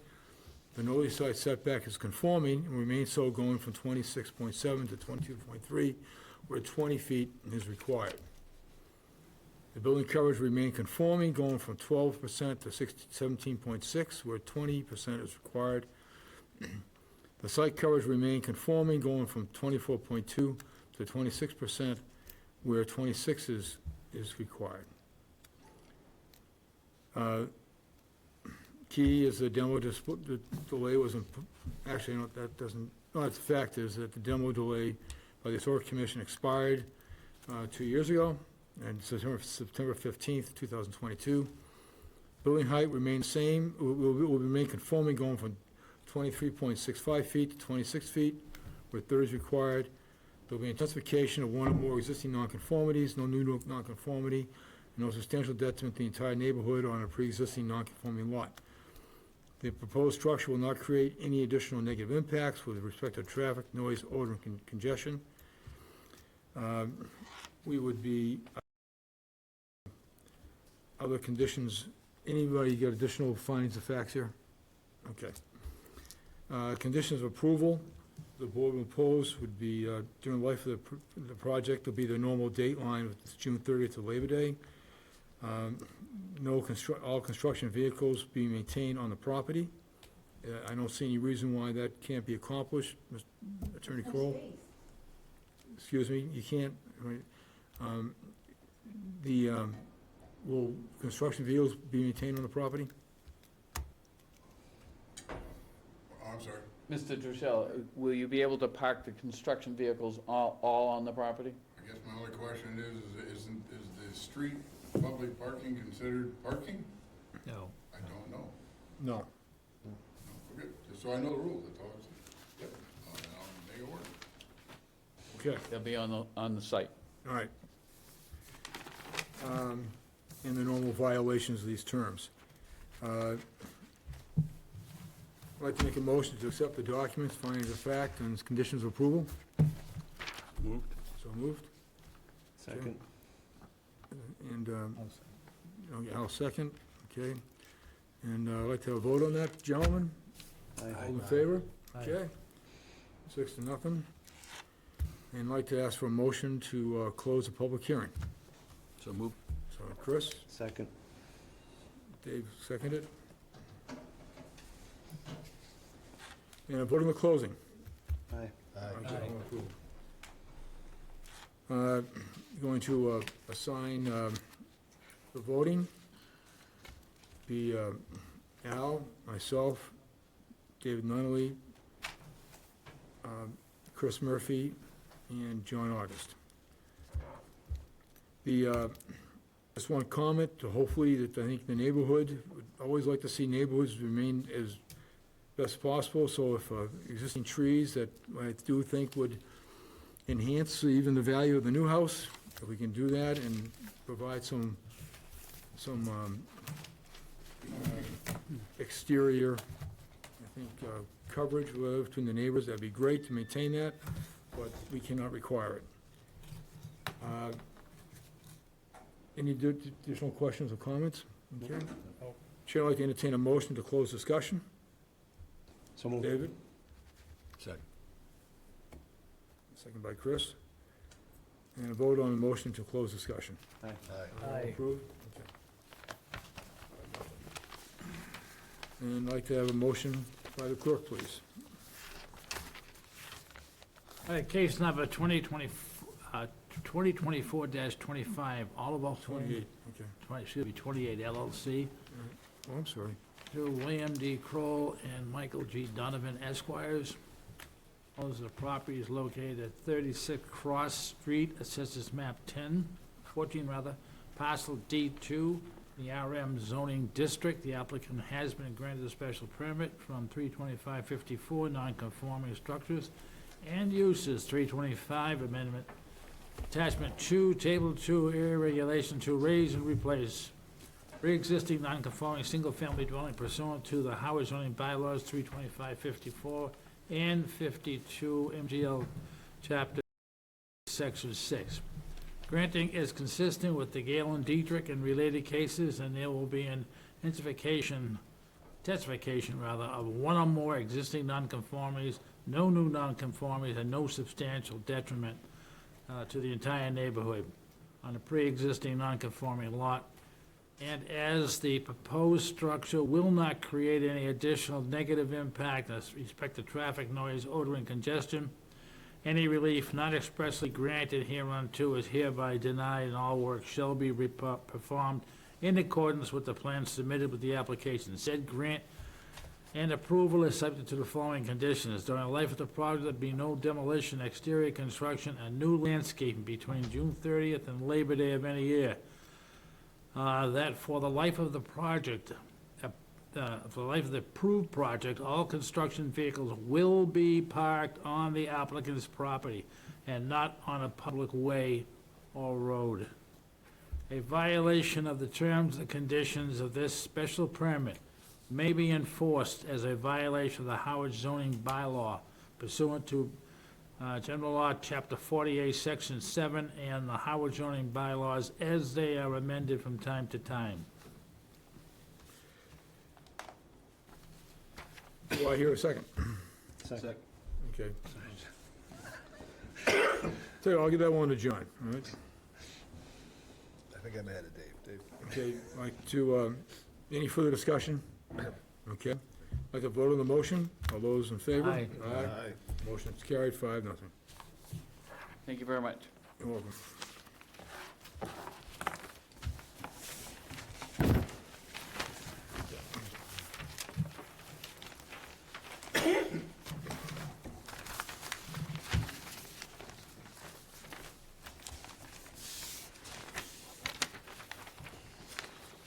Okay, let's, guys, you mind us knocking off the last one? You all okay with that? In spite of the fact that the attorneys here did not order coffee for us, we'll still continue. I just Second want to, consecutive month. it's, That will be duly noted, by the way. by the way, just real quick, there's been a motion for 23 Snow Inn Road, and I did not cover it. We need to just take a quick vote that we're going to accept. I am writing, this is from Attorney Singer. Yep.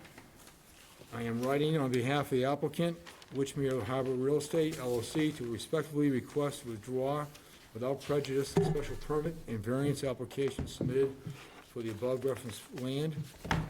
This is 23 Snow Inn Road, Howardsport, and scheduled to be heard on the board on September 25th, 2024.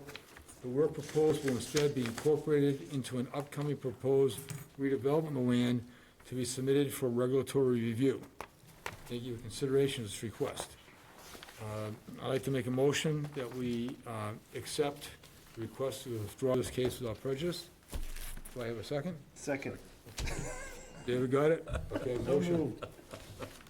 Motion by the chair, second by Dave. Tim, you gotta speak up in these seconds. You haven't heard from you all night on seconds, okay, so let's get, I wanna get a second out of you in the next meeting. Did we vote? Oh, there you go. See, this is why we have all these guys involved. All those in favor? Aye. Aye. Okay, now it's 6-0. We're on a roll.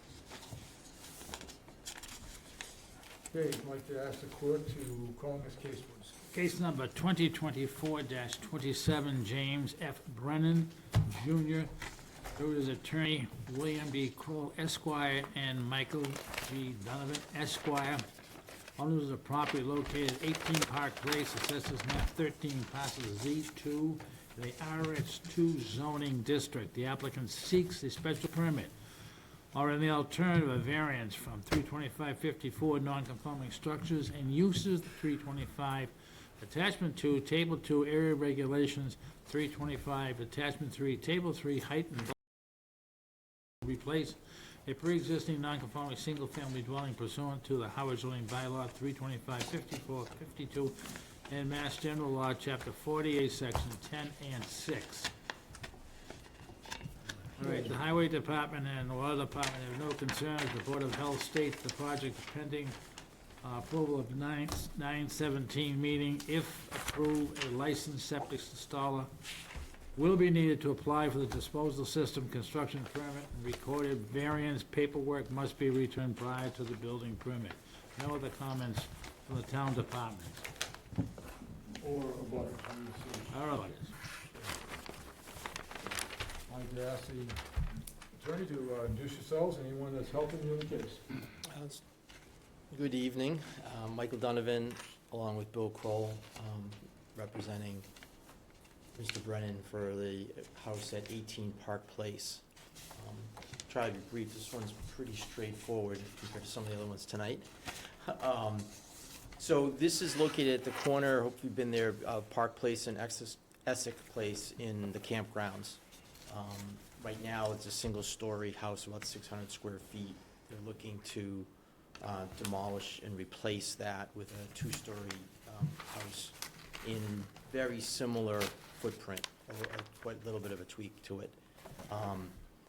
And as most of the houses are in the campground, it's non-conforming in almost every way. So the lot size and the frontage are non-conforming, will stay so. The setbacks, because it's on a corner, there's 2 front setbacks. On Park Place, it's at 8 feet now, it's gonna stay at 8 feet. On Essex Street, it's at 3.4, and that's gonna increase a bit, so it's gonna move it back to 5 on that setback. The westerly setback actually is at 19.8, non-conforming. That's gonna be moved to the east, so it's actually gonna turn non-conforming into conforming, because it's gonna be 22.5. So the house is shifted a little bit towards Essex Place, in large part to be able to put the septic in on that western area. And then the northerly setback is currently 8.8. That will be made a little bit better at 9.5. The site coverage is currently 48.1. The max is 35, so it's over. It's gonna actually decrease a little bit to 47.6. And the conforming coverages are the building is at 23%, there's a 30% max here. It's gonna go to 29.9, so it's gonna increase the building coverage, but it's still below the 30% maximum, so it will stay conforming. The heights, as I said, is 1 story is 15.6, and that's gonna go up to 29.75, so it will, again, it will stay, it will increase but stay conforming. So what we end up looking like is we've got no new conformities. We've got a change of 1 non-conformity into a conforming setback. And then it's increasing the setbacks on Essex Street and the northerly setback. And then the other front setback on Park Place is remaining unchanged. So why we're here because of that second story. That's an intensification of the pre-existing non-conforming structure, because there's putting a second floor where there's not now, and some portions of that second floor are within that non-conforming portion of it. And we would submit that there's no substantial detriment to the entire neighborhood, given what's being proposed here. It's mainly just a second story on very similar footprint. In fact, we've changed the footprint in such a way that it's actually made some things conforming, not changed others. For those reasons, we'd submit that this is appropriate under the Gale case and prior cases of this board to approve for a special permit. Thank you. Any questions? I have no questions. No questions. No questions. No questions. No questions. Actually, I didn't either, spend a little time down there. I think it's gonna be this qualifies under the guidelines of the Gale and Dietrich cases, in my opinion. And I think that the new dwelling there is gonna fit in just fine in the neighborhood, and certainly there's no, this needs to be a razor in place. I looked at the roof, and I can't imagine if he might be getting stuff falling through, he's taking a shower. Okay, so time to go.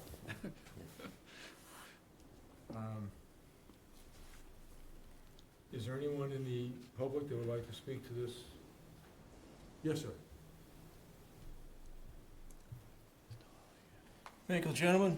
Ma'am, William Hawley, 45 Cross Street again. I'd like to speak in favor of this application. I reviewed it. I'm familiar with the property. I'm actually familiar with the applicants. I believe they've addressed the non-structural nonconformities as well as the use, which I believe is consistent with a single-family residence. So, as the only member of the public, I think it's keeping in character with the neighborhood as well, because, you know, the intensification of the second story, I think, is properly conformed for that proper use. Thank you. Well stated. Thank you for your input. Appreciate it.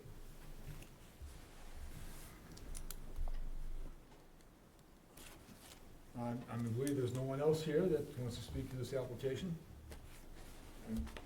Okay, no. Any additional questions for the applicant or members of the board? No. Nope. Okay, so, just to confirm, on the documentation, with the appeal and application petition for public hearing, for the project narrative and supplement to the petition. Got a proposed site plan dated 8/18 and existing conditions dated 8/13. And new house drawings dated 8/16. We're on a roll here. Yep. Finding of facts, lots located in the RH2 zoning district.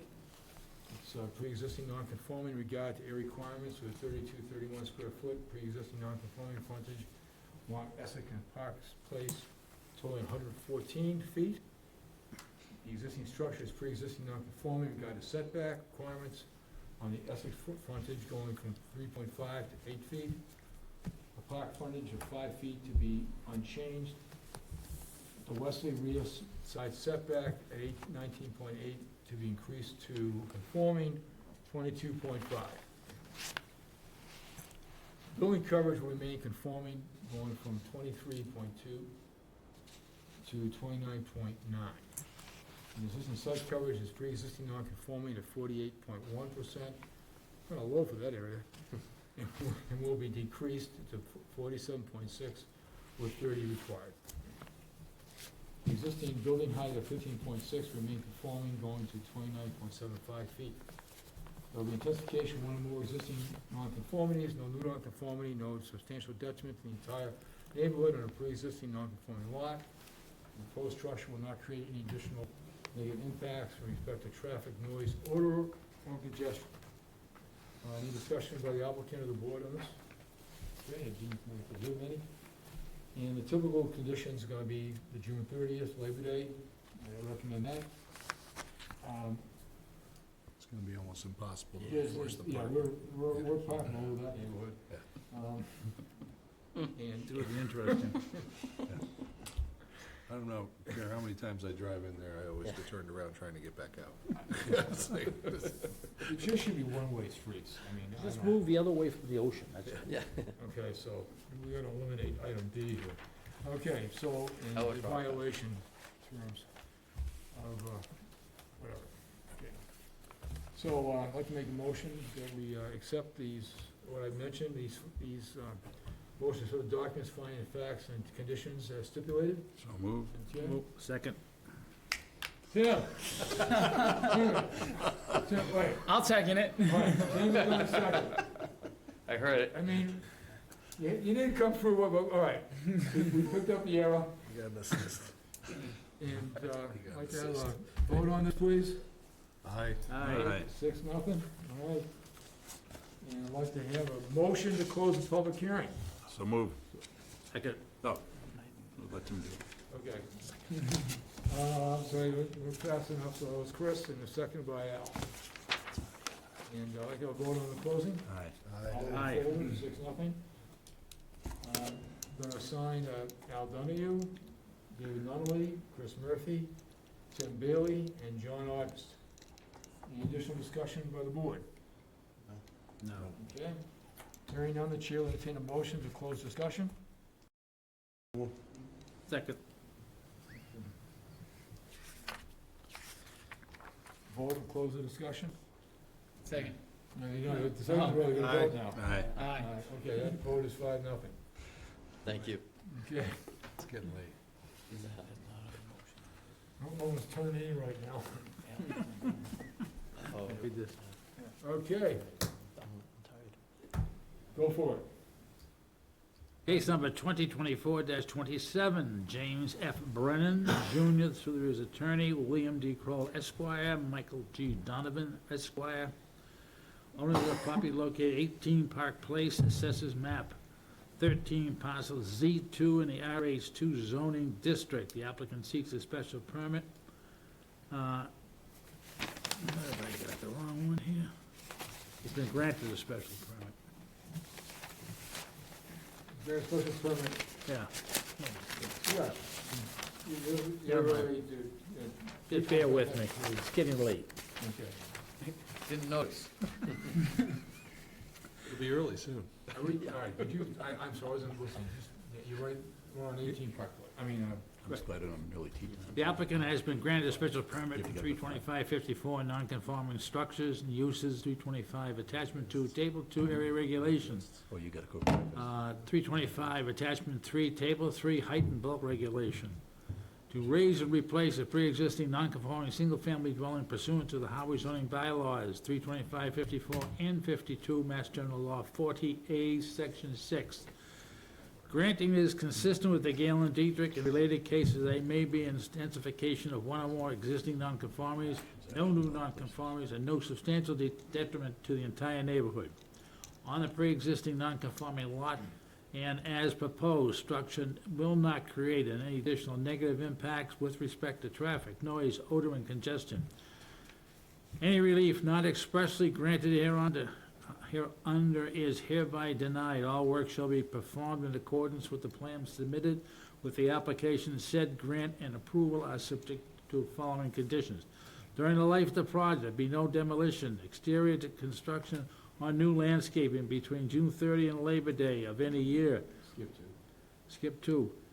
A violation of the terms and conditions of this special permit may be reinforced as a violation of the Harwich zoning bylaw pursuant to General Law, Chapter 40A, Section 7, and the Harwich zoning bylaws, as these may be amended from time to time. Do we have a second? Second.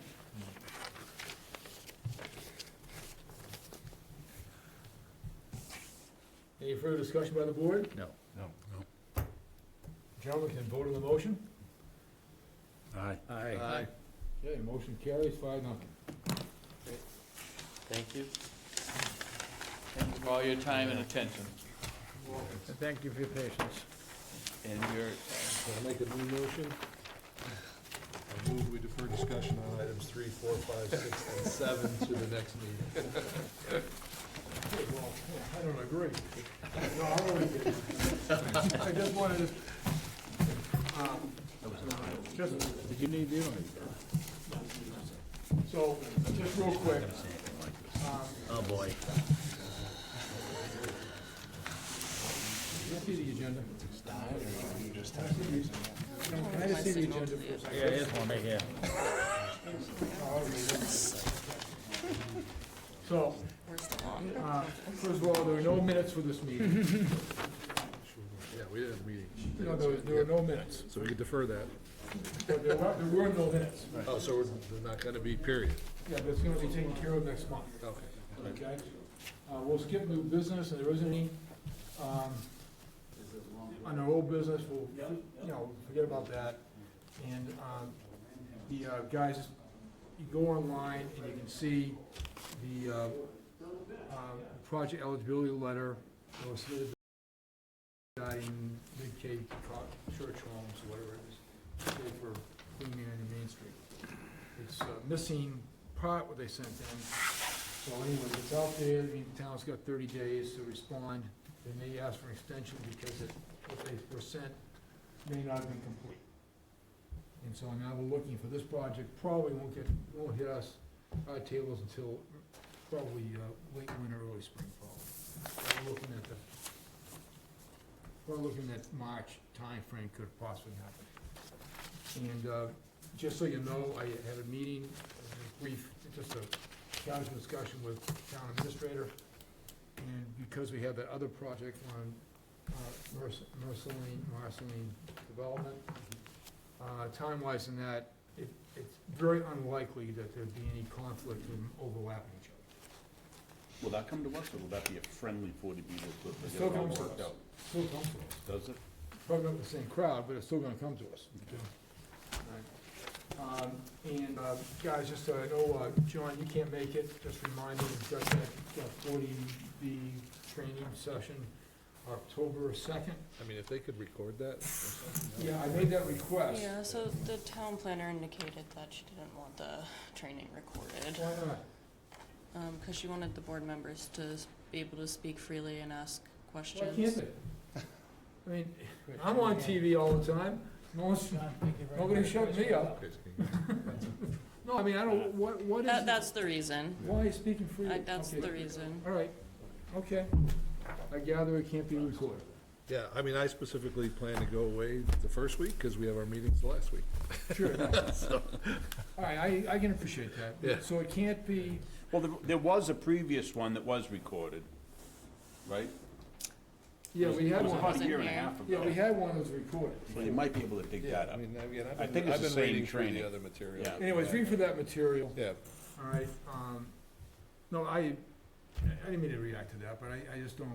It was I feel just not my similarly. I guess decision. She feels there's perhaps people on other boards that don't want to speak, because we can't during that meeting It's not discuss gonna a get case. recorded, right? We can't discuss a case. That's fine. It's not gonna get recorded. No, it can get recorded. Okay. I'll entertain a motion to adjourn. So moved. Okay, Second. okay. Aye. Aye.